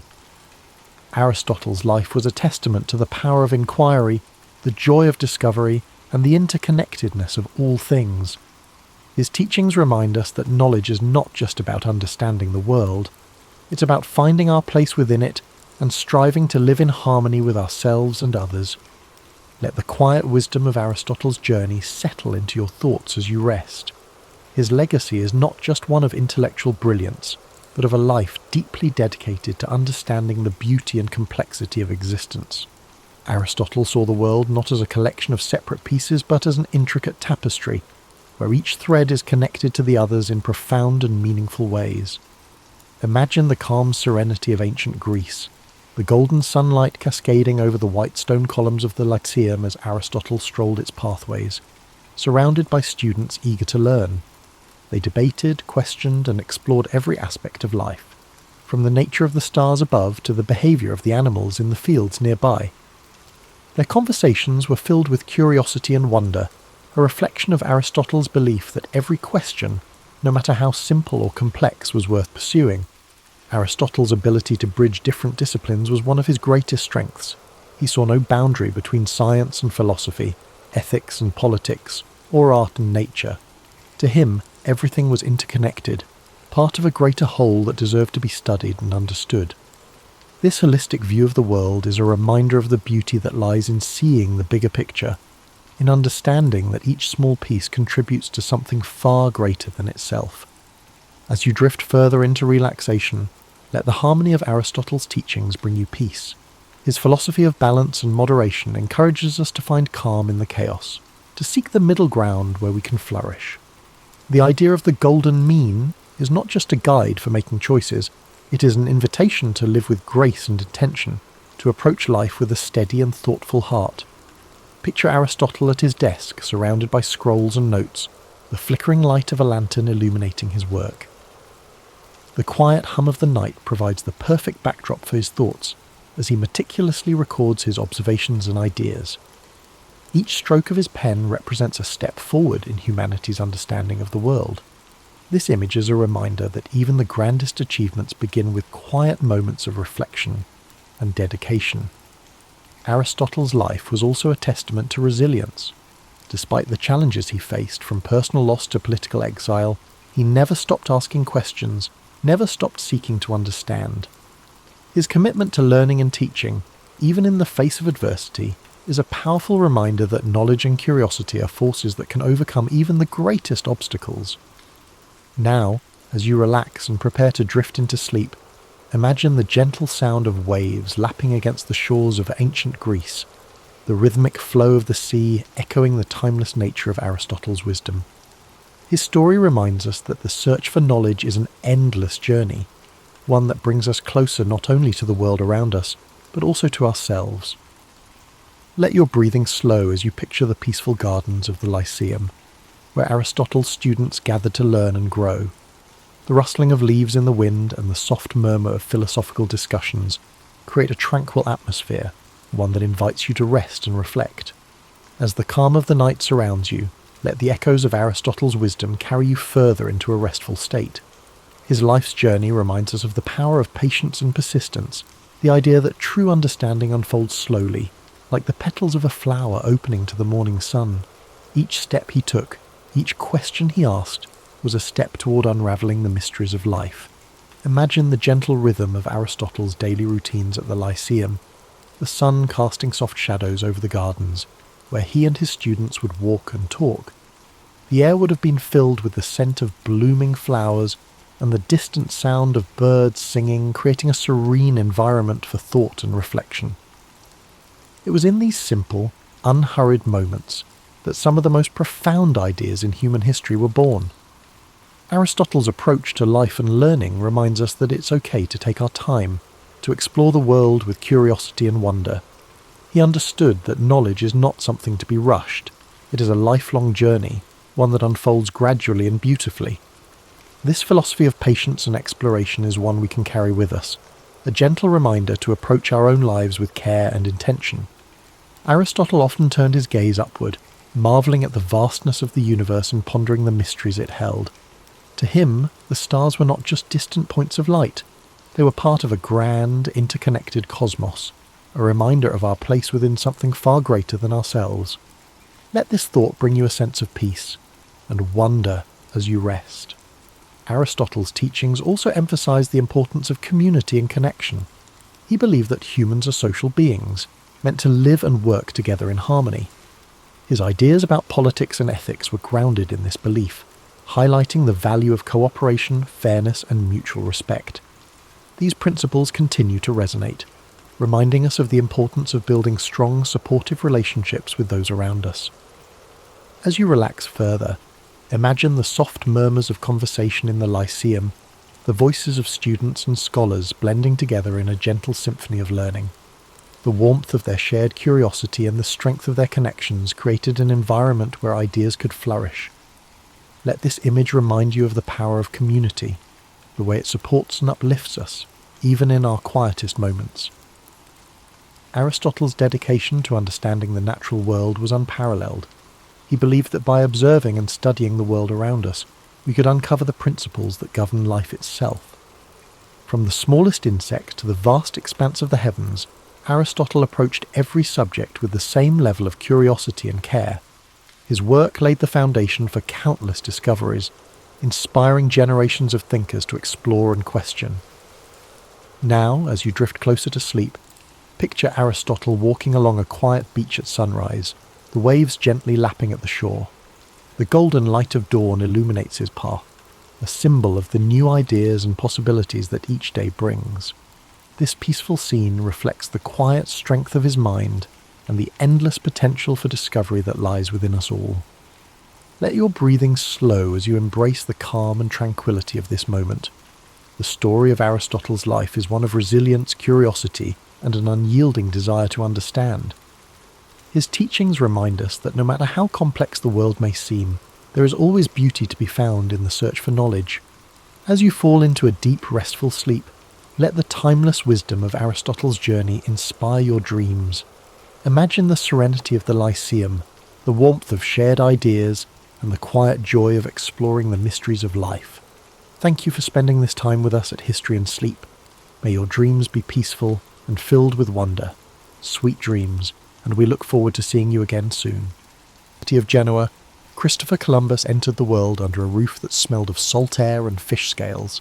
His father, a wool weaver by trade, held lofty aspirations that his son might avoid the repetitive, grinding tasks of carding, spinning, and weaving. The bustle of people coming to trade in the harbour, yelling over each other in half a dozen dialects, made an indelible impression on young Christopher. As he wandered the narrow alleys that snaked through the city, he would often pause beside ships being loaded with cargoes bound for foreign horizons. No matter the dampness or the fierce winds rolling in from the Ligurian Sea, he remained entranced by the idea of distant lands. This fascination set him apart from others his age. He was far less interested in the local gossip about the new bishop or who would marry into which family.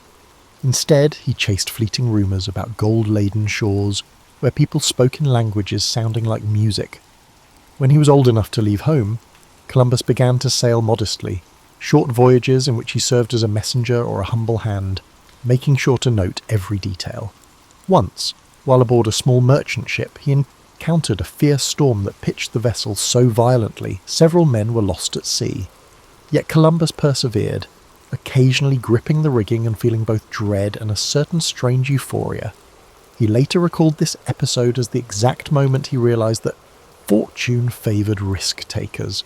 The wind stung his face, but he felt alive in a way that overshadowed the fear. At that time, The known world for most Europeans was bracketed by misunderstandings about what lay beyond the horizon. Maps were often imaginative, featuring sea monsters, swirling vortexes, or vast empty spaces labelled terra incognita. Columbus devoured any chart or ragged bit of parchment he could find. In taverns, he listened to old sailors speak of land glimpsed through squalls and thick fog, and not shown on official charts. While some dismissed these tall tales as bar-brawlers' fables, Columbus tucked them away in his mind like precious cargo. He made sure to learn from the best navigational minds available. By day, he subjected himself to the strict discipline of mathematics, angles, distances, how to track the sun and stars. By night, he pored over translations of Ptolemy, or any scraps referencing far-off kingdoms. His curiosity was insatiable, but always tinged with pragmatism. Even as he immersed himself in daydreams of unknown continents, he meticulously built his fundamental knowledge. The pursuit of novelty was anchored in the discipline of rigorous study. A lesser-known anecdote concerns a letter Columbus received from a Venetian traveller whose name has been largely forgotten by mainstream history. This Venetian teased glimpses of a rumoured passage, a route leading west across the Atlantic to Asia's riches.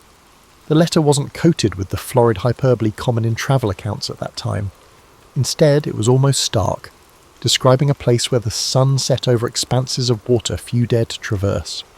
Columbus cherished that letter, convinced it held the kernel of a secret known only to a handful of traders or explorers who lacked the means to follow up on it. The Venetian might never have expected his words to incite one of the most daring voyages of the age. Yet for Columbus, that letter represented a subtle push, a sign that the improbable might be real. In the decades leading up to his famed expeditions, Europe wrestled with power shifts. Italy's city-states squabbled with each other. The Ottoman Empire flexed control over trade routes, and Portugal angled for maritime dominance. People in Columbus's circles debated the viability of sailing west to reach the spice-laden east. The question was more than academic curiosity. It came down to wealth, alliances, and bending the map to serve power. Genoa, sitting at the crossroads of so many trading arteries, was itself a testament to how maritime acumen could drive prosperity. Columbus was neither the best educated nor the wealthiest visionary of his time, but he excelled in marrying lofty dreams with a canny political sense. It became apparent to him that some power, be it Portugal, Spain, or another kingdom, would eventually roll the dice on a transatlantic venture, and he, poised with a solid track record of smaller voyages, aimed to be the chosen instrument of that gamble. He saw himself as indispensable in bridging the gap between the idea and the deed. Others might excel in theorizing or financing, but Columbus believed he alone carried the peculiar mix of unwavering faith and nautical competence necessary for success. During these formative years, what truly set Columbus apart was not just his willingness to take leaps, but his ability to accumulate allies and supporters behind closed doors. He had a gift for speech, particularly when discussing navigation or potential wonders that might lie across the Atlantic. People described him as a steadfast man, perhaps even stubborn, whose vision shone through in conversation. Some dismissed him as overzealous, others were swept up in his unwavering confidence. Either way, they remembered him. In a society where reputations were currency, that was the first step toward finding patrons who could turn imagination into tangible backing. Stories about Columbus often skip from his boyhood in Genoa straight to his lobbying at the Spanish court. Yet these in-between years, during which he sharpened his craft, cultivated friendships, and scoured every port for whispered tales, were pivotal. They formed a crucible in which the idea of sailing west to reach what Europe called the Indies hardened into a driving obsession. By the time he embarked on the journeys that would etch his name into history, he was already a seasoned navigator with connections in multiple courts. Many might have possessed theoretical knowledge or raw courage, but Columbus combined them with a strategic sense of timing and persuasion. Ultimately, the sum of these experiences, the near-death storms, the midnight confessions of old sailors, the letters penned by obscure travellers, wove together. Columbus stood as a man on the cusp of forging something vast. He was ready to propose a radical plan to whichever monarchy had the audacity to endorse him. And that moment was inching closer every time he set foot on a dock, every time he gathered new bits of intelligence, and every time he closed his eyes at night, visions of uncharted coast dancing just beyond the darkness.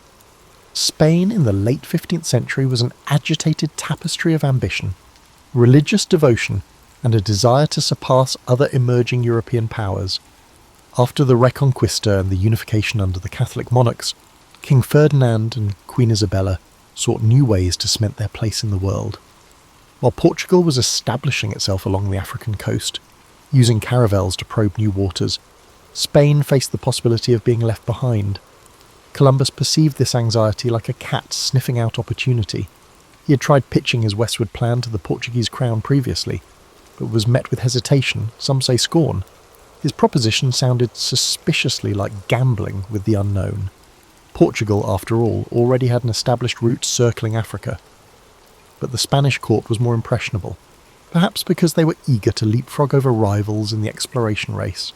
Columbus bided his time in Andalusian port towns, forging friendships with local captains, cartographers, and the occasional monk with an interest in exotic geography.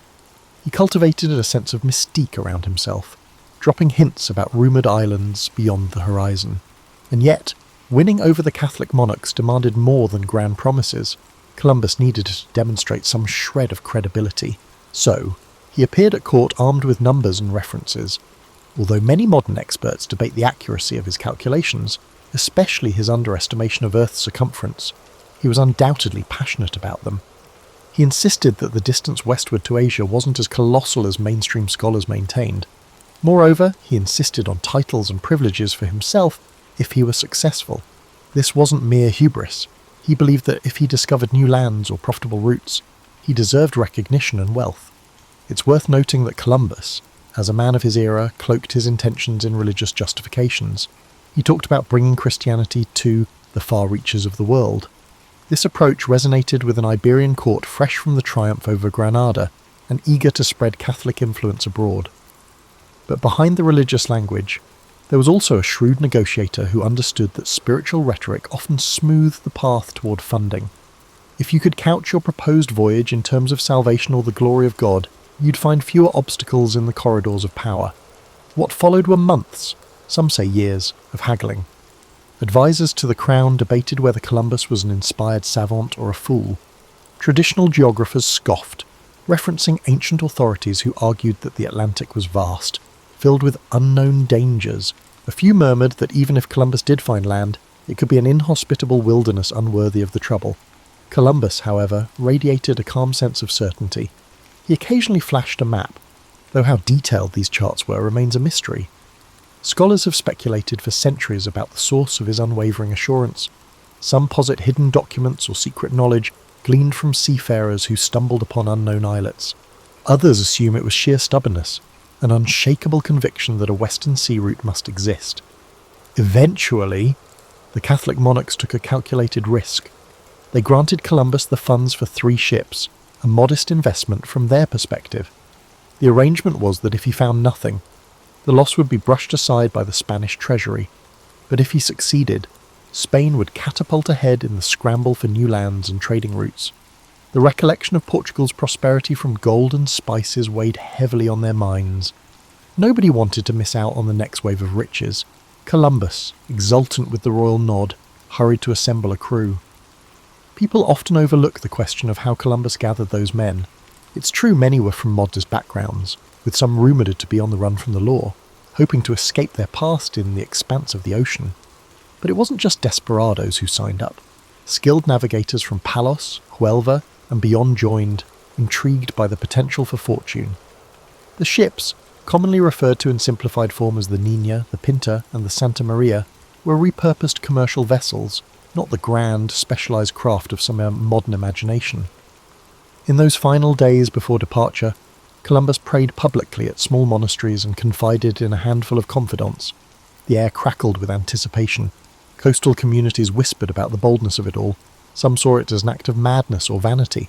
Others felt the giddiness of perhaps witnessing the dawn of a new era, though they likely didn't phrase it that way.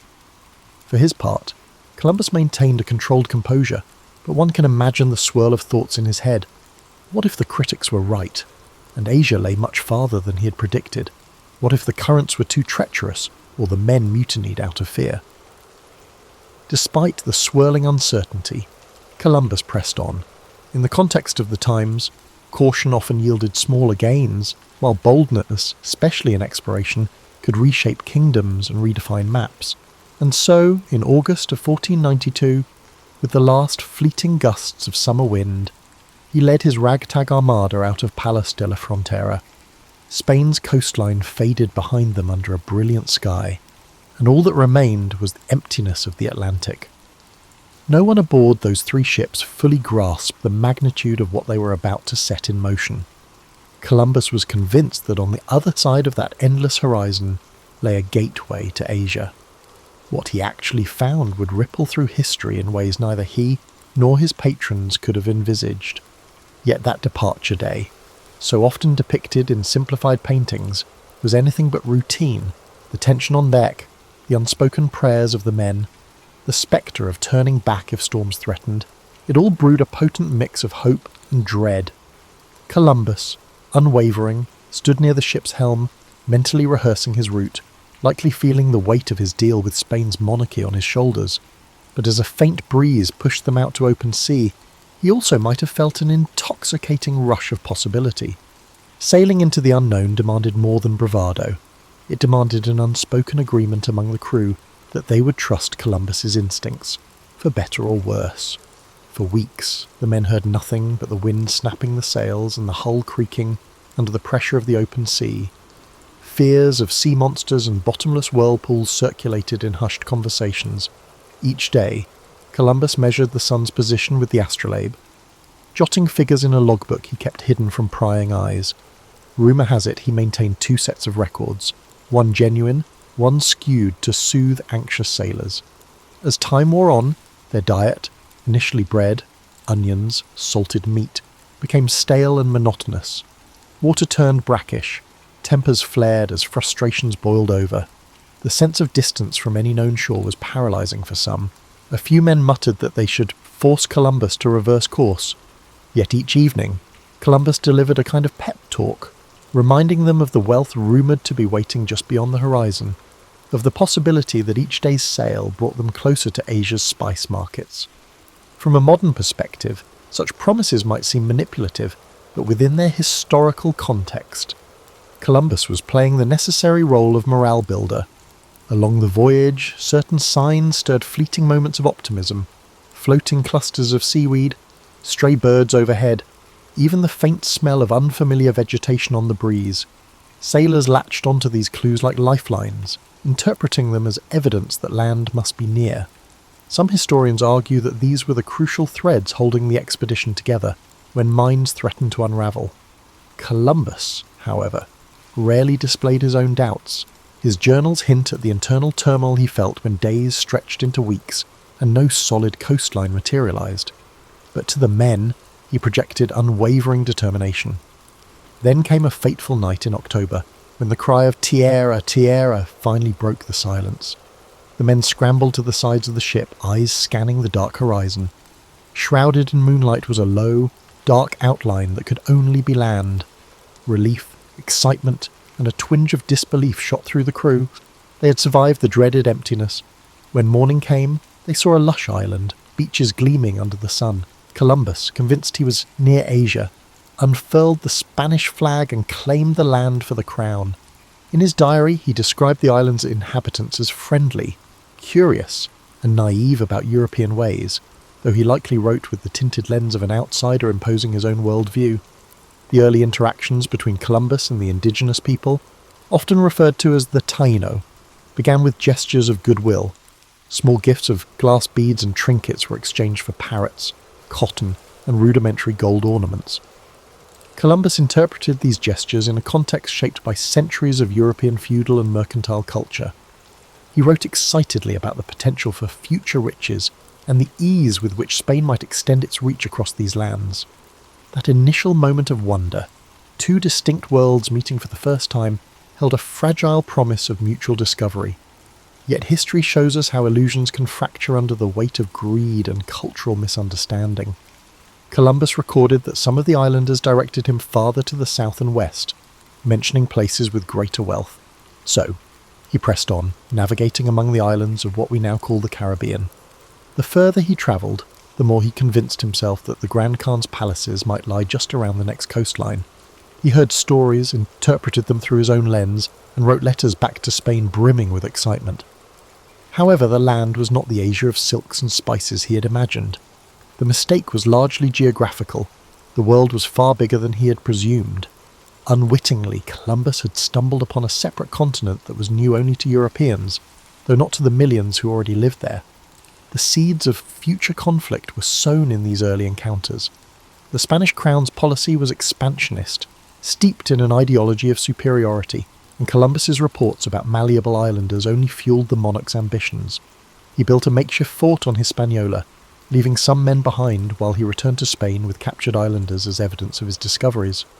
In modern eyes, that action signals a grim foreshadowing of how the New World's inhabitants would be treated, as curiosities, labour sources, or impediments to colonial aims. But in Columbus's time, such manoeuvres were considered strategic. He wanted to ensure further funding by demonstrating tangible results. Returning with natives, though entirely unethical by contemporary standards, served as proof that he wasn't just spinning tall tales. As he sailed back, Columbus already envisioned subsequent expeditions, likely anticipated wealth, honours, and a permanent place in the aristocracy. He had entered the islands as an emissary of a new empire in the making. Much like a businessman presenting a prototype to investors, he came back with enough evidence to secure additional patronage from Spain. Royal receptions greeted him upon his return, and he responded by describing the islands as paradises brimming with potential for Christian conversion and resource extraction. The tale of first contact is often romanticised, but the reality was more complex and ominous. Suspicion lurked beneath the surface, both from the Spanish who found less gold than rumoured, and from the indigenous peoples who now witnessed the arrival of more foreigners seeking land and labour. Columbus's navigational victory had unknowingly unlocked a door that would soon see waves of conquistadors. Missionaries and fortune-seekers flood these shores. For now, though, in the immediate aftermath of that first voyage, Europe saw Columbus as a triumphant discoverer who validated the westward route. The next chapters would unveil the consequences of that discovery. For a brief flickering moment, there existed an in-between time when Europeans and native islanders engaged without fully understanding what was at stake.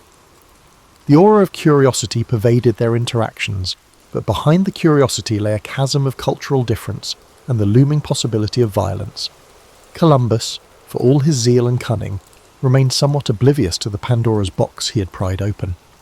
His mind was fixed on proving to the Spanish crown that he was the man to lead the next wave of expeditions into these unfamiliar waters, confident that wealth and glory lay just over the horizon.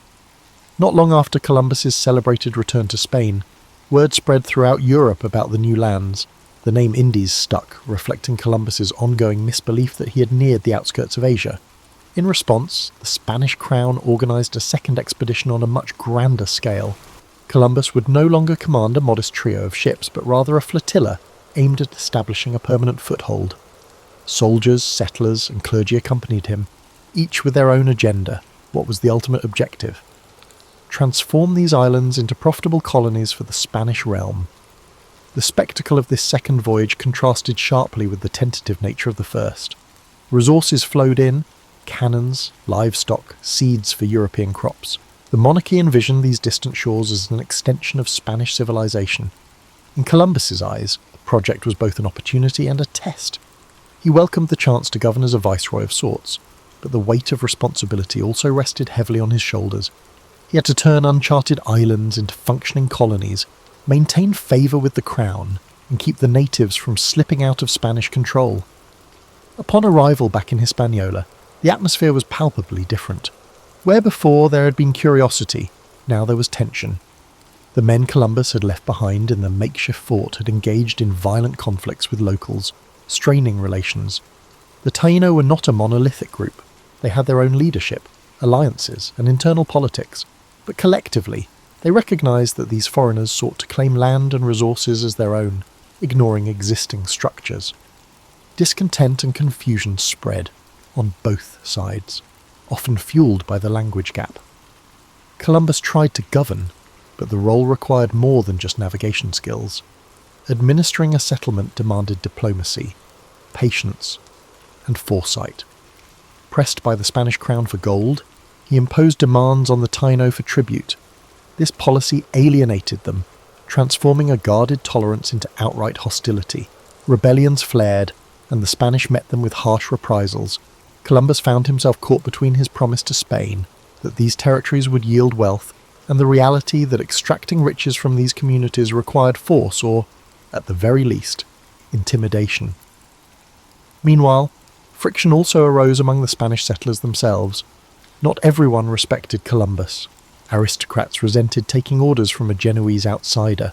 Soldiers chafed under what they viewed as incompetent leadership. A swirl of accusations circulated, mismanagement of supplies, favouritism, and even cruelty toward both settlers and Mid-Don natives.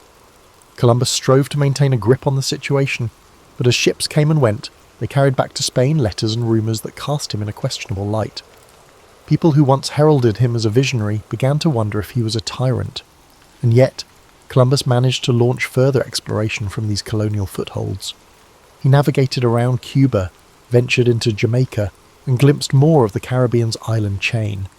Each landfall brought new interactions with indigenous populations. Some initial encounters seemed peaceful enough, featuring small exchanges of goods or gestures of amity. But as Spanish ambitions grew, tensions invariably escalated into conflict. Even so, Columbus's spirit for exploration never truly dimmed.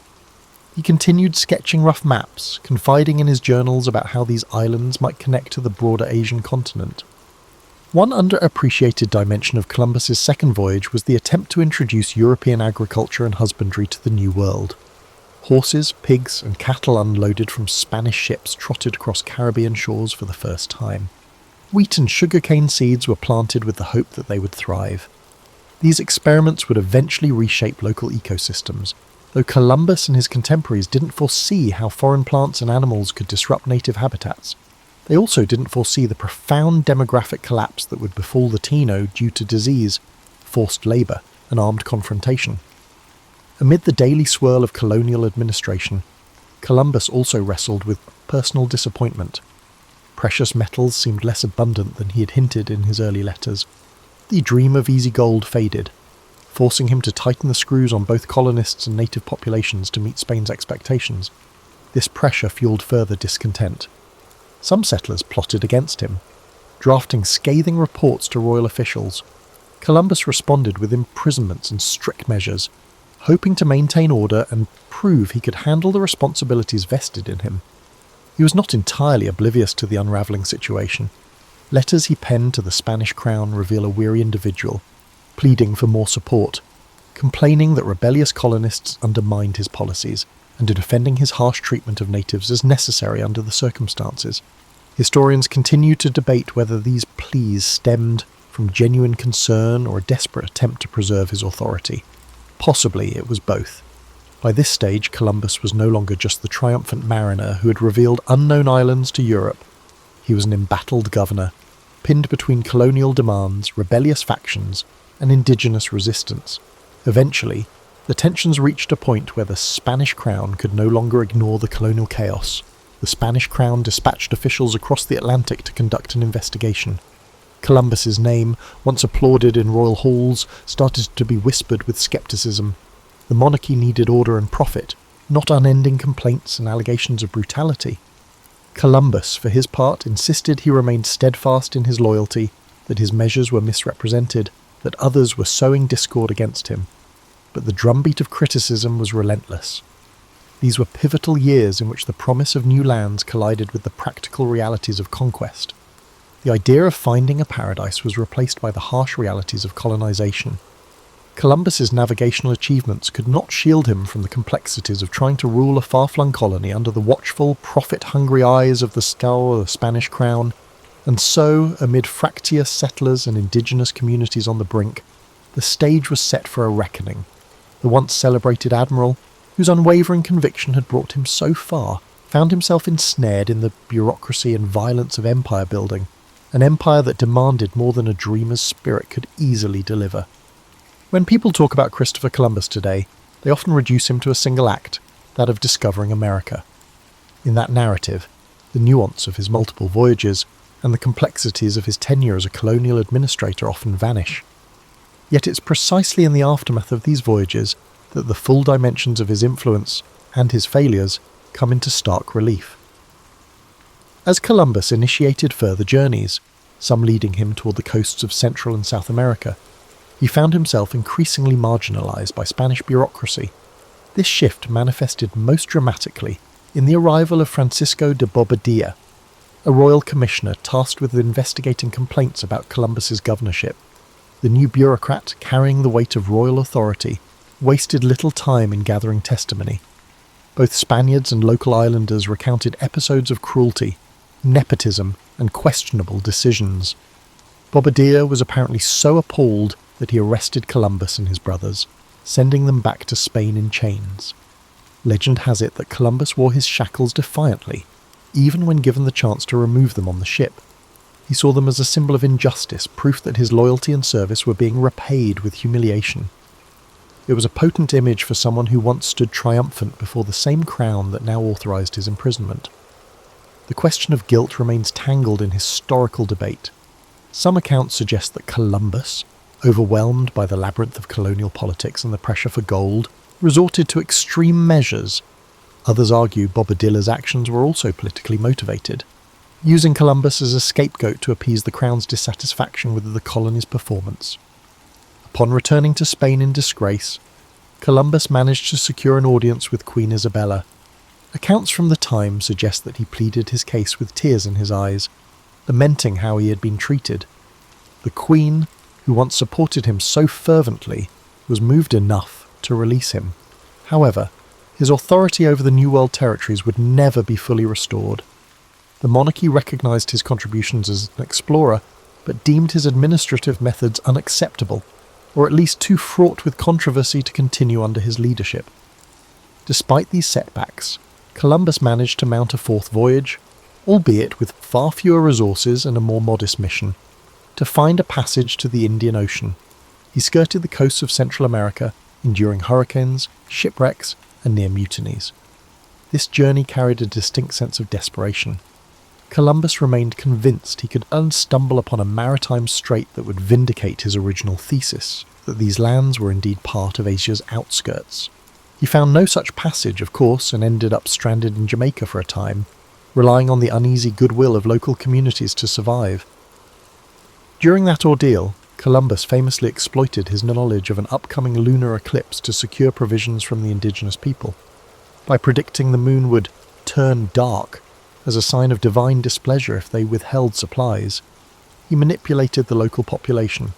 This episode underscores the lengths he would go to maintain authority in precarious circumstances, and it also points to the lopsided power dynamics at play. Even when cut off from Spanish support, Columbus found ways to leverage advanced European knowledge like astronomy for short-term advantage. Eventually he managed to return to Spain in failing health, battered by the years at sea. The illusions that he might still be recognised as the viceroy of a new empire, or that he might uncover the golden cities of Asia, had diminished. Queen Isabella's death in 1504 further eroded his political support. King Ferdinand was far more pragmatic and less inclined to indulge Columbus's petitions for power or wealth. Over time, other explorers, such as Amerigo Vespucci, began to map the contours of the so-called New World, inadvertently challenging Columbus's fixation on Asia. In his later years, Columbus lived in semi-retirement, dogged by lawsuits over revenues he believed were owed to him based on his original contract with the Crown. The once bold dreamer was reduced to lodging legal complaints. He penned letters that oscillated between self-justification and appeals to higher Christian purposes. Even on his deathbed in 1506, he seemed unwilling to let go of the conviction that he had indeed found a western route to Asia. From a purely human perspective, these final chapters present a poignant figure. A man once lauded as an unrivaled pioneer, brought low by the machinery of the empire he helped expand. It's tempting to cast him as either victim or villain. He was, in truth, a complex amalgamation of ambition, faith, calculation, and tunnel vision. His voyages unleashed colossal consequences for countless indigenous peoples who bore the brunt of colonization's brutality, disease, and cultural upheaval, and yet, from a European standpoint, he undeniably altered the map and opened an era of unprecedented maritime expansion. One might argue that his ultimate downfall was that he neither adapted nor let go of his initial misconceptions. Had he recognised these territories as a separate landmass, he might have adjusted his strategies, perhaps forging alliances or seeking more sustainable ways to govern. Instead, he persisted, year after year, in claiming that Asia was just around the corner, that a strait or a city of gold would validate his calculations. This inflexibility collided with the messy reality of empire building. The monarchy demanded tangible riches and stability, not unending quests based on outdated assumptions. By the time Columbus died, he had seen only fragments of his grand vision realised. The world had indeed changed, but largely beyond his personal control. Ships from other European nations would soon arrive, each with their own agendas, as the scramble to exploit the newly unveiled continents gained momentum. Columbus's name would echo through centuries, but his latter days were marked by a troubled sense of having been eclipsed. The shimmering illusions that guided him across unknown waters faded into a legacy far more complicated and far more transformative than even he could have imagined. The ramifications of Columbus's journeys extended far beyond the man himself, unleashing a chain of events that would reshape the globe. With each subsequent ship sailing westward, more European settlers landed on Caribbean shores and, eventually, the mainland. While the Spanish crown extracted gold and silver from mines carved out of the soil, indigenous societies buckled under forced labour and diseases like smallpox, measles and influenza. These illnesses, new to the Western Hemisphere, devastated populations who had no immunity. Communities that had thrived for generations collapsed, their cultural practices disrupted or erased. Within a single generation, the vibrant tapestry of the Taino and other native groups was forever transformed. Some scholars estimate mortality rates well over 70% in certain areas due to epidemics alone. The Spanish approach was typically to establish encomiendas, a system in which settlers were granted control over local communities. They were supposed to protect and educate them in Christianity, but in practice, the system turned into a form of enslavement, extracting labour while paying minimal heed to well-being. Columbus's initial governance might not have single-handedly created these policies, but his methods and the Crown's encouragement of resource exploitation set the tone. The idea of the Columbian Exchange is often used to describe the massive transfer of plants, animals, people, and ideas between the old and new worlds. From the Americas came crops like maize, potatoes, tomatoes, and cacao, which would revolutionize European cuisine and agriculture. Conversely, Old World animals like horses, cattle, and pigs quickly became fixtures in the Americas, changing landscapes and indigenous livelihoods. This exchange also included the forced migration of African slaves who were brought in to replace decimated local labour forces, grim escalation that Columbus may never have directly orchestrated, but that followed from the colonial blueprint he helped lay out. In a broader sense, Columbus's voyages sparked the European imagination. Portugal, England, France, and the Netherlands soon launched their own missions across the Atlantic, driven by rumours of riches and unconquered lands. Competing claims ignited conflicts over territory, opening a new age of imperial rivalry. The lines on maps were redrawn countless times, each iteration leaving a trail of treaties, wars, and boundary disputes. And so, the impetus that began with Columbus's belief in a westward path to Asia spiralled into a global upheaval that reached far beyond the Caribbean. As these powers jostled for control, indigenous nations across two continents faced waves of new arrivals. Some groups formed alliances with Europeans, leveraging firearms and trade relationships to gain regional advantages. Others resisted colonization with every means at their disposal, whether through warfare or diplomatic negotiation. In that unfolding drama, Columbus's role was recast, overshadowed by conquerors like Cortés and Pizarro, whose direct subjugation of massive civilizations, Aztec and Inca, dwarfed the smaller-scale conquests of the first islands. Yet the initial spark, the template for claiming land under royal charters, traced back to Columbus's insistence that these lands belonged to Spain. Over the centuries, his reputation waxed and waned. In Spain, he was intermittently lionized as a national hero, though he was Italian-born. In the emerging United States, Columbus was mythologized as an emblem of pioneering spirit, particularly during the 19th century, when a young nation sought founding myths disconnected from British colonial rule. Monuments sprouted in his name. Poets and chroniclers polished away the unseemly details, painting him as a visionary chosen by fate. But as the modern era approached, historians began to piece together the darker facets, the enslavement of native peoples, the ruthless tactics to extract tribute, and the catastrophic demographic collapse that accompanied European arrival. Within academic circles, Columbus's identity has been dissected with increasing rigour. Was he a brilliant, if flawed, mariner caught in the unstoppable tide of empire? A cunning opportunist who used royal favour to pursue his quest for personal glory? Or a tragic figure who stumbled into a continent he never understood, living long enough to see his illusion crumble? The man's diaries, the letters he exchanged with monarchs, and the records of those who travelled with him reveal contradictions and complexities that defy easy categorization. Social movements in the late 20th and early 21st centuries further heightened scrutiny. Protesters targeted Columbus Day celebrations, calling attention to the brutal legacy of colonization for indigenous peoples.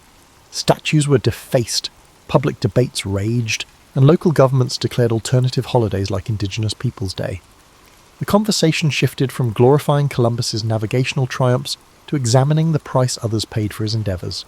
Some people clung to the older narrative, seeing him as an icon of exploration and progress, while others demanded a more candid acknowledgement of the suffering woven into his story. In many ways, Columbus embodies the paradox of exploration, a thirst for new knowledge and wealth, coupled with the violent imposition of power over those encountered. Modern sentiments often try to reduce historical figures to moral absolutes, hero or villain, but people, and particularly those who lived centuries ago, exist in moral shades shaped by the context of their times. Columbus was no exception. He followed the traditions of his society, exploitation, religious zeal, hierarchical rule, while also forging new paths that irrevocably altered the world's trajectory. Reflecting on this, one sees that the significance of Columbus's voyages cannot be understated. Regardless of how one judges his personal character, entire continents were thrust into a new era of connectivity and strife. Commodities, pathogens, and cultural practices mingled in a transoceanic dance, with consequences that continue to unfold. That global transformation can be traced to this determined navigator who, despite incorrect assumptions and an inflexible mindset, was the catalyst for an epical shift. History, for all its tumult and tragedy, hinged on that moment he and his crew sighted land in 1492. With the benefit of hindsight, we might picture Columbus standing at a symbolic crossroads, holding the map of his flawed calculations in one hand and a fervent sense of destiny in the other. To some, he remains an adventurer who proved the feasibility of crossing the Atlantic, bridging worlds that for thousands of years had developed independently. To others, he represents the darkest impulses of colonial ambition, unleashing oppression and subjugation on societies that neither desired nor invited his arrival. Through the prism of 5 centuries, perhaps both views hold merit, intertwined in the complexities of historical momentum. In contemporary times, the story of Columbus resonates differently depending on cultural, educational, and national perspectives. For those whose ancestors hailed from Europe, his voyages might be hailed as the dawn of a new chapter in global affairs, an invitation to expand horizons and share in cultural exchanges. For the descendants of indigenous peoples, it can symbolize the devastating onset of invasion and loss of sovereignty. And for countless African families, Columbus's breakthroughs in navigation would pave the way for a transatlantic slave trade, forcibly uprooting millions from their homelands to labor in plantations across the Americas. If we peel away the mythic layers, we find a man both guided and blinded by the convictions of his era. Columbus believed in a cosmology that insisted Earth's size was smaller than many experts claimed. He also adhered to the conviction that Christianity had a mission to spread to every corner of the globe, by force if persuasion failed. Even as a young boy, haunted by the brine-scented air of Genoa's docks, he likely never pictured how far-reaching the consequences of his ambitions would be. If anything, his early dream was to find a direct route to Asia's wealth, not to become the instigator of a massive reordering of human societies. His navigational prowess remains undeniable. Crossing the Atlantic in those small vessels demanded skill, courage, and an uncanny ability to rally terrified crews. He navigated with rudimentary tools under harsh conditions, forging routes that would later become standard passages for ships of exploration, trade, and conquest. Indeed, the staying power of his story rests partly on the maritime accomplishment itself, proving that a transoceanic crossing could be repeated and systematized. Yet the same willpower that made him persist in the face of skepticism also fueled his unwillingness to abandon his original assertion that he was in Asia. This insistence might appear almost comical, given our modern knowledge, but in his time, admitting error could jeopardize not just personal pride but the entire framework of royal patronage. Stubbornness, ironically, became a tool for survival in a cutthroat political environment. Historians continue to unearth documents that colour in the details of Columbus's relationships with both the Spanish monarchy and his relatives. Personal letters reveal a man vexed by the shifting allegiances at court and haunted by financial concerns. He yearned for the wealth and social status that successful explorers could attain, believing that divine providence had chosen him to fulfill a monumental role in human destiny. This near-messianic self-perception sometimes contradicted the messy and often brutal realities he oversaw in the colonies. Whether reviled or revered, Columbus stands as a testament to how individual actions can reverberate through the centuries. The controversies surrounding how modern societies commemorate him reflect broader debates about how we confront our collective past. How do we honour navigational feats while acknowledging the suffering inflicted by colonial pursuits? How do we teach the achievements of exploration alongside the tragedies that followed in its wake? The question of where Columbus fits within the moral landscape of history has no simple answer. For people in their middle years, like those between 45 and 54, revisiting Columbus can be a striking exercise in re-evaluation. Many of us learned a sanitized version in our youth, a simplistic epic of heroic discovery. Over time, reading more broadly or hearing stories from descendants of colonized communities might challenge those old narratives. The hallmark of historical awareness in one's middle years often involves reconciling childhood lessons with a more nuanced and frequently uncomfortable truth. Columbus's story exemplifies this process. Today, as technology allows us near-instant access to the world's knowledge, it's sobering to recall the day Columbus ventured into the unknown with only sails and unwavering belief. That leap, underpinned by flawed assumptions, still gave birth to our interconnected modern world. A world where the ripple effects of his crossing shape our politics, cultures, and environment. Whether we choose to cast him as a visionary, a reckless conqueror, or both, the fact remains, his voyages forever altered the course of history. And in contemplating his legacy, we peer into this broader quandary of how explorations, well-intentioned or not, can unleash forces that transcend the visions of those who first set them in motion. In closing, the life of Christopher Columbus offers us no tidy moral resolution, only an evolving dialogue about exploration, legacy, and the burdensome complexity of the past. If there's a final takeaway, it might be this: to remember that progress and tragedy can arrive hand in hand. Columbus dared to sail into the unknown, an act that simultaneously expanded horizons and contracted the futures of countless others. Through his story, we see the power and peril of bold endeavours, reminding us that behind every famous voyage stands a mosaic of human lives, some forging destiny, others swept aside by its relentless tide, desire to surpass it. Philip himself is not a particularly sentimental father. He loves Alexander in his own way, yet the kingdom demands more attention than his son. Under King Philip, Macedon has become stronger, more organised and more dangerous to neighbouring lands. Philip sees in Alexander the potential to carry on and expand his work. He pushes the boy to study with the best tutors in all of Greece, ensuring a potent blend of martial and intellectual preparation. Aristotle is one among many teachers, but uniquely revered. He nurtures Alexander's fascination with science, philosophy, and the fringes of knowledge. Lessons aren't rote memorization, but dialogues, full of debates that test logic and stoke curiosity. This mental discipline shapes Alexander's sense of strategy and cunning. The climate in the palace is complex. Every corner can hold a potential spy, and each dusty corridor might echo with rumours of betrayals and alliances. People talk in low tones about the tension between Philip and his wives.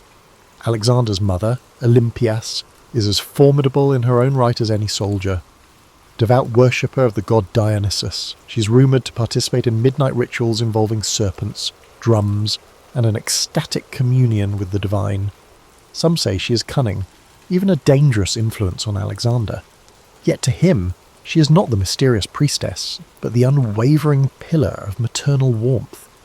Between Philip's stern discipline and Olympias's intense devotion, Alexander is shaped by a certain duality, logic wedded to the mystical, ambition guided by tradition but emboldened by dreams of grandeur.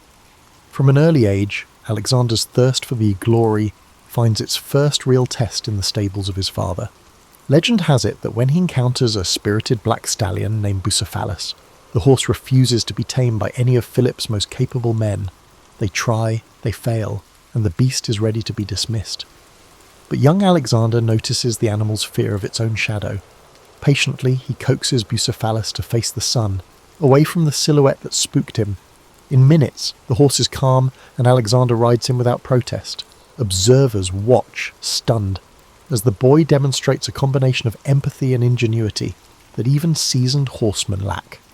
From that moment, Bucephalus becomes a living extension of Alexander, a half-wild mirror to his own fierce spirit. In the Macedonian court, no virtue stands above the ability to wage war, an art requiring both brilliance and brute strength.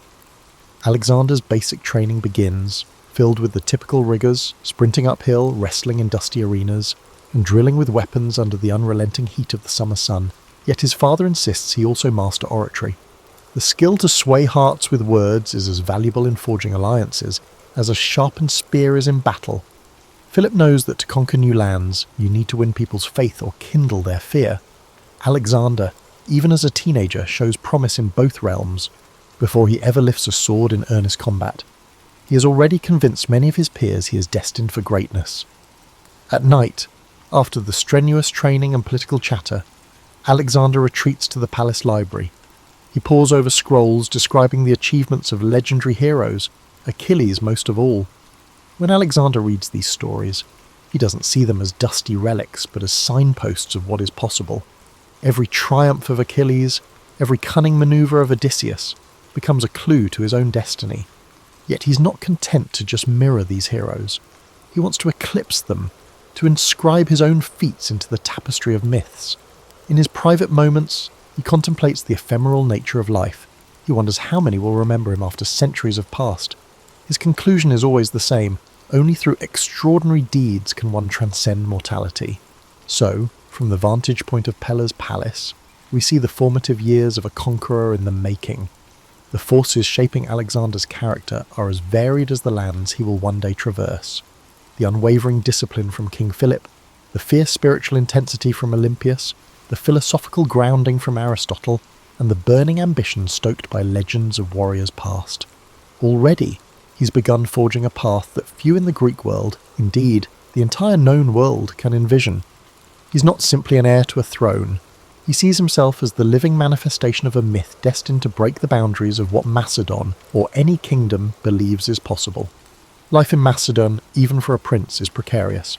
The hallways of the palace buzz with potential treachery, assassins lurking in the shadows, and cunning allies who are only as loyal as their opportunities demand. Every so often, tensions flare between Philip and the aristocracy. Some resent the king's bold military reforms, believing he is gradually dismantling old tribal structures that once defined Macedonian life.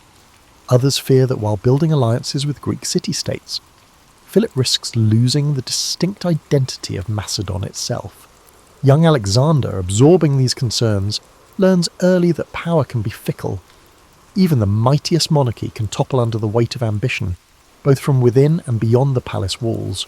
Beyond politics, Alexander wrestles with internal doubt. Yes, he is fearless on a charging horse, but the responsibilities overshadowing him loom far greater. There's a hidden conflict, often unspoken, between father and son. Philip expects gratitude for all he provides: training, a stable empire, connections. But Alexander yearns to chart his own course, unsatisfied by mere inheritance. He wants to carve out something unprecedented, an empire bridging cultures and continents. Sometimes it feels like the older generation just wants to secure Macedon's local dominion, while Alexander's private vision stretches across the horizon. He doesn't articulate it yet, but deep within, the seeds of conquest already take root. To outsiders, Macedon can feel rugged compared to the refined city-states of southern Greece. Athenians and Spartans might sneer at Macedonian barbarism, but Philip has proven that Macedon's might lies in an organised army led by fierce leadership. Alexander sees the transformations, the phalanx formation perfected, discipline enforced, and new siege technologies tested. He trains alongside hardened veterans who share stories of battles fought against formidable foes. Growing up amid soldiers' banter, Alexander learns not only the physical demands of combat, but also how morale, fear, and loyalty can determine outcomes before the first arrow even flies. Around this time, Alexander is invited to visit Athens with his father. Despite any mocking glances from local intellectuals, he admires the marble columns, the bustling agora, and the philosophical debates that spill out onto street corners. The famed city is a living monument to human achievement in art and reason, yet it also teems with political tensions, a sense of friction between progress and tradition. Walking those storied streets, Alexander muses that controlling a city is far more than just occupying its walls. You must win over its spirit, its sense of cultural pride. He keeps that insight close, suspecting he'll one day need it. Yet tragedy and strife soon converge, as they so often do in the ancient world. Word spreads of plots against Philip. Some revolve around former allies who feel slighted by the king's conquests or suspect he's grown too bold. Alexander stands on the periphery, uncertain whether he should intervene, afraid that any misstep might implicate him as a conspirator. The tension boils over during a grand ceremony, one that should have been a pinnacle of Philip's prestige. In a sudden and shocking moment, an assassin plunges a blade into the king. The crowd gasps. The king of Macedon, unstoppable in battle, falls victim to a single thrust in the confusion of the celebration. Chaos erupts, with bystanders scattering and guards rushing forward. Within minutes, the assassin lies dead, but the damage is done. Philip's lifeblood seeps into the dirt, and Macedon stands at a precipice. Alexander is thrust into an unexpected, yet almost inevitable, position. At age 20, with the kingdom newly crowned upon his head, he must stabilise his realm. Some friends rejoice, convinced this is his destiny. Others wait in tense anticipation, unsure if the fledgling monarch can hold the reins. Fractious lords sense an opening for independence. Rival city-states begin murmuring about retaking lost territory. Even within Macedon, old grudges resurface. All eyes fix on the new king, who must assert control with the same decisiveness as his father, or face disintegration of all that has been built. One of his first orders is brutal and direct, subdue any potential revolts. In a swift campaign, Alexander and his loyal companions quell insurrections, sometimes responding with shocking severity. Towns that challenge him learn the cost of defiance as he razes structures and exacts harsh penalties. These measures, while seemingly cruel, do confirm a crucial fact. The throne is not vacant.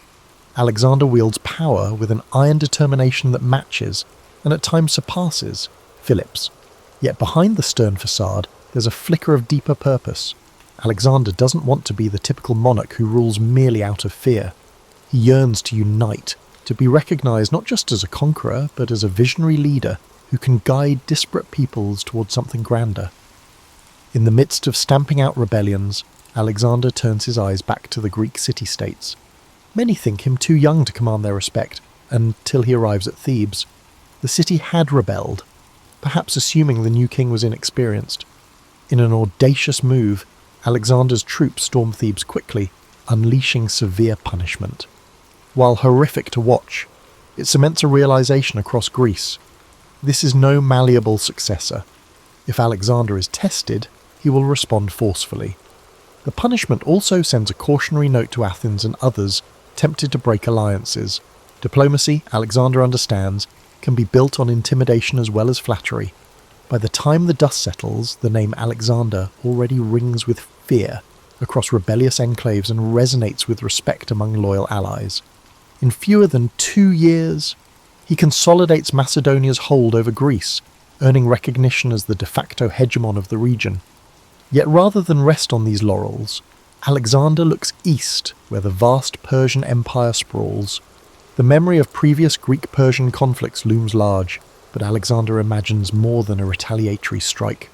Rumours swirl that he sees an empire beyond the horizon, a chance to bring Greek culture into a new world, if he can muster the daring to seize it.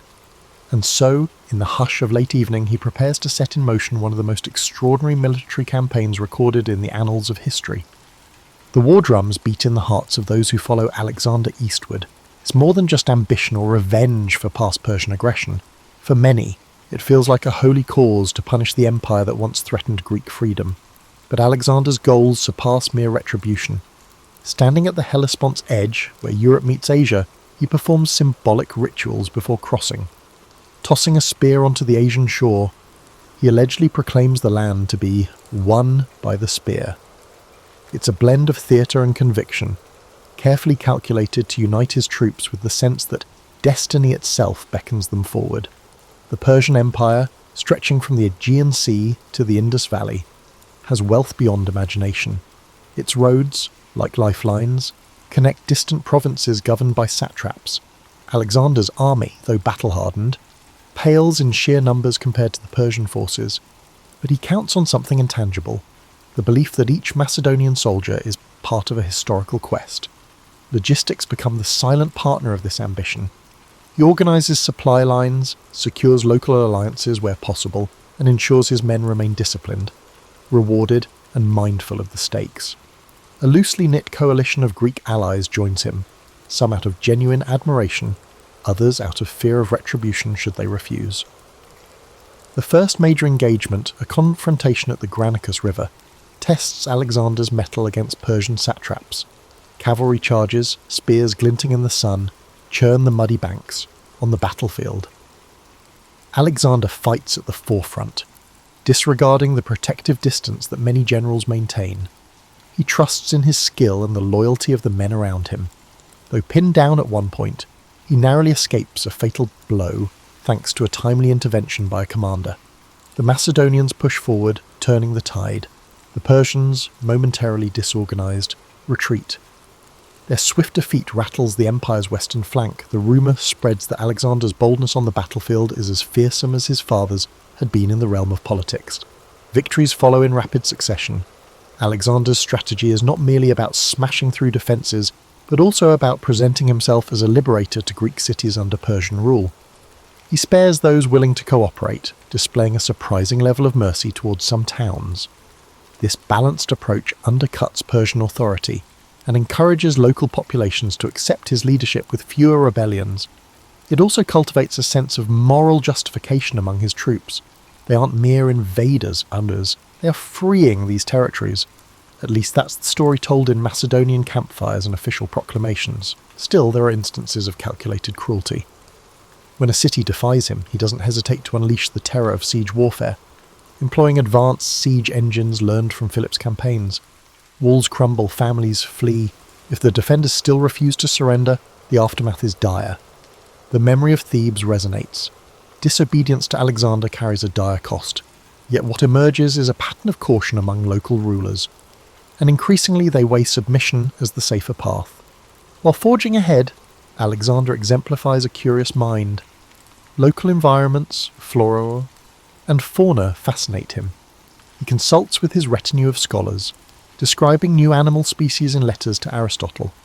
His bond with Bucephalus remains strong, the horse galloping across unfamiliar plains, as though both man and beast are discovering their destinies together. And as the army advances, forging new roads, bridging ravines, setting up supply depots, Alexander ensures each step is methodically prepared for the next confrontation with Persian might. The turning point looms in an expansive plain near the city of Issus. Here, Darius III, the Persian king of kings, personally leads a massive force. The disparity in numbers is staggering. Alexander must rely on the disciplined Macedonian phalanx and cunning cavalry manoeuvres. Before the battle, tension grips his soldiers. They face an emperor whose domain and army dwarf their own. Alexander, never missing an opportunity for theatre, walks through his camp, greeting individual soldiers, sharing a brief word of confidence. He underscores that they fight not just for Macedon, but for Greece and for a place in the annals of glory. Morale soars. It's said that a single warrior burning with faith in victory can fight like three, and Alexander aims to ensure that each soldier feels that hot flame. Once the horns signal the charge, dust clouds envelop the plain. Javelins fly, swords clash, and war cries mix with the clamour of shields. Alexander targets the heart of the Persian line, seeking to unnerve Darius himself. Rumour has it that during the most critical moments, Alexander and Darius lock eyes across the chaos. Darius, seeing the relentless approach, loses his nerve and flees the battlefield. Suddenly, the king's personal guard disperses, and the Persian ranks crumble. Victory belongs to Alexander, who captures not only the field, but also the family of Darius, his mother, wife, and children. Remarkably, he treats them with respect, a calculated move to demonstrate both magnanimity and his sense of kingship. If he is to succeed in ruling Persian lands, he must show that he can protect as well as conquer. After Issus, Alexander's star rises among his own troops, while the Persian Empire grapples with uncertainty. Cities open their gates more quickly, satraps weigh switching sides or forging secret deals, and the myth of Persian invincibility splinters. Still, Darius remains at large, and the empire endures. Like a hydra, cutting off one head doesn't necessarily kill the beast, but for Alexander, Issus is proof that no odds are too great when armed with discipline, daring, and a bit of destiny. The next chapters of his campaign will test him in deserts, on the high seas, and within the labyrinthine politics of an empire older than Macedon itself. Yet one fact emerges unmistakably. The young king from the rugged north is rewriting the map of the known world, and he has just begun. In the aftermath of the Battle of Issus, the Macedonian army marches southward, drawn toward the wealthy and strategic coastal cities of Phoenicia. The broad objective is clear: secure the eastern Mediterranean ports and deny the Persian fleet any safe harbours. City by city, Alexander negotiates or besieges, or fostering alliances with those who bow voluntarily and subduing those who resist. At the city of Tyre, perched on an island with towering walls, Alexander meets one of his most formidable sieges yet. Tyre's defenders mock the Macedonians, convinced that their fortress is impregnable, protected by the shimmering blue waters around it. Unfazed, Alexander orders the construction of a massive causeway stretching from the mainland to the island. Day by day, the land bridge inches forward, built from timber and rubble. Tyre's defenders hurl blazing projectiles and stage daring naval raids, inflicting casualties. Still, Alexander's men persist. The siege of Tyre drags on for months, an agonizing test of perseverance and engineering.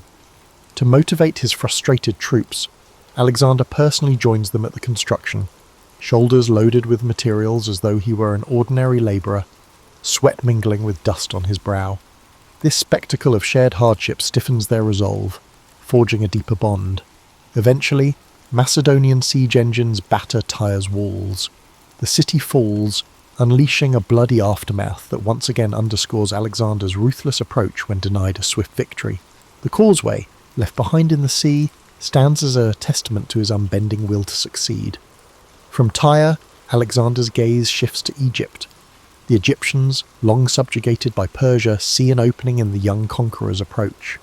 Upon arrival, Alexander is greeted less as an invader and more as a liberator, welcomed with processions and offerings. The famed city of Memphis opens its gates, and Alexander visits its temples. He's fascinated by the age-old rituals, the colossal statues of the gods, and the labyrinthine lore. For some, his admiration might seem an act, another shrewd political ploy to win hearts. But Alexander truly finds wonder in the cultural richness he encounters. Sensing the importance of Egyptian beliefs, he visits the oracle of Amun at Siwa, traversing desert expanses. Legend suggests that in the hush of the sanctuary, the oracle addresses him as the son of a god. The exact words remain hidden in the desert silence, but from that day on, Alexander's conviction in his divine destiny intensifies. Seizing this momentum, he founds the city of Alexandria on Egypt's Mediterranean coast, his future capital in the region. Alexander envisions it as a bustling hub for trade, culture, and philosophy. He consults architects on layout and design, ensuring broad avenues to catch the sea breeze and grand public spaces that might rival Athens. Even in the midst of conquest, his mind is drawn to city planning, forging new centres of learning and commerce. For him, building an empire isn't merely about claiming land, it's about shaping the fabric of civilization. He leaves behind administrators and soldiers to cement Macedonian authority, ensuring that the nascent city will flourish once he has moved on. Returning to the broader campaign, Alexander heads back north and east to chase Darius into the heart of Persia. The next great confrontation comes at Gaugamela, a dusty plain where the Persian king assembles a massive army bolstered by the scythes, chariots and war elephants. The sight intimidates, an ocean of Persian soldiers swirling with countless banners. Yet Alexander employs cunning tactics, encouraging his cavalry to feign retreats, luring enemy chariots into positions where they are easily targeted, and orchestrating the phalanx to hold firm against waves of attackers. Again, Darius flees. The Persian king's departure sends shockwaves through his ranks, inciting panic. Alexander's victory at Gaugamela effectively shatters the core of Persian military might. It's a triumph so decisive that historians later mark it as the downfall of the Achaemenid Empire. With no organised Persian resistance left, Alexander moves eastward into Babylon, a city of legendary splendour. Gold-laden temples, lush hanging gardens, and the labyrinth of ancient streets leave Alexander in awe. Babylon's populace yields to him without significant conflict, and he enters the city like a triumphant hero. Symbolic gestures follow. Alexander orders that the local temples be restored, presenting himself as a patron of Babylonian religion and traditions. Each region he conquers, he strives to affirm its culture and worship, forging an image of himself as a unifier rather than a mere plunderer. Beneath the spectacle, though, is a shrewd realization. To rule lands as vast as Persia, intimidation alone won't suffice. Understanding and respecting local customs will secure loyalty far more effectively than perpetuating fear. As he journeys further into Persia's heartland, Alexander takes possession of the Persian capital cities, Susa and Persepolis among them. At Persepolis, the seat of Achaemenid power, an iconic event unfolds. During a drunken revel, some Macedonian soldiers, possibly incited by Alexander or by a woman's vengeful suggestion, set fire to the royal palace. Flames dance across priceless reliefs and echo through the columns that once bore testament to Persian might. The devastation stands out as a moment of fiery revenge, avenging centuries of Persian aggression against Greece. Yet, as the embers fade, Alexander reportedly regrets the destruction of such a magnificent sight. Legend holds that the next day, he wanders the charred remains in sombre reflection, perhaps realizing that in a single night of triumphal fury, an irretrievable piece of human heritage was incinerated. By now, Alexander has all but dethroned Darius, who flees east with a few loyalists, yet the empire's total subjugation remains incomplete. Vast territories in Central Asia remain unconquered. Rebellious satraps and local warlords refuse to acknowledge Macedonian rule. The campaign that began with dreams of bridging Europe and Asia now stretches into a sprawling pursuit across deserts, mountains and unfamiliar realms. Alexander, undeterred, pushes onward. The once modest Macedonian force has evolved into a complex, multicultural army, incorporating Persians, Egyptians, and other peoples. Still, the spirit of Macedonia endures in the discipline of its core phalanx and the leadership of Alexander himself. No rumour of a hostile warlord or a rebellious city can quell his determination. The promised land lies yet further east, beckoning him to push the boundaries of the known world. As Alexander forges deeper into Central Asia, the terrain itself becomes an adversary. The rocky highlands, unpredictable winters, and scarce water supplies challenge his army in ways the open plains never did. Gone are the easy, show-stopping battles of earlier campaigns. Instead, Alexander and his men face guerrilla warfare. Local warlords retreat into fortresses high in the mountains, from which they launch ambushes on the Macedonian columns. Supplies strain under the demands of a longer-than-anticipated pursuit, and the troops grow weary. In these hostile environments, Alexander's formidable will must serve as a kind of compass for his men. He refuses to turn back. If he can't sway local leaders with diplomacy, he methodically besieges their strongholds, using a combination of siege towers, specialized climbers, and cavalry blockades. The Macedonians gradually wear down resistance. It's slow and grueling, a war of attrition in which Alexander's famed speed and decisiveness are tested to the limit. Occasionally, entire communities vow loyalty, some out of awe, others out of exhaustion at resisting. Alexander seizes such opportunities to integrate them into his growing empire, placing local leaders in positions of governance if they pledge allegiance. He's discovered that a balanced approach of magnanimity and unrelenting force can be potent. Central Asia also introduces him to new customs and cultures. The region's vibrant tapestries, horse-breeding traditions, and local myths intrigue him. Even the architecture, mud brick fortresses perched on precipitous cliffs, provides lessons in resourceful building methods. Though the campaign is physically draining, Alexander seems mentally alive, soaking up every experience as if it might offer a clue to how worlds might merge under his rule. As the army trudges forward, Alexander's increasingly elaborate attire, sometimes blending Persian finery with Macedonian practicality, sparks disquiet among his veteran officers. They mutter that he's adopting foreign ways too eagerly. Alexander is aware of the whispers, but believes that to govern effectively, he must visibly embrace the cultures under his dominion. For the older Macedonians, though, these gestures threaten the very identity they fought to protect. Tension simmers. One controversy that ignites this tension is Alexander's adoption of the Persian court practice known as proskinesis, bowing or prostrating oneself before the king. Among Persians, it symbolizes respect for a ruler believed to be quasi-divine. However, for Macedonians and Greeks, bowing to another mortal man seems like servile flattery, even blasphemy. When Alexander begins expecting his courtiers to perform the gesture, he faces a quiet but potent backlash. It's not outright mutiny, but murmurs drift through the camp that their once-beloved leader is succumbing to arrogance, forgetting that the bond between commander and soldier in the Macedonian tradition was forged through a shared sense of mortal equality.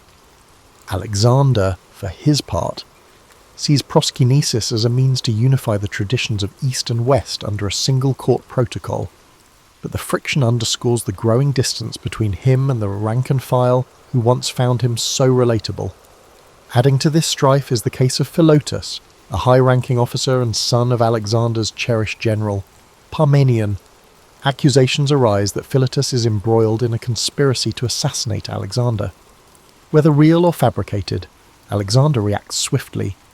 Philotas is tortured into confession and executed. Fearing Parmenion might seek vengeance, Alexander orders the older general's murder preemptively. The effect ripples through the army, striking fear and sowing doubt. Even close companions realize Alexander's paranoia has grown. No one is untouchable in the face of suspected betrayal. Rumours swirl that his mother, Olympias, had once warned him about trusting anyone too deeply. The triple blow of adoptive Persian customs, harsh punishment of perceived traitors, and the creeping sense that Alexander is evolving into a distant figure combine to erode some of the camaraderie that once fueled his men's devotion. Yet if the internal climate is fractious, the external campaign continues to expand Alexander's legend. In the region known as Bactria and Sogdiana, roughly modern Afghanistan and parts of Central Asia, Alexander marries Roxana, the daughter of a local noble. Historians debate his reasons. Is it genuine affection? Stories describe her as strikingly intelligent and beautiful, or a strategic move to legitimize his claim over the newly subjugated territories? Possibly both. In any case, the wedding is symbolic. It merges Macedonian power with Central Asian lineage, hinting at Alexander's deeper ambition to create a blended aristocracy that transcends old boundaries. Eventually, the pursuit of Darius ends not with a climactic battle, but with the Persian king's murder at the hands of one of his own satraps, Bessus. Alexander finds Darius abandoned and fatally wounded along a dusty roadside, granting him a final respectful cloak. The demise of his long-standing rival brings Alexander no real triumph. Instead, it leaves him with a new antagonist, Bessus, who declares himself the rightful Persian king. To avenge Darius and maintain the semblance of continuity, a clever tactic to rally Persian loyalists under his banner, Alexander pursues Bessus until the usurper is captured and executed.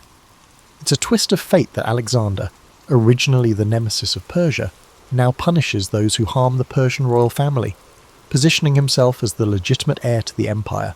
With that, Alexander effectively becomes King of Asia, though the label falls short of capturing the enormity of what he's achieved. He's already governed territories from Greece to the eastern edges of the Iranian plateau, but the horizon beckons him yet again, this time toward the far-flung lands of the Indus Valley. Having extended his empire across deserts and mountains, he thirsts for new challenges. No ancient map fully satisfies him. If oceans define the world's boundary, He wants to see that boundary for himself and possibly cross it. Marching into the Indian subcontinent, the vast Indus region, Alexander confronts not a monolithic empire but a tapestry of kingdoms, each with its own traditions, warriors, and alliances. The land is lush, with tropical forests and rivers that swell during monsoon rains. As he advances, he sends envoys to local rulers, hoping to forge alliances or demand submission. Some comply, offering gifts and tribute. Others test his mettle on the battlefield. Famed among these rulers is King Porus, who reigns over a territory in the Punjab region. Taller than most men, Porus is said to command fearsome war elephants that tower over the Macedonian cavalry.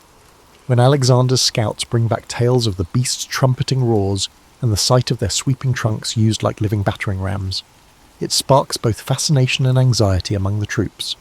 Alexander senses this confrontation will be unlike any before. Elephants can shatter a phalanx, throwing even seasoned veterans into disarray. Nevertheless, he refuses to be deterred. In fact, the challenge invigorates him. His route to Porus leads him and his men across the Hydaspes River, where fast currents and monsoon rains make the crossing treacherous. Under the cover of darkness and using diversionary tactics, Alexander manages to transport a significant portion of his forces to the opposite bank, positioning himself to attack. When dawn breaks, the armies face each other on a sodden plain.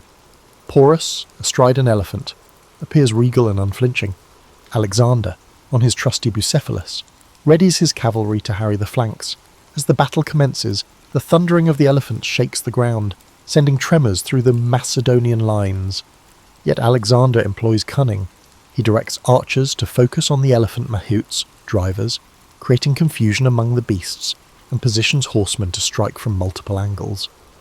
The Macedonian infantry displays its trademark discipline, forming tight formations that can pivot to lure elephants into lethal cul-de-sacs. The chaos is intense, mud and blood mingle underfoot, and the roar of maddened elephants resonates across the battlefield. Eventually, Porus's forces buckle under the unrelenting pressure. Even the mighty war elephants, wounded and panicked, turn against their own side in some cases. In the end, the Macedonians triumph. Rather than subjecting Porus to humiliation or execution, Alexander does something unexpected. Impressed by Porus's bravery, he restores him to his throne as a subordinate ruler, extending a policy of pragmatic statesmanship. This act leaves an enduring legacy in the region, capturing the idea that Alexander valued noble opponents and recognized the utility of local rulers who would maintain order in his name. A sense of admiration grows on both sides. Some of Alexander's men remark they've never seen him so openly respectful to a defeated foe. And in return, Porus becomes a loyal ally, at least for a time. Despite the victory, the Macedonians are battered by the tropical climate, monsoon rains, unfamiliar diseases, and the strain of campaigning so far from home. Some murmurs become open pleas to turn back. Many have marched for years, seldom seeing their families. Tales spread of monstrous rivers further east, of endless armies waiting, or of new elephant corps that dwarf Porus's. The men, once intoxicated by a continuous string of conquests, begin to waver. The bond between Alexander and his army is tested. He rallies them with talk of forging an empire that circles the entire known world.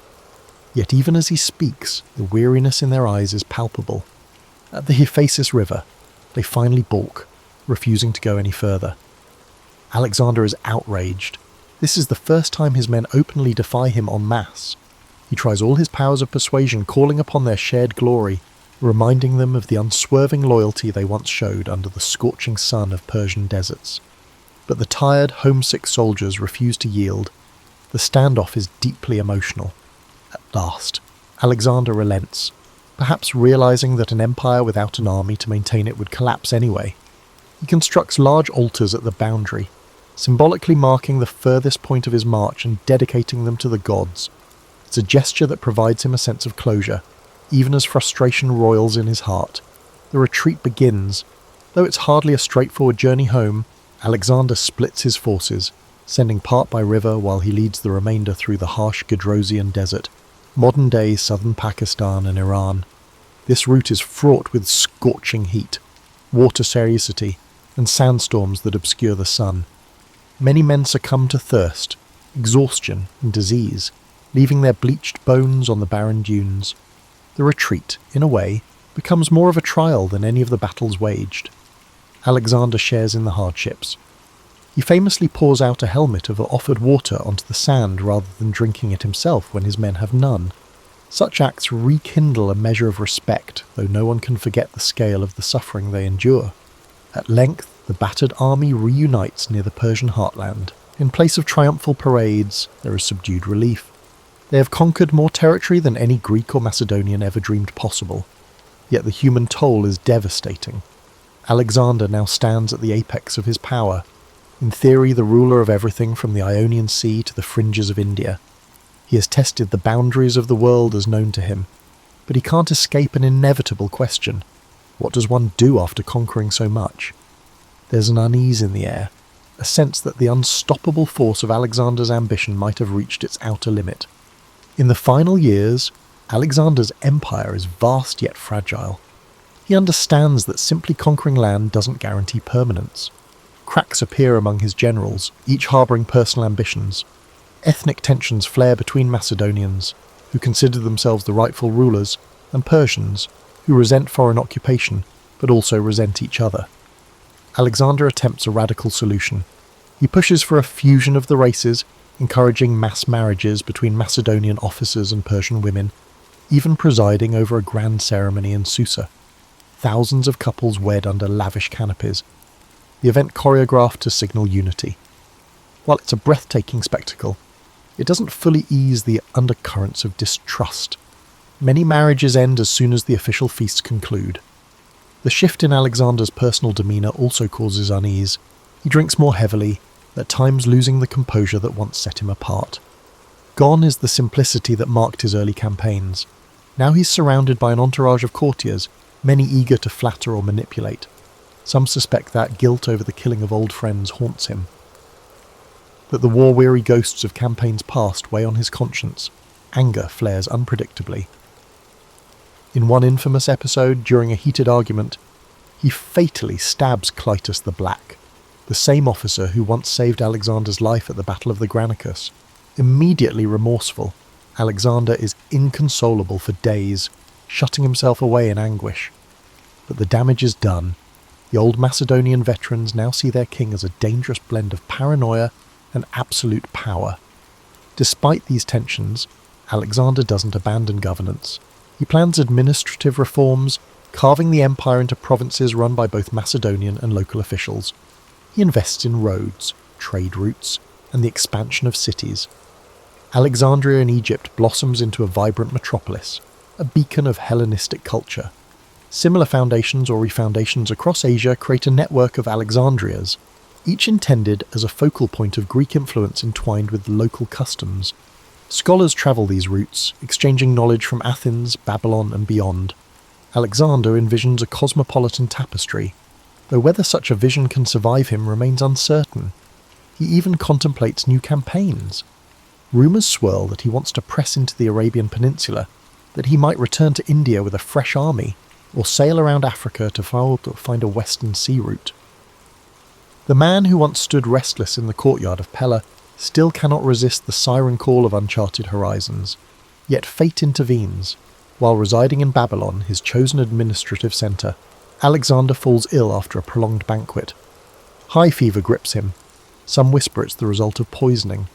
Others claim it's malaria, typhoid, or complications from old battle wounds. The unstoppable conqueror, only in his early 30s, finds himself bedridden. As his condition deteriorates, Alexander's high commanders gather anxiously. Each wonders who will inherit an empire so colossal that it defies any single heir. Roxana is pregnant, but an unborn child can't rule a realm in chaos. On his deathbed, voice rasping, Alexander is said to murmur cryptic statements about leaving his empire to the strongest. Or maybe he names no successor at all. The records vary, reflecting the swirling confusion of that moment. He offers his signet ring to a trusted general, but the gesture's meaning is ambiguous. Was it a personal bequest or a declaration of succession? In the humid Babylonian nights, the mighty conqueror succumbs. Soldiers gather outside the palace gates, refusing to believe the rumours. They beg to see him one last time. Legend says the dying Alexander is carried to an antechamber. where he silently acknowledges his troops with his eyes. Too weak to speak, sorrow envelops them. The man who led them across oceans, deserts, and countless battlefields is now leaving them, with no clear directive for tomorrow. With Alexander's death, the empire he created trembles on the brink of fragmentation. Generals, later called the Diadochi, will carve the territories into separate kingdoms, forging their own dynasties in Egypt, Asia Minor, and beyond. Many of the cities Alexander founded remain, cultural crossroads that spin out new fusions of art, philosophy, and religion. Hellenistic influence spreads further than any purely Greek city-state ever could have imagined, shaping centuries of development in lands as far as the Indus Valley. And what of Alexander's legacy? For some, he is a brilliant strategist who rewrote the art of warfare, a king who integrated peoples and stoked the fires of cross-cultural exchange. To others, he is a figure of tragic hubris, dragging thousands into a long, bloody march fueled by personal ambition. Stories from the Indus to the Nile, from the Oxus River to the Aegean Sea, carry fragments of his legend. Over centuries, the raw details morph into myths. Poets transform him into a demigod. Historians debate his virtues and vices, and explorers invoke his name when embarking on perilous quests.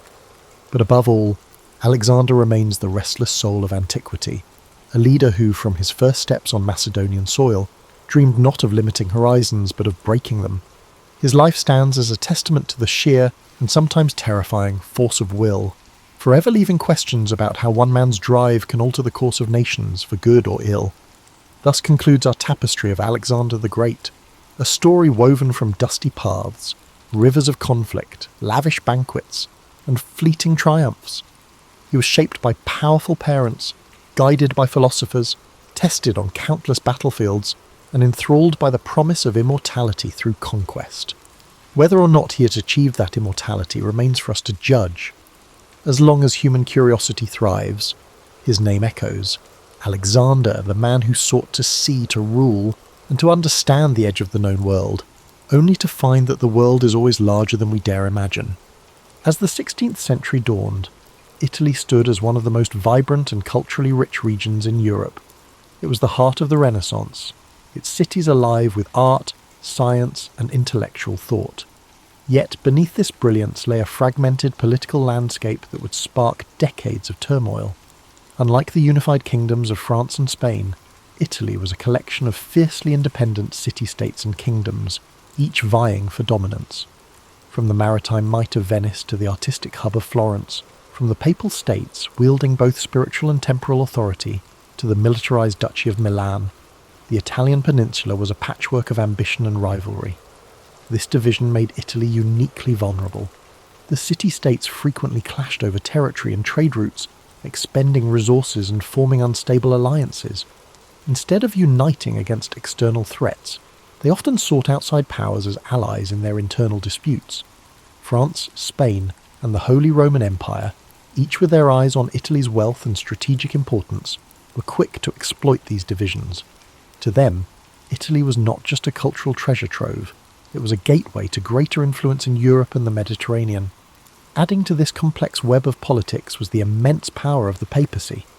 Popes of this era were not merely religious leaders, but political figures deeply involved in Italy's affairs. They negotiated alliances, raised armies, and often pursued personal and familial ambitions under the guise of defending Christendom. The Church's wealth and land holdings made it a significant player in the power struggles that shaped the region. Popes like Alexander VI and Julius II used their positions to influence the balance of power, turning Rome into both a battleground and a prize. The Renaissance further heightened the stakes. Italian cities were not only politically and economically important, they were also cultural beacons. The competition among states to sponsor the greatest artists, thinkers, and architects added another layer of rivalry. Florence became synonymous with innovation, Venice dominated trade, and Milan built its reputation on military strength and strategic alliances. These states, despite their brilliance, often overestimated their ability to control the forces they unleashed when inviting foreign powers to intervene in their disputes. The spark that ignited the Italian wars came in 1494, when Charles VIII of France, claiming a dynastic right to the Kingdom of Naples, marched his army across the Alps. His invasion was the result of years of political manoeuvring and alliances gone awry.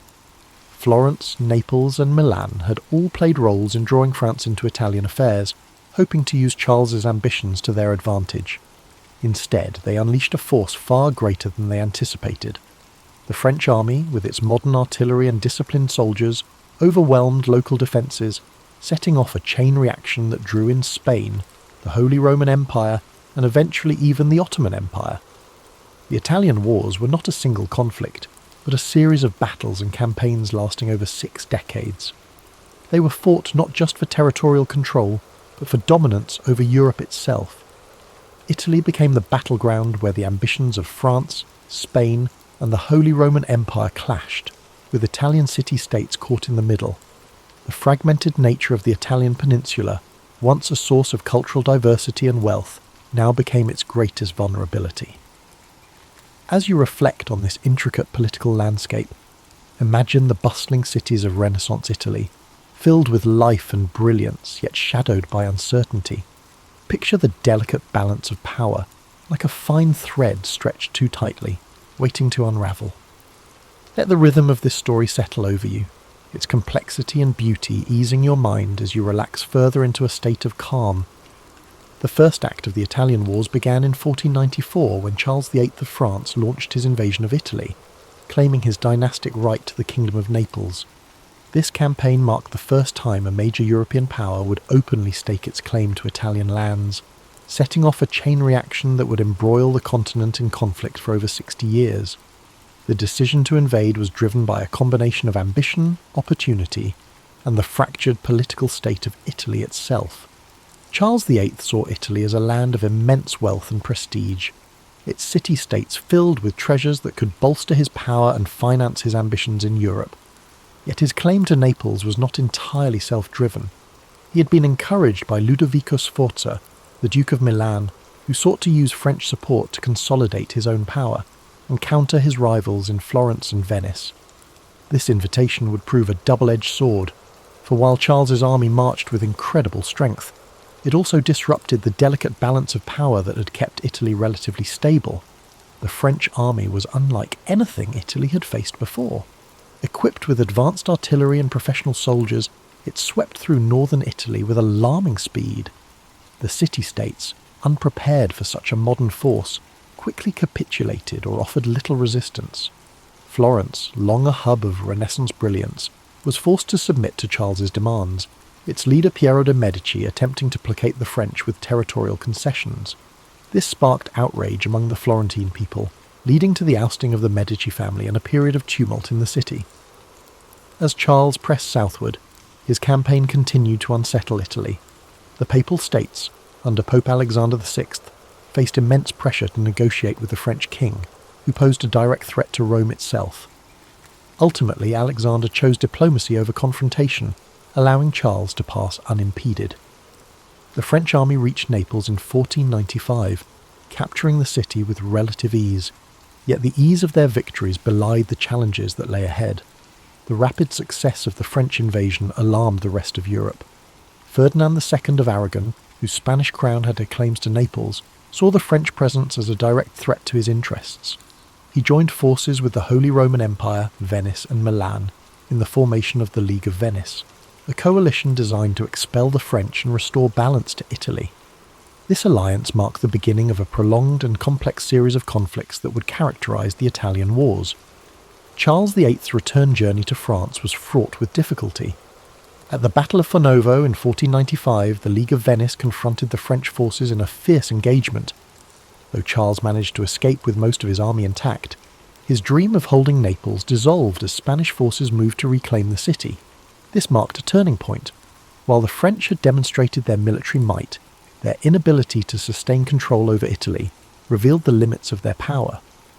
The first invasion set the tone for the Italian Wars, a conflict defined by shifting alliances, brutal battles, and the constant interference of foreign powers in Italian affairs. For the Italian city-states, the war underscored their vulnerability. Their reliance on external allies often backfired, leaving them at the mercy of larger powers whose interests rarely aligned with their own. As you reflect on this chapter of the story, Picture the vast French armies marching through the Italian countryside, their movements echoing the ambitions of kings and the fragility of states. Imagine the Renaissance cities, so full of life and beauty, now shadowed by the weight of war. Let the rhythm of these thoughts guide you into deeper relaxation, the flow of history calming your mind and easing your spirit. As the Italian wars progressed, Spain emerged as a dominant force, reshaping the balance of power across Europe and the Italian peninsula. Following Charles VIII's retreat, Ferdinand II of Aragon sought to strengthen Spain's influence, focusing on reclaiming Naples, a key prize in the struggle for Italian supremacy. Spain's military, under the leadership of Gonzalo Fernández de Córdoba, revered as the Great Captain, introduced innovative battlefield strategies. The Spanish tercios, disciplined formations combining pikemen and arquebusiers, proved revolutionary. Their effectiveness surpassed that of the traditional heavy cavalry favoured by France. In a series of decisive battles, including Cerignola and Garigliano in 1503, Spanish forces secured Naples. Their victories demonstrated superior tactics and organisation. With Naples under Spanish control, Ferdinand established Spain as a key power in southern Italy, solidifying its influence and preparing for further engagements with France. Yet the French were far from deterred. In 1515, Francis I ascended to the French throne and reignited his nation's ambitions. His forces achieved a major victory at the Battle of Marignano, reclaiming Milan and briefly restoring French dominance in northern Italy. This resurgence set the stage for an intense rivalry between Francis III and Charles V of the Habsburg dynasty. Charles, inheriting a vast empire that included Spain, the Holy Roman Empire, and territories in the Americas, wielded immense resources. His ambitions extended far beyond Italy, but the peninsula became a crucial theatre of war. The pivotal Battle of Pavia in 1525 marked a turning point. Spanish forces decisively defeated the French army, capturing Francis I in the process. This victory shattered French momentum and solidified Spanish Habsburg dominance in Italy. Milan fell under Habsburg influence, and Spain's position became unassailable.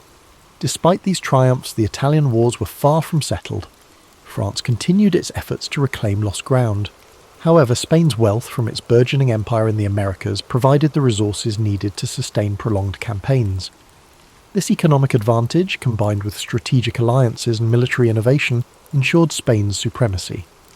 Italian city-states such as Venice, Florence, and the Papal States became entangled in this larger conflict. Their independence increasingly compromised as foreign powers dictated the region's fate. The conflict reshaped Italy, turning it into the epicenter of European power struggles. Its vibrant cities and cultural landmarks endured cycles of war and occupation. Yet through it all, the resilience of its people shone. They continued to create art, foster innovation, and maintain their identity even amid turmoil, while you drift further in sleep. Picture the rolling hills of Italy and the bustling cities of the Renaissance, their beauty and complexity undiminished despite the shadow of war. Imagine the measured rhythm of history, the ebb and flow of ambition and resilience, and let the cadence of these thoughts guide you toward peace. Each detail of this story invites you to unwind, to let go of the day's tension as the calm of the past eases your mind. By the early 1520s, the Italian wars reached a brutal and transformative juncture, a moment that underscored the devastating consequences of prolonged conflict. The sack of Rome in 1527, carried out by the forces of Charles V, Holy Roman Emperor, marked one of the darkest chapters of the era. It exposed the vulnerability of even the most powerful institutions, including the papacy, to the chaos of war. This catastrophic event was not entirely planned. It was the result of unpaid and unruly soldiers, primarily Spanish and German mercenaries, who had grown discontented with their leaders. These troops, driven by desperation and greed, turned their frustrations toward the city of Rome. On May 6, 1527, they breached the city's walls. Their assault was swift and merciless, reducing the Eternal City to a scene of horror. Thousands of civilians were slaughtered, churches and homes were looted, and priceless works of art were destroyed or stolen. The Pope himself, Clement VII, was forced to seek refuge in the Castel Sant'Angelo, where he remained under siege for months. The sack of Rome sent shockwaves throughout Europe. It demonstrated that no city, no matter how revered or powerful, was immune to the ravages of war. This act of violence shattered the image of the Holy Roman Empire as a protector of Christendom.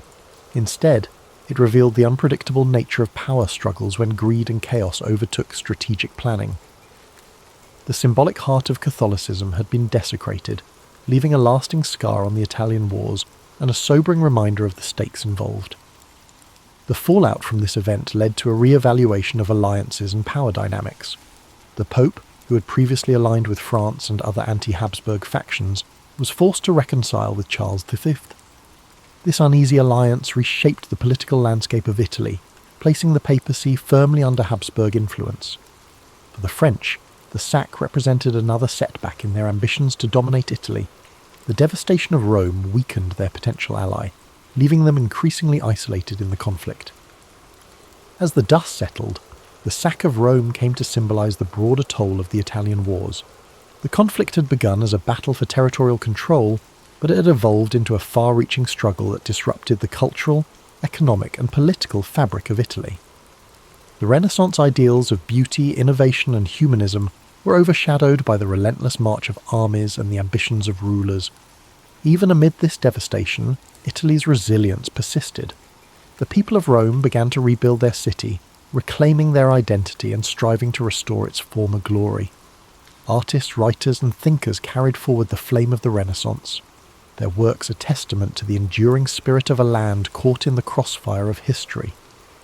As you look back on this pivotal moment, imagine the quiet streets of Rome after the storm, the strength of its people as they turned chaos into renewal. Let these thoughts ease your mind, and the flow of history soothe your spirit as you drift into deeper relaxation. The story of the sack of Rome reminds us that even in the darkest times, recovery and renewal are possible. The Italian wars, though technically concluded with various treaties and shifting allegiances, left Italy deeply fragmented and politically unstable. By the late 16th century, the city-states that once flourished during the Renaissance had been absorbed by the larger European powers or reduced to minor players in the geopolitical theatre. The outcome of the wars had profound consequences, not only for Italy, but for the balance of power across Europe. After the sack of Rome in 1527, the political situation in Italy grew more complicated. The papacy, weakened and diminished in prestige, was now firmly under Habsburg influence. Pope Clement VII, despite his earlier resistance, was forced to sign a peace treaty with Emperor Charles V, marking the start of a period of Habsburg dominance in Italy. The French, now dealing with internal turmoil and an empire stretched thin, were no longer able to exert as much influence over Italian affairs. Milan, once a powerful independent duchy, had fallen under Habsburg control following the French defeat at Pavia and the subsequent Treaty of Madrid. Similarly, Naples and other southern Italian regions were now under Spanish rule.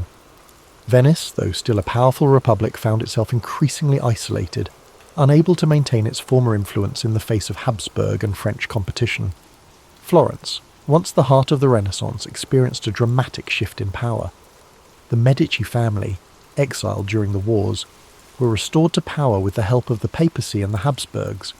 Under their rule, Florence became a duchy, ending its Republican era and cementing Medici control.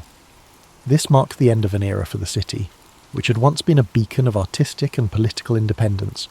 The fragmentation of Italy was not only political but cultural. The wars had disrupted the flow of ideas and artistic movements that had flourished during the Renaissance. Many of Italy's greatest artists, including Leonardo da Vinci and Raphael, had already passed, and those who remained found themselves working under foreign rulers who had little interest in maintaining the cultural vibrancy that had once defined the peninsula.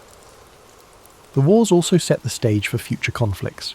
The power vacuum left in Italy, coupled with the continuing rivalry between France and Spain, ensured that Italy would remain a battleground for European ambitions well into the 17th century. The Italian states, once autonomous and rich in their diversity, had been transformed into pawns in a larger game of European politics. Yet, even in the aftermath of destruction and division, Italy's identity remained intact. The Renaissance had planted seeds of intellectual, artistic and scientific achievement that would continue to influence the world long after the wars had ended. Italy's cities, though scarred by years of warfare, would eventually rise again, fueled by the legacy of those who had once shaped the course of history. As you reflect on this final phase of the Italian wars, picture Italy, its cities, landscapes and people, rebuilding in the wake of centuries of conflict. Let these thoughts soothe your mind, the quiet endurance of a nation marked by the passage of time. Feel the ebb and flow of history calm your spirit as the struggles of the past slowly fade into the background, leaving only peace. As we bring this story to a close, it's important to summarise the deep legacy left behind by the Italian wars. Though the wars themselves were marked by conflict, power struggles and shifting allegiances, Italy's resilience and cultural spirit endured beyond the violence. The wars may have fragmented the peninsula politically. However, the intellectual, artistic and cultural achievements that flourished during the Renaissance would continue to shape the world for generations to come. The devastating toll of the wars, especially the sack of Rome and the subsequent political upheavals, left visible scars on Italy's landscape. But even in the midst of destruction, Italy's cities, its people, and its rich cultural heritage would rise again. Florence, Venice, Rome, and Milan, though under foreign rule, maintained the essence of their identity, always connected to their storied past, and each continuing to contribute to the broader European narrative. As you lie back and reflect on this powerful chapter in history, allow yourself to feel the weight of time, the rise and fall of empires, the rebuilding of cities, and the ever-present determination of the people. Imagine the sun setting gently over the Italian hills, the soft whisper of the wind as it sweeps over the ancient streets, a reminder of both struggle and renewal. It's easy to be caught in the frenzy of the world around us, but history has a way of slowing us down, letting us reflect on the cyclical nature of life, conflict, and peace. Let the story of the Italian wars be a reminder of resilience, of the strength it takes to overcome adversity, and of the beauty that rises from the ashes. Now, as we transition to the peaceful sounds of rain and soft melodies, let your mind settle into the rhythm of nature, allowing the soothing sounds to wash over you, easing you into a deep and restful sleep. The Cuban Missile Crisis didn't arise in a vacuum. It was the culmination of years of Cold War tensions, a time when the world seemed to teeter on the edge of uncertainty. Imagine, for a moment, the quiet hum of the post-war era giving way to the slow, steady march of ideological rivalry between the United States and the Soviet Union. This rivalry, like a deep and resonant drumbeat, echoed across the globe, shaping the landscapes of diplomacy and conflict alike.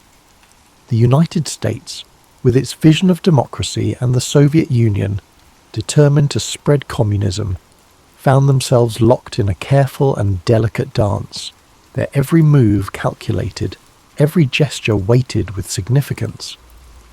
By the early 1960s, this struggle had already seen pivotal moments, like the Berlin blockade and the Korean War, leaving an enduring imprint on the hearts and minds of millions. Then came 1959, a turning point that brought Cuba into sharp focus. The Cuban Revolution swept through the island like a soft but unrelenting wind, carrying Fidel Castro to power and replacing the Batista regime.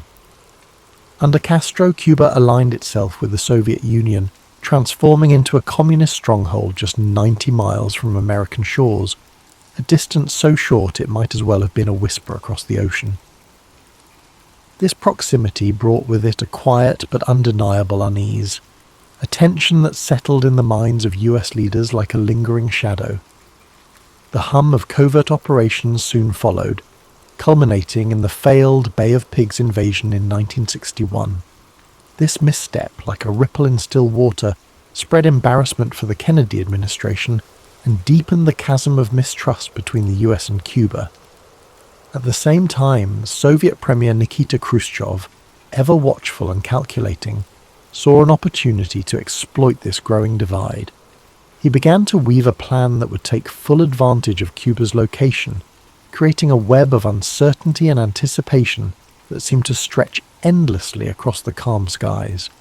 As we linger in this moment of reflection, picture a world on edge yet still wrapped in quiet resolve. Let these images and thoughts drift gently through your mind, like leaves carried by a slow, steady current. The stage was set, each thread of tension delicately placed, weaving the intricate fabric of what would soon become one of the most dramatic and perilous moments in modern history.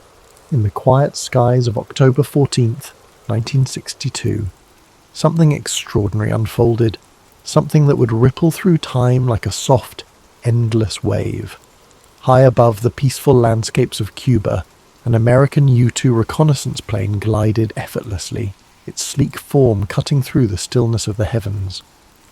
From its vantage point, the plane captured a series of photographs, silent yet profound, revealing a truth that would shake the world. Soviet missile sites, nestled discreetly amidst the lush and tranquil countryside, were under construction. These were no ordinary missiles. Their presence was like a whisper of something immense and dangerous, carrying with them the potential for devastation.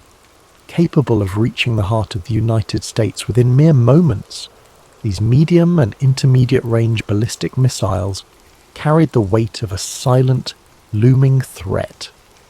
The images, delicate and unassuming, were swiftly brought back to Washington, where they were met with a storm of hushed urgency and careful deliberation. Picture the scene as President John F. Kennedy and his advisors gathered in the stillness of the White House. The room was heavy with the quiet murmur of voices, each one low and deliberate as the photographs were laid out like puzzle pieces on a smooth, polished table. The gravity of the discovery hung in the air, a presence as tangible as the tick of a distant clock. Each second stretched, slow and steady, like the rhythm of a deep and calming breath. As the advisors spoke, their words mingled with the ambient quiet, and the room seemed to hold its breath. It became clear that this was not just a military challenge, but a profound shift in the balance of power. The missiles in Cuba mirrored the US's own installations in Turkey, creating a precarious symmetry of threat that deepened the unease. This delicate balance, like a tightrope suspended above a chasm, demanded extraordinary care and calm. For a moment, close your eyes and imagine the scene. The soft rustle of papers, the distant hum of voices, and the unspoken tension that lingers in the air like a gentle mist. This was a time of reflection, a time when the world seemed poised on the edge of a decision that could change everything. Yet, amidst the tension, there was also a stillness, a fragile sense of order holding back the chaos beyond. As the president and his team weighed their options, the choices before them seemed infinite, like waves rolling gently onto a shore. Diplomacy, military action, or something in between, each decision carried the weight of an uncertain future. But for now, in this moment, let these thoughts settle, like leaves falling softly to the ground, as the story gently unfolds further into the night. In the days that followed the discover, the world seemed to move in slow motion, each moment drawn out as though the air itself had grown thicker, heavier. President Kennedy and his advisors, the Executive Committee of the National Security Council, often referred to as ExComm, met repeatedly in the quiet, reflective halls of the White House. Their discussions, careful and deliberate, centered on one pressing question: how to respond to this grave discovery. The choices before them were as weighty as the stillness that filled the room. One option was a military strike to destroy the missile sites, swift and decisive. Another was a full-scale invasion of Cuba, an action that would surely provoke a direct confrontation with the Soviet Union. But even as these strategies were considered, their risks loomed large, like storm clouds gathering on the horizon. A misstep could spark the very thing they all feared: a nuclear war that might engulf the world in unimaginable devastation. Amid the tense deliberations, a third option emerged, one that seemed to offer a chance for resolution without immediate violence: a naval quarantine of Cuba. This option, though less aggressive, was no less bold. By establishing a blockade to prevent further delivery of Soviet missiles and military equipment to the island, the United States could demonstrate its resolve while leaving room for diplomacy to take hold. The term quarantine was chosen carefully, softer than blockade, to avoid the suggestion of an act of war. Picture, if you will, the long pauses between words as the advisors weighed this plan. Their voices, low and measured, filled the space like the gentle lapping of waves against a shore. The room, dimly lit and hushed, seemed to hold its breath as the implications of the quarantine began to crystallize. Would it be enough to deter the Soviets, or would it provoke them into escalating the conflict further? The question lingered, unanswered, like a faint echo in the stillness. On October 22nd, 1962, President Kennedy addressed the nation in a speech that broke the quiet tension of those days. His calm and steady voice carried across the airwaves, explaining the situation and announcing the quarantine. He described the missiles in Cuba as a secret, swift, and extraordinary build-up, and made it clear that the United States would not tolerate this threat so close to its shores. Yet, even in this moment of firm resolve, there was an undercurrent of hope, a hope that reason might prevail, that diplomacy might yet find a path through the shadows of uncertainty. Imagine the millions of listeners across the world, leaning closer to their radios, their breaths slowing as the words sank in. The quarantine was now in place, a quiet but firm line drawn in the waters around Cuba. The decision was made, yet the outcome remained unknown, hanging in the air like a gentle mist at dawn.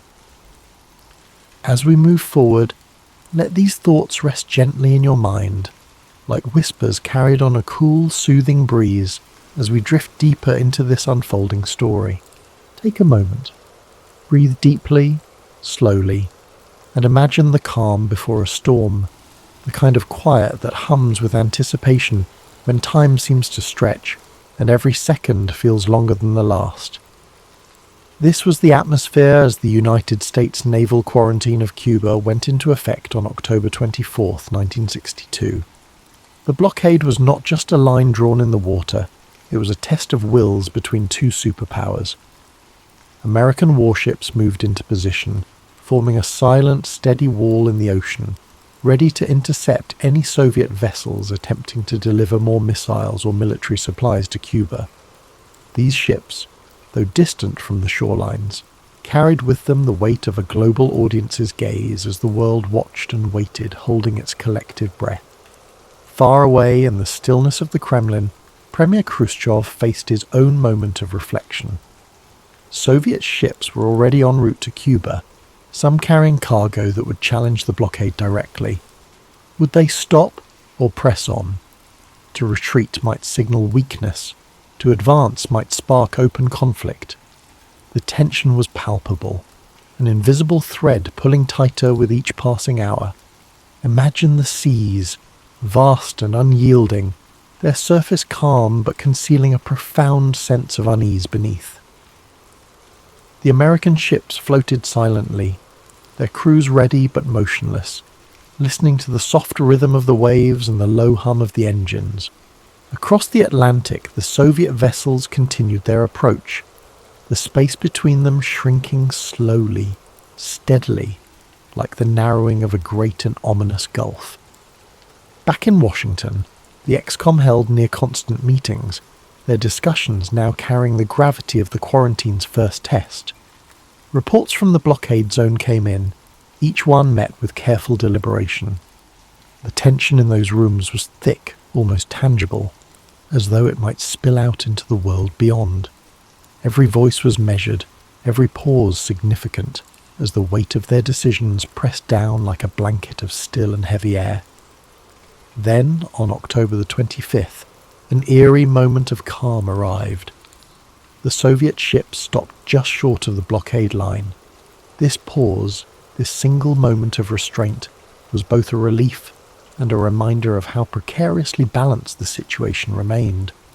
Khrushchev sent a message proposing negotiations, a glimmer of light breaking through the clouds of uncertainty. For a moment, let your mind linger on this fragile quiet. Imagine the stillness of the ocean, the distant shapes of the ships, and the muffled sounds of calm activity on deck. It was a pause, but not yet a resolution, like the faintest hint of dawn before the sun begins to rise. As the world held its breath, the next moves remained uncertain, waiting to unfold with the slow and deliberate pace of history itself. Pause for a moment. Let the tension of the previous days fade and allow yourself to sink into this pivotal chapter, a time when words, not weapons, became the instruments of a potential resolution. As the blockade held firm and Soviet ships paused in their advance, the crisis shifted from the oceans to the realm of communication.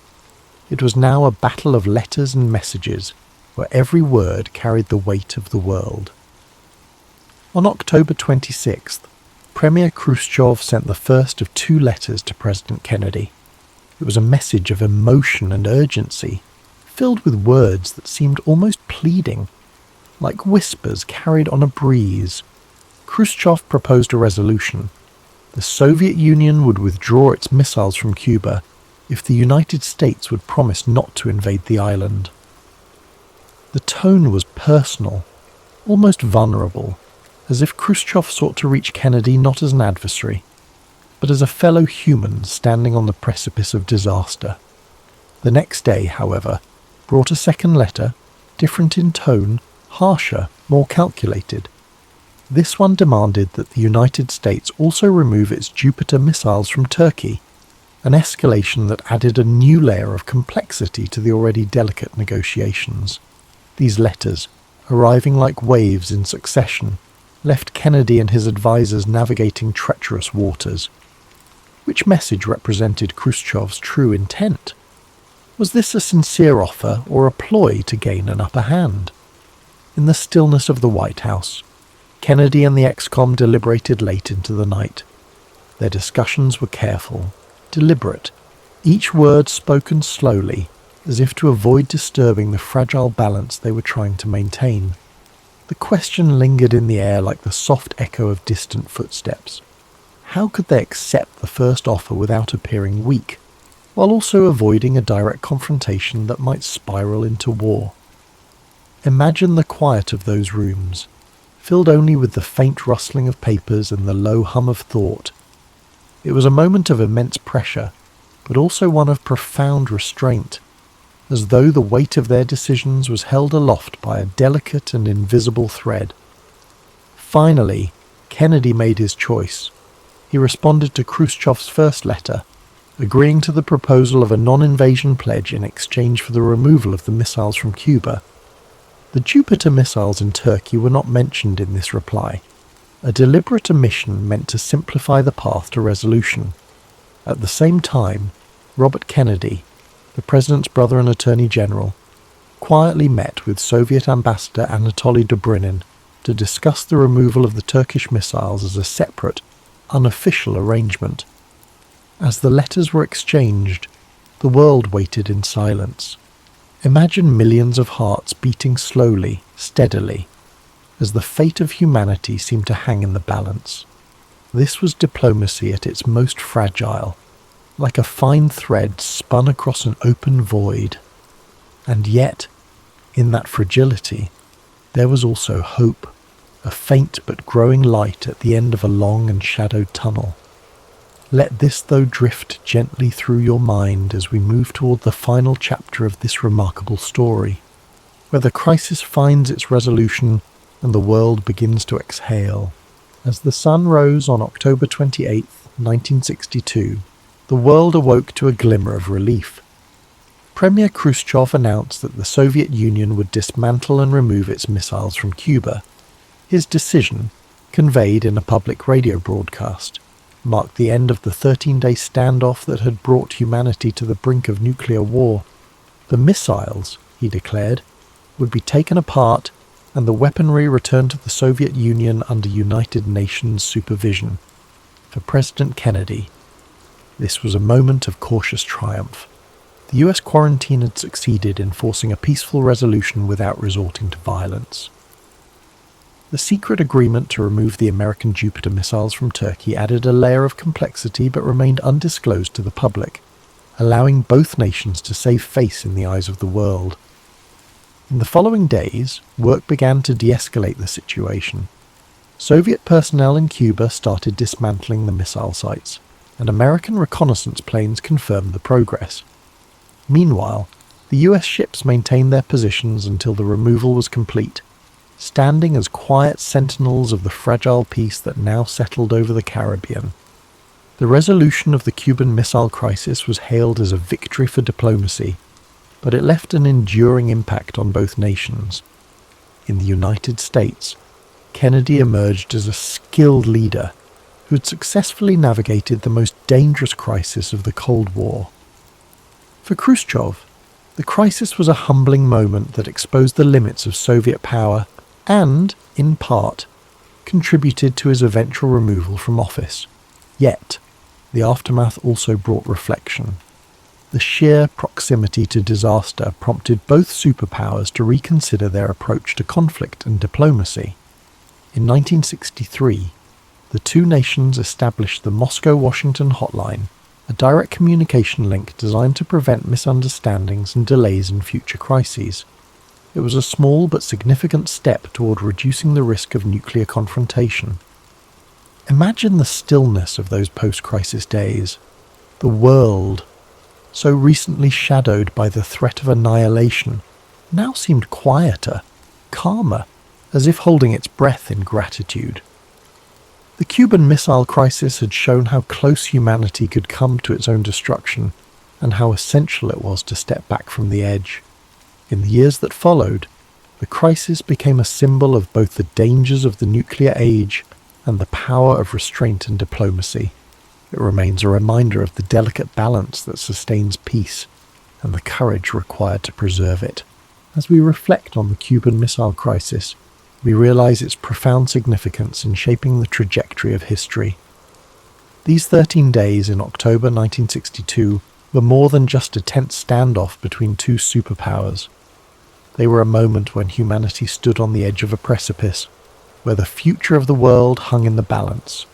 The resolution of the crisis, through diplomacy, restraint, and the courage to seek peace, reminds us of the fragile nature of our existence and the deep responsibility we all share to preserve it. The Cuban Missile Crisis serves as a testament to the power of careful communication and the importance of maintaining calm in the face of peril. It is a reminder that even in our darkest moments, when fear and uncertainty seem overwhelming, it is possible to find a path toward peace through understanding and cooperation. The decisions made during that crisis, by leaders and diplomats alike, were not just about averting disaster, but about fostering a future in which humanity could move forward, together, with a deeper commitment to avoiding the devastation of war. This story, with all its tension and drama, carries with it a profound sense of satisfaction, knowing that through diplomacy, cooler heads prevailed. The crisis could have led to a catastrophe, but instead, it ended with the restoration of a delicate peace, and as we find comfort in that resolution, we can allow ourselves to drift into a space of tranquility, knowing that even in the most tumultuous times, peace is always within our reach if we dare to reach for it. As we close this chapter on the Cuban Missile Crisis, take a moment to feel the weight of history's lessons wash over you, soothing your mind and heart. The story, though intense, carries with it a sense of relief and calm, a reminder that peace, like the most gentle rain, can cleanse even the deepest tensions. Now, as we begin to let go of these thoughts, allow the soft sound of rain in the background to fill your senses. Let the music gently carry you, like a breeze through the trees, into a state of deep relaxation. The calm, steady rhythm of the rain, with its soothing patter and the quiet hum of the night, will help you unwind fully, offering a peaceful escape as you settle into a restful sleep. It was a chilly afternoon in South London at the turn of the 20th century, where a slight boy named Charlie scans the streets for small wonders. Thick soot hangs in the air, dulling wan sunlight. Cobblestone roads gleam with recent rain, while horse-drawn carriages clatter by. Passers-by rarely notice Charlie, yet there's a glimmer in his eyes, a hint he sees possibilities others miss. At home, life is tenuous. His father, Charles Chaplin Sr., once sang in music halls, but that promise is dimmed beneath alcohol and regret. Charlie remembers nights when his father's lullabies softened the cramped walls, and others of muttered arguments. Meanwhile, his mother, Hannah, struggles to maintain equilibrium in her own fragile world. She once performed too, and sometimes urges Charlie to mimic everyday oddities. Other times, she vanishes into a haze, leaving him to wonder if his antics can reach her. Charlie hones his observational skills in their tiny flat. A single candle flickers in the hearth, casting shadows that inspire makeshift performances. He imitates a neighbour's theatrical gestures or a local gentleman's pompous stride, earning a weary smile from Hannah. Outside, Lambeth's narrow streets become his stage. He notes the lamplighter's angled stance, a stray dog's bark, the swirl of a violin from a pub. Where others see grime, he sees comedic fodder. His older half-brother, Sidney, is more practical, working odd jobs and scolding Charlie for daydreaming. However, even Sidney is unable to overlook Charlie's ability to elicit laughter with a simple roll of the eyes or a humorous bow. Their bond, forged by hunger and transience, is a fragile lifeline. When hunger gnaws louder than any applause, Charlie lurks behind a local theatre. He peers through half-closed doors at rehearsals, mesmerised by fluttering curtains and swirling costumes. Sometimes a stagehand shoos him away. Other times he's allowed a few minutes to soak in the magic. Back home, he reenacts what he's witnessed, stumbling in time to imaginary music or making Hannah chuckle with a pratfall. Poverty grows relentless. Hannah's grip on reality wavers until authorities intervene, placing Charlie in a workhouse. The regimented routine is harsh, a stark contrast to the cramped flat. Yet he refuses to be crushed. Late at night, he entertains the other children by mimicking the warden's stiff poses or parodying petty quarrels. Laughter becomes a brief reprieve from fear. After his workhouse stint, Charlie returns to a London changed by his mother's decline. He finds a spot in a children's dance troupe by mixing clumsy flailing with sudden bursts of comedic timing. That audition marks his first real step onto a public stage. The touring schedule is grueling, cramped trains, threadbare costumes, but applause, however faint, sparks new hope. Sidney helps manage what little they earn, convinced show business might be their only escape from poverty. Charlie's comedic flair grows, shaped by the everyday misfortunes he observes. If he sees a fruit seller trip, he'll practice that motion later, perfecting it until it's hilarious yet strangely touching. Each pratfall or wide-eyed stare draws from real life, turning ordinary mishaps into moments that transcend dire circumstances. Though the future remains uncertain, Charlie's heart beats to the tempo of creative mischief. Even as he frets over Hannah's well-being, he senses destiny tugging him forward. The boy with the curious gaze is no mere spectator. He's an alchemist, spinning hardship into comedic vignettes. These youthful experiments foreshadow a voice that will one day captivate audiences worldwide. For now, Charlie stages any street corner he can find, and his greatest reward is the unifying power of shared laughter. He still remembers how his father's lullabies once soared through the night, a momentary balm against hunger pangs and the bitter taste of fear. Sometimes, just before dawn, Charlie would lie awake, dreaming of a stage where sorrow could be recast as joy. In these idle moments, he memorized the rhythms of laughter, how it could erupt from even the bleakest circumstances. If a drunken neighbour stumbled, Charlie transformed it into a dance step that sparked grins. No matter how drab the alleyways, he found a spark to kindle his imagination. He sensed a well-timed tumble could lift weary spirits, even briefly. Those small victories fueled him. Amid the city's grey skies and lingering coal dust, Charlie found colour in humour, layering each new insight into his evolving repertoire. Unbeknownst to the crowds who passed him by, he was already practising for a role far larger than any shabby stay could contain. He was resolute. Charlie's mother, Hannah, succumbs to deeper mental fragility, and officials place him in a workhouse. Suddenly, the cramped familiarity of home is replaced by rigid schedules and faceless corridors. Children cry quietly, their hope eroding under stern watch. In this dreary labyrinth, Charlie clings to memories of Hannah's half-smiles and the musty warmth of dimly lit music halls. At night, he entertains the other kids, imitating wardens or reenacting staff disputes. Laughter, however faint, punctures the gloom, His stay is brief, thanks to sympathetic relatives who reunite him with Sydney. But Hannah's condition has worsened. At times, she acknowledges them, but at other moments, her own sorrow overwhelms her. Charlie's small comedic routines become lifelines, offering a glimmer of normalcy when all else fades. He auditions for a children's dance troupe with raw comedic timing, stumbling and flailing in ways that somehow shine. Despite threadbare clothes, he stands out, capturing the leader's curiosity. Soon, he tours dingy stages and half-full halls. Applause, however modest, affirms that he's more than his circumstances. Sydney manages logistics, scrounging for bookings. Both believe that if Charlie can succeed, they might secure better care for Hannah. Charlie refines each movement, storing real-life encounters for future skits. A pompous conductor or a clumsy fruit vendor sparks new routines. Observing life's contradictions becomes second nature. The schedule is grueling, nights in cold rooms, uncertain pay, unpredictable crowds. Yet each performance is a chance to spark joy. He learns timing is vital. Hold a pose too long and the gag falls flat. Collaboration with fellow acts teaches him to blend multiple comedic beats into a cohesive show. Hannah remains in his thoughts. Letters from home describe her fluctuating moods. Each laugh he conjures feels like a plea for her recovery, a silent vow to return triumphant. Through comedic alchemy, he tries to transform personal anguish into fleeting happiness. Small theatre ads begin to mention his name, labelling him an energetic comic. He meets older performers, many jaded by showbiz.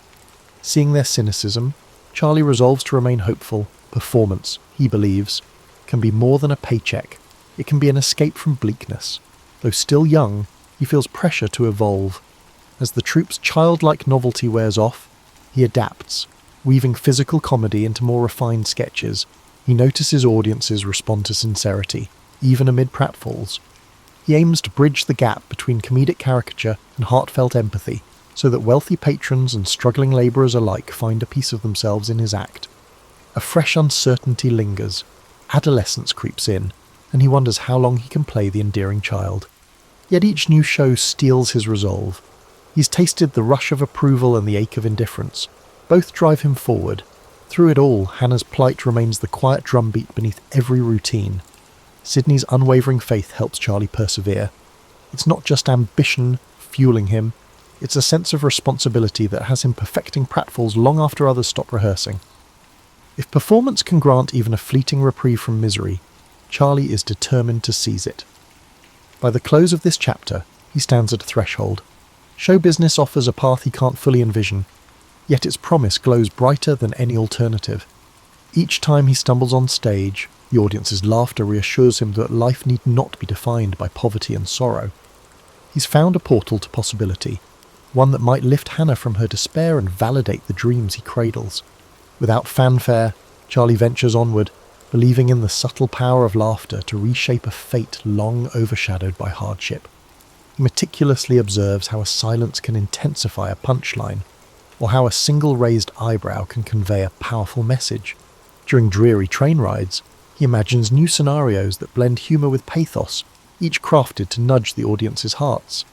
Sometimes, stagehands roll their eyes at his perfectionism, but Charlie feels compelled to push his talent further.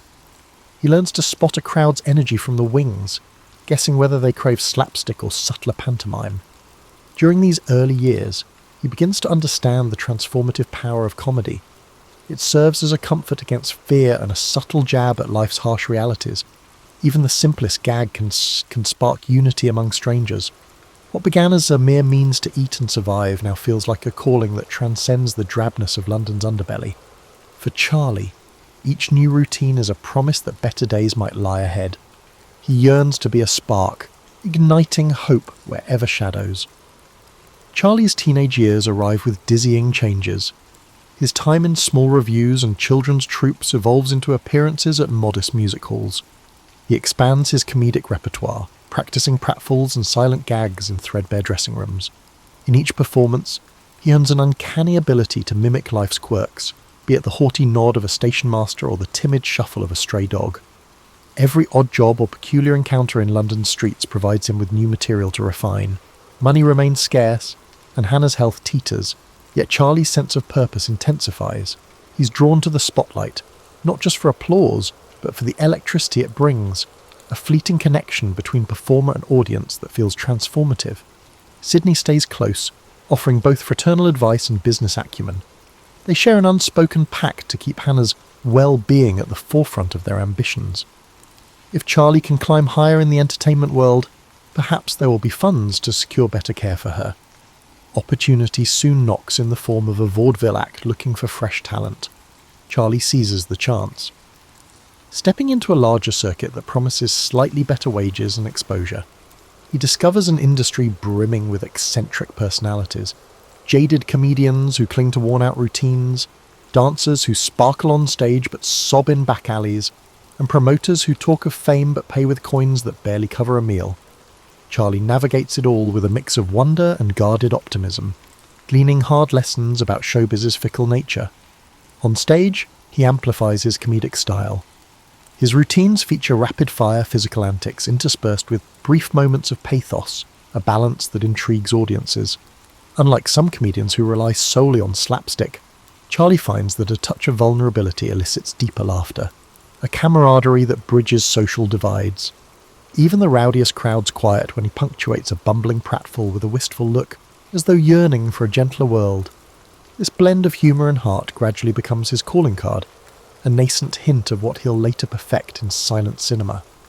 Travelling across England, he sees communities battered by the inequality and jobs lost to new machinery.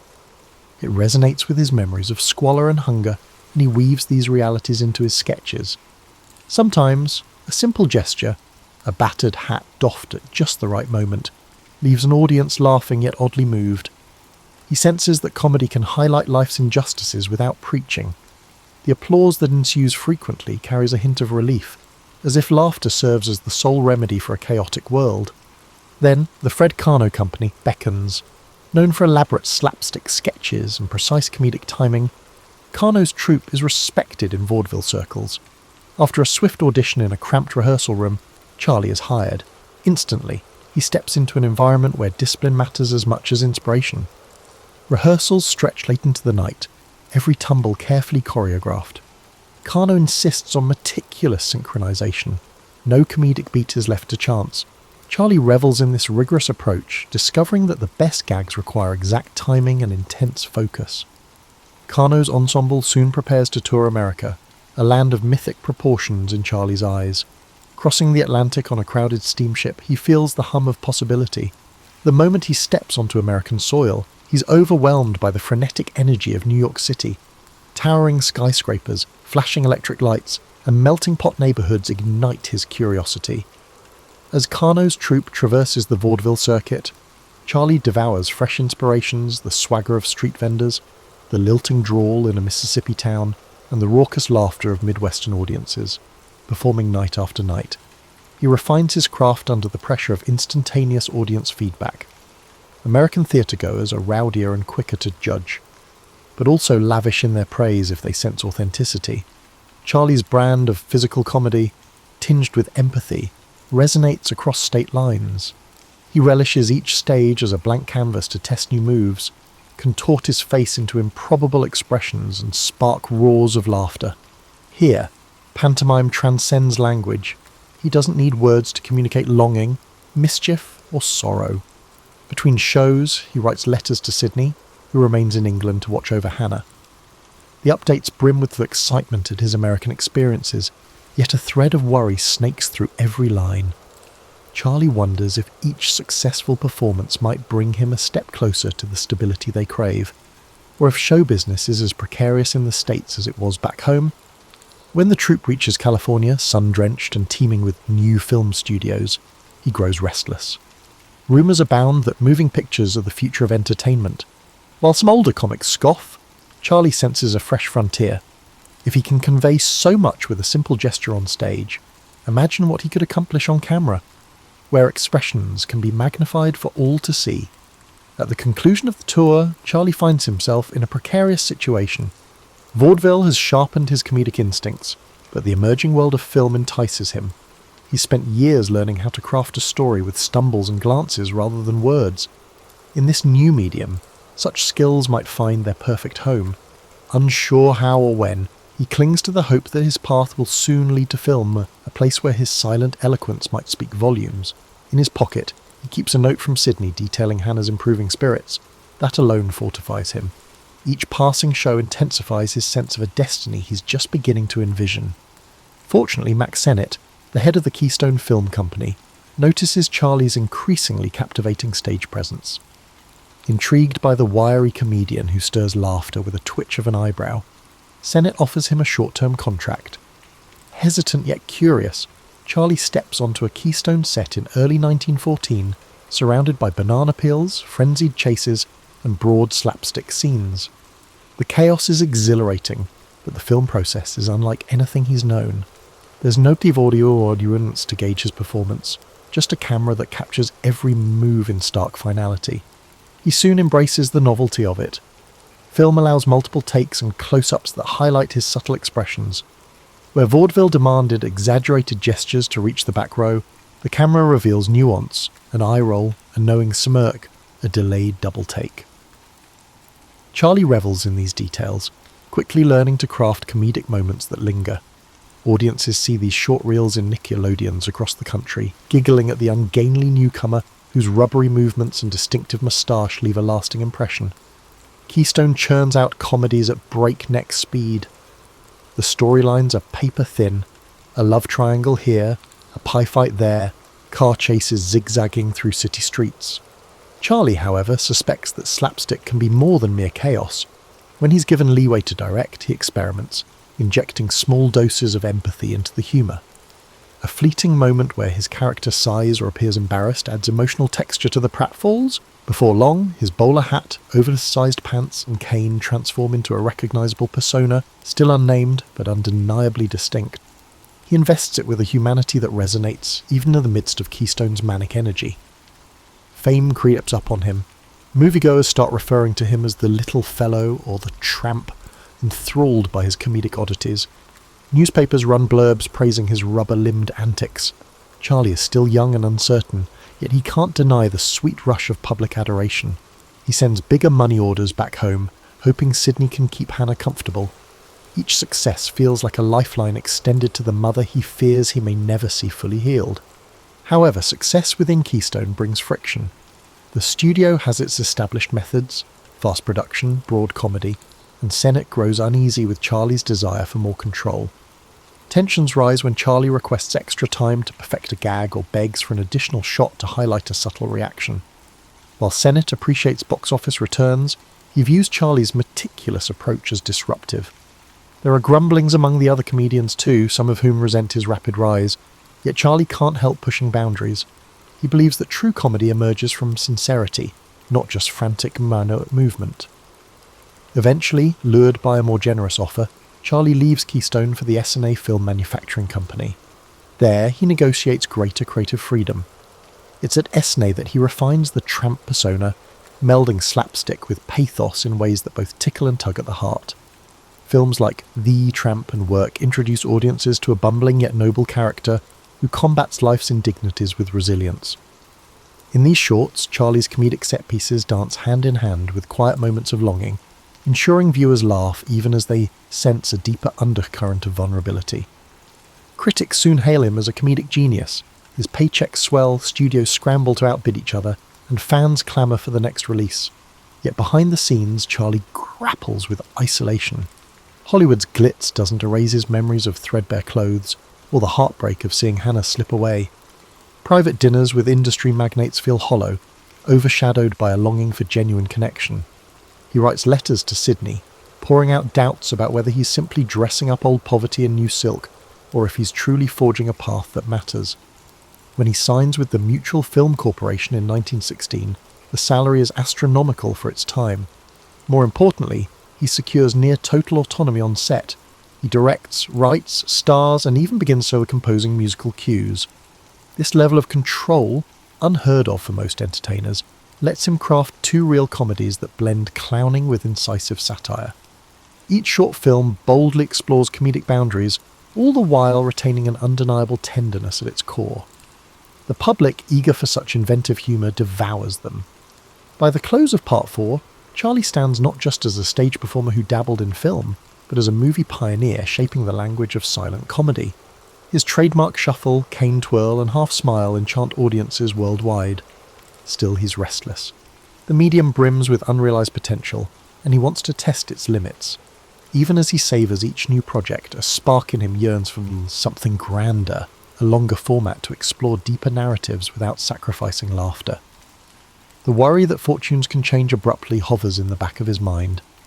But for now, in those silent reels, he's found an outlet for the empathy and mischief he first nurtured on London streets. With each new contract, Charlie's creative aspirations escalate. Mutual grants him near complete freedom, and his 2 reel comedies draw record profits. His Chaplin studios soon rise in Los Angeles, a testament to how far he's come from Lambeth's soot-laden alleys. Here, he fashions sets on a whim and refines comedic bits to exacting degrees. Prop men scramble to satisfy his sudden inspirations, while extras wait, intrigued by his meticulous approach. Some marvel at his devotion to scenes that run only a few minutes on screen, but Charlie insists every frame carry his unmistakable stamp. Now that he earns a fortune, Hollywood's high life beckons, yet he feels uneasy about opulence.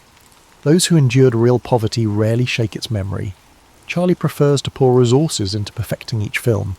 His silent creations, like Easy Street or The Immigrant, layer pratfalls with social commentary. Even as audiences howl with laughter, they glimpse heartbreak in the tramp's eyes, the reflection of a man who's known desperation.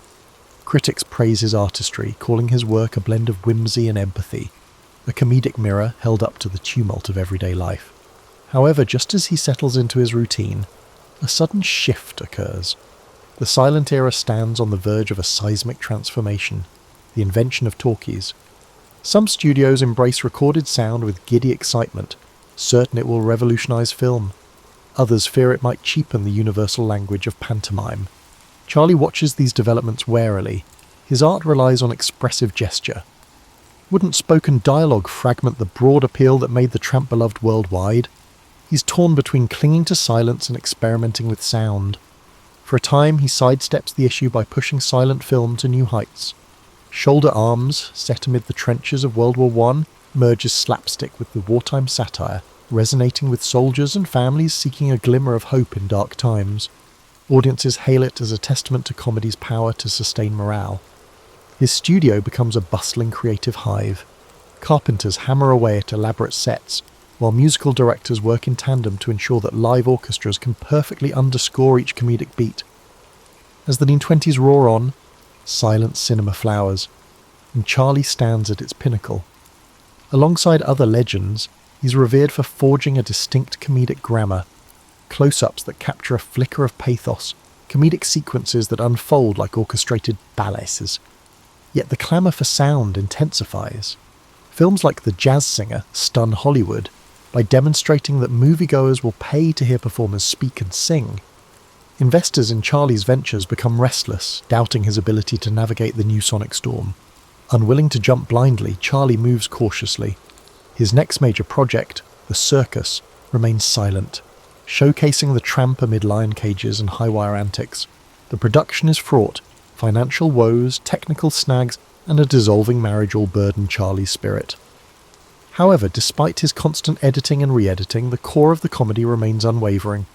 When the film premieres in 1928, audiences roar with laughter and tears. For Charlie, it's validation that silence, if wielded thoughtfully, can still conquer hearts. Behind the scenes, he wrestles with personal turbulence. Tabloids feast on his tumultuous romances, painting him as both genius and scoundrel.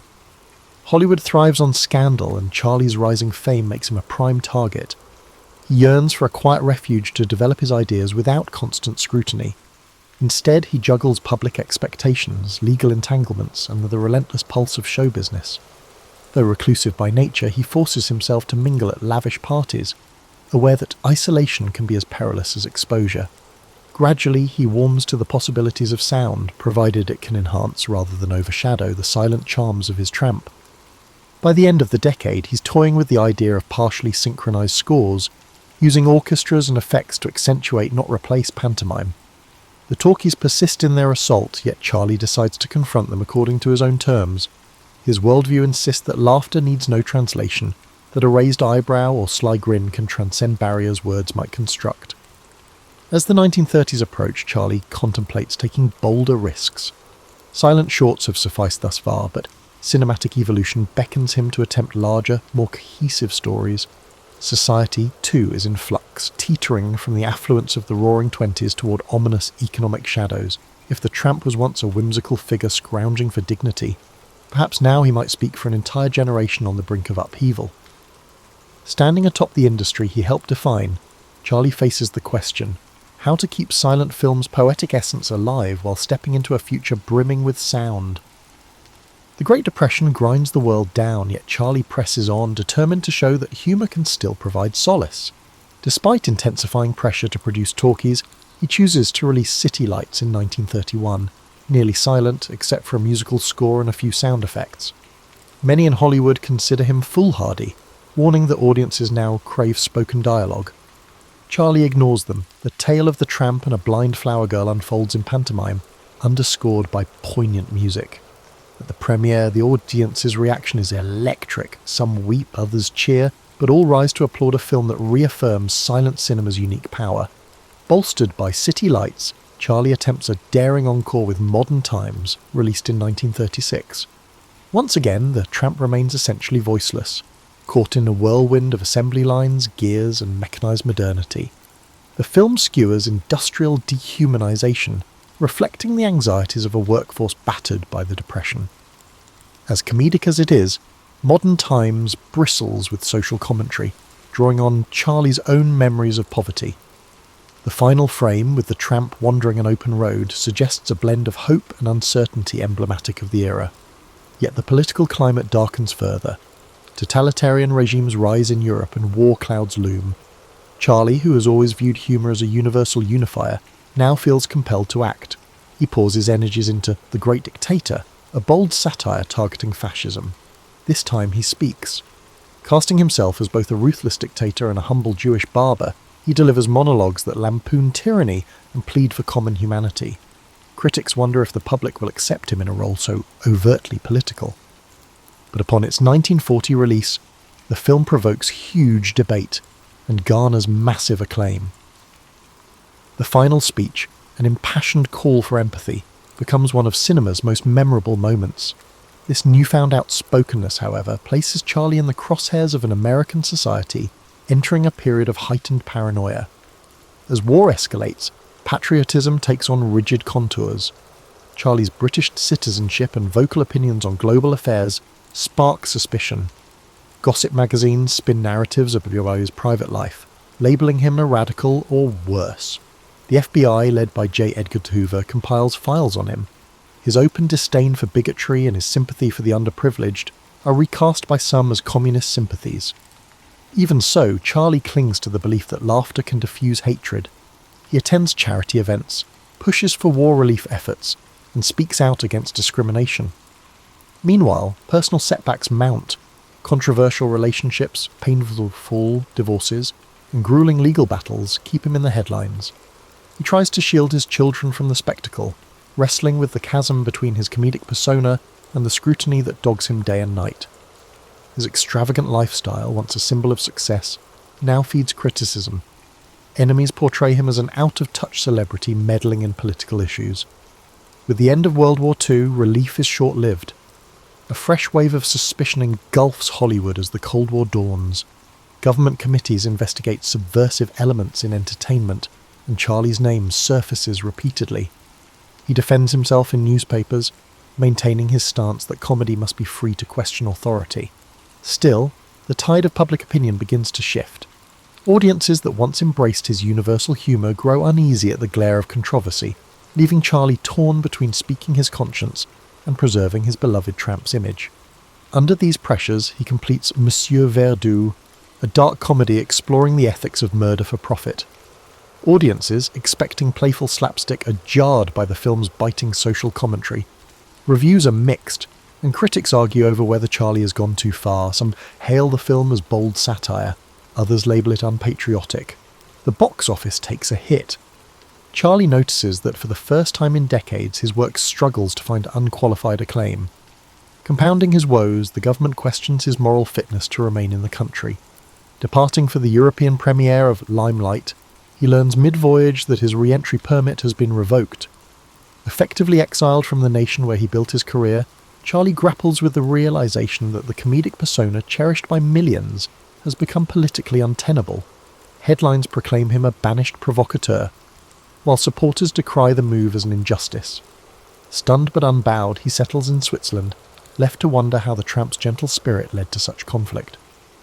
Switzerland's quiet lakes and lofty peaks become Charlie's new backdrop, a stark contrast to the glare of Hollywood Klieg lights. Denied re-entry to the United States, he settles with his family in a spacious estate, hoping to find peace. Yet even from this alpine refuge he feels the sting of exile. Newspapers worldwide clamour for comment on his banishment. Some condemn America's actions, seeing paranoia run amok. Others chastise Charlie for voicing political views that overstepped his comedic domain. Despite the swirl of controversy, he refuses to retire in bitterness. He channels his restless creativity into new projects, penning ideas for films and writing reflective articles. Time, once a scarce resource in Hollywood's ceaseless churn, now stretches out. He strolls through Swiss villages, occasionally recognised by locals. While no longer hounded by paparazzi, he senses the ache of severed roots. The nation he once considered a second home has slammed its doors, and he wonders if the tramp's universal appeal holds any sway in an era so divided by ideology. In 1957, Charlie releases A King in New York, a satirical jab at American commercialism and paranoia.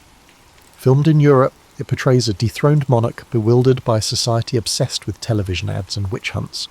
Critics see a thinly veiled reflection of Charlie's own banishment.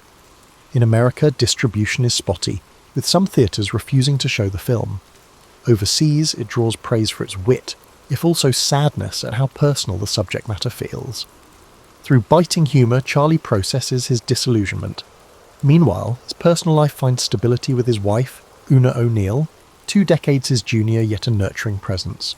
Their growing family fills the Swiss estate with laughter, a solace that eases the sting of isolation. Charlie's children know him as a sometimes strict, always imaginative father who regales them with improvised pantomimes. He composes music and revisits past triumphs, gradually shaping the narrative that will become his autobiography.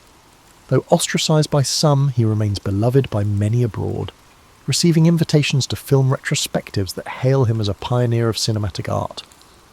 Once McCarthyism fades, the political landscape shifts, leading revisionist perspectives to perceive Charlie's exile as a tragic overreach. Young critics rediscover his silent classics, enthralled by the physical genius that transcends language.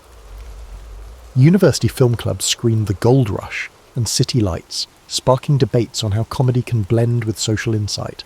Students pen essays dissecting the tramp's endearing shuffle, passing each comedic beat as a subtle stand against tyranny and despair.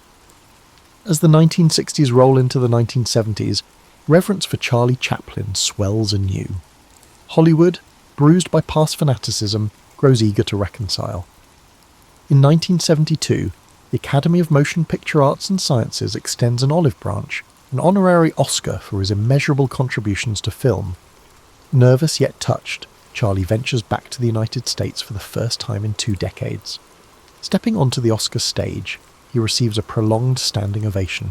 Stars, directors, and longtime fans erupt in cheers, wiping tears as the once-shunned legend stands frail but dignified. Overcome, Charlie offers a humble bow, and for a moment it's as if the storms of suspicion and anger never raged. Returning to Switzerland, he lives out his final years in relative peace. While he continues to write, compose, and occasionally entertain friends with impromptu routines, his days of cinematic glory are largely behind him. Yet the world refuses to forget his legacy. Fans from every continent make pilgrimages to pay homage, some leaving heartfelt letters at his gate. They speak of how the tramp's comedic resilience gave them hope in hard times. Charlie's eyes still light up at the notion that simple pantomime can thread together disparate souls. On Christmas Day 1977, Charlie Chaplin sadly passed away in his sleep. Tributes poured in, bridging cultural divides that once loomed so large. No one can deny the colossal imprint he left on cinema, and on laughter itself. Across decades of triumph, scandal, and exile, he insisted that humour was more than escapism. It was a lifeline, a mirror, a gentle nudge toward empathy. from the cramped tenements of South London to sold-out theatres around the globe, Charlie's journey testified that even the humblest beginnings can spark a revolution of joy. The tramp, that perpetual underdog, endures as a symbol of resilience in a world quick to judge and slow to forgive. And in the hush that follows his passing, countless admirers recall the quiet dignity and timeless mischief of man who spoke volumes, whether he chose to speak aloud or not.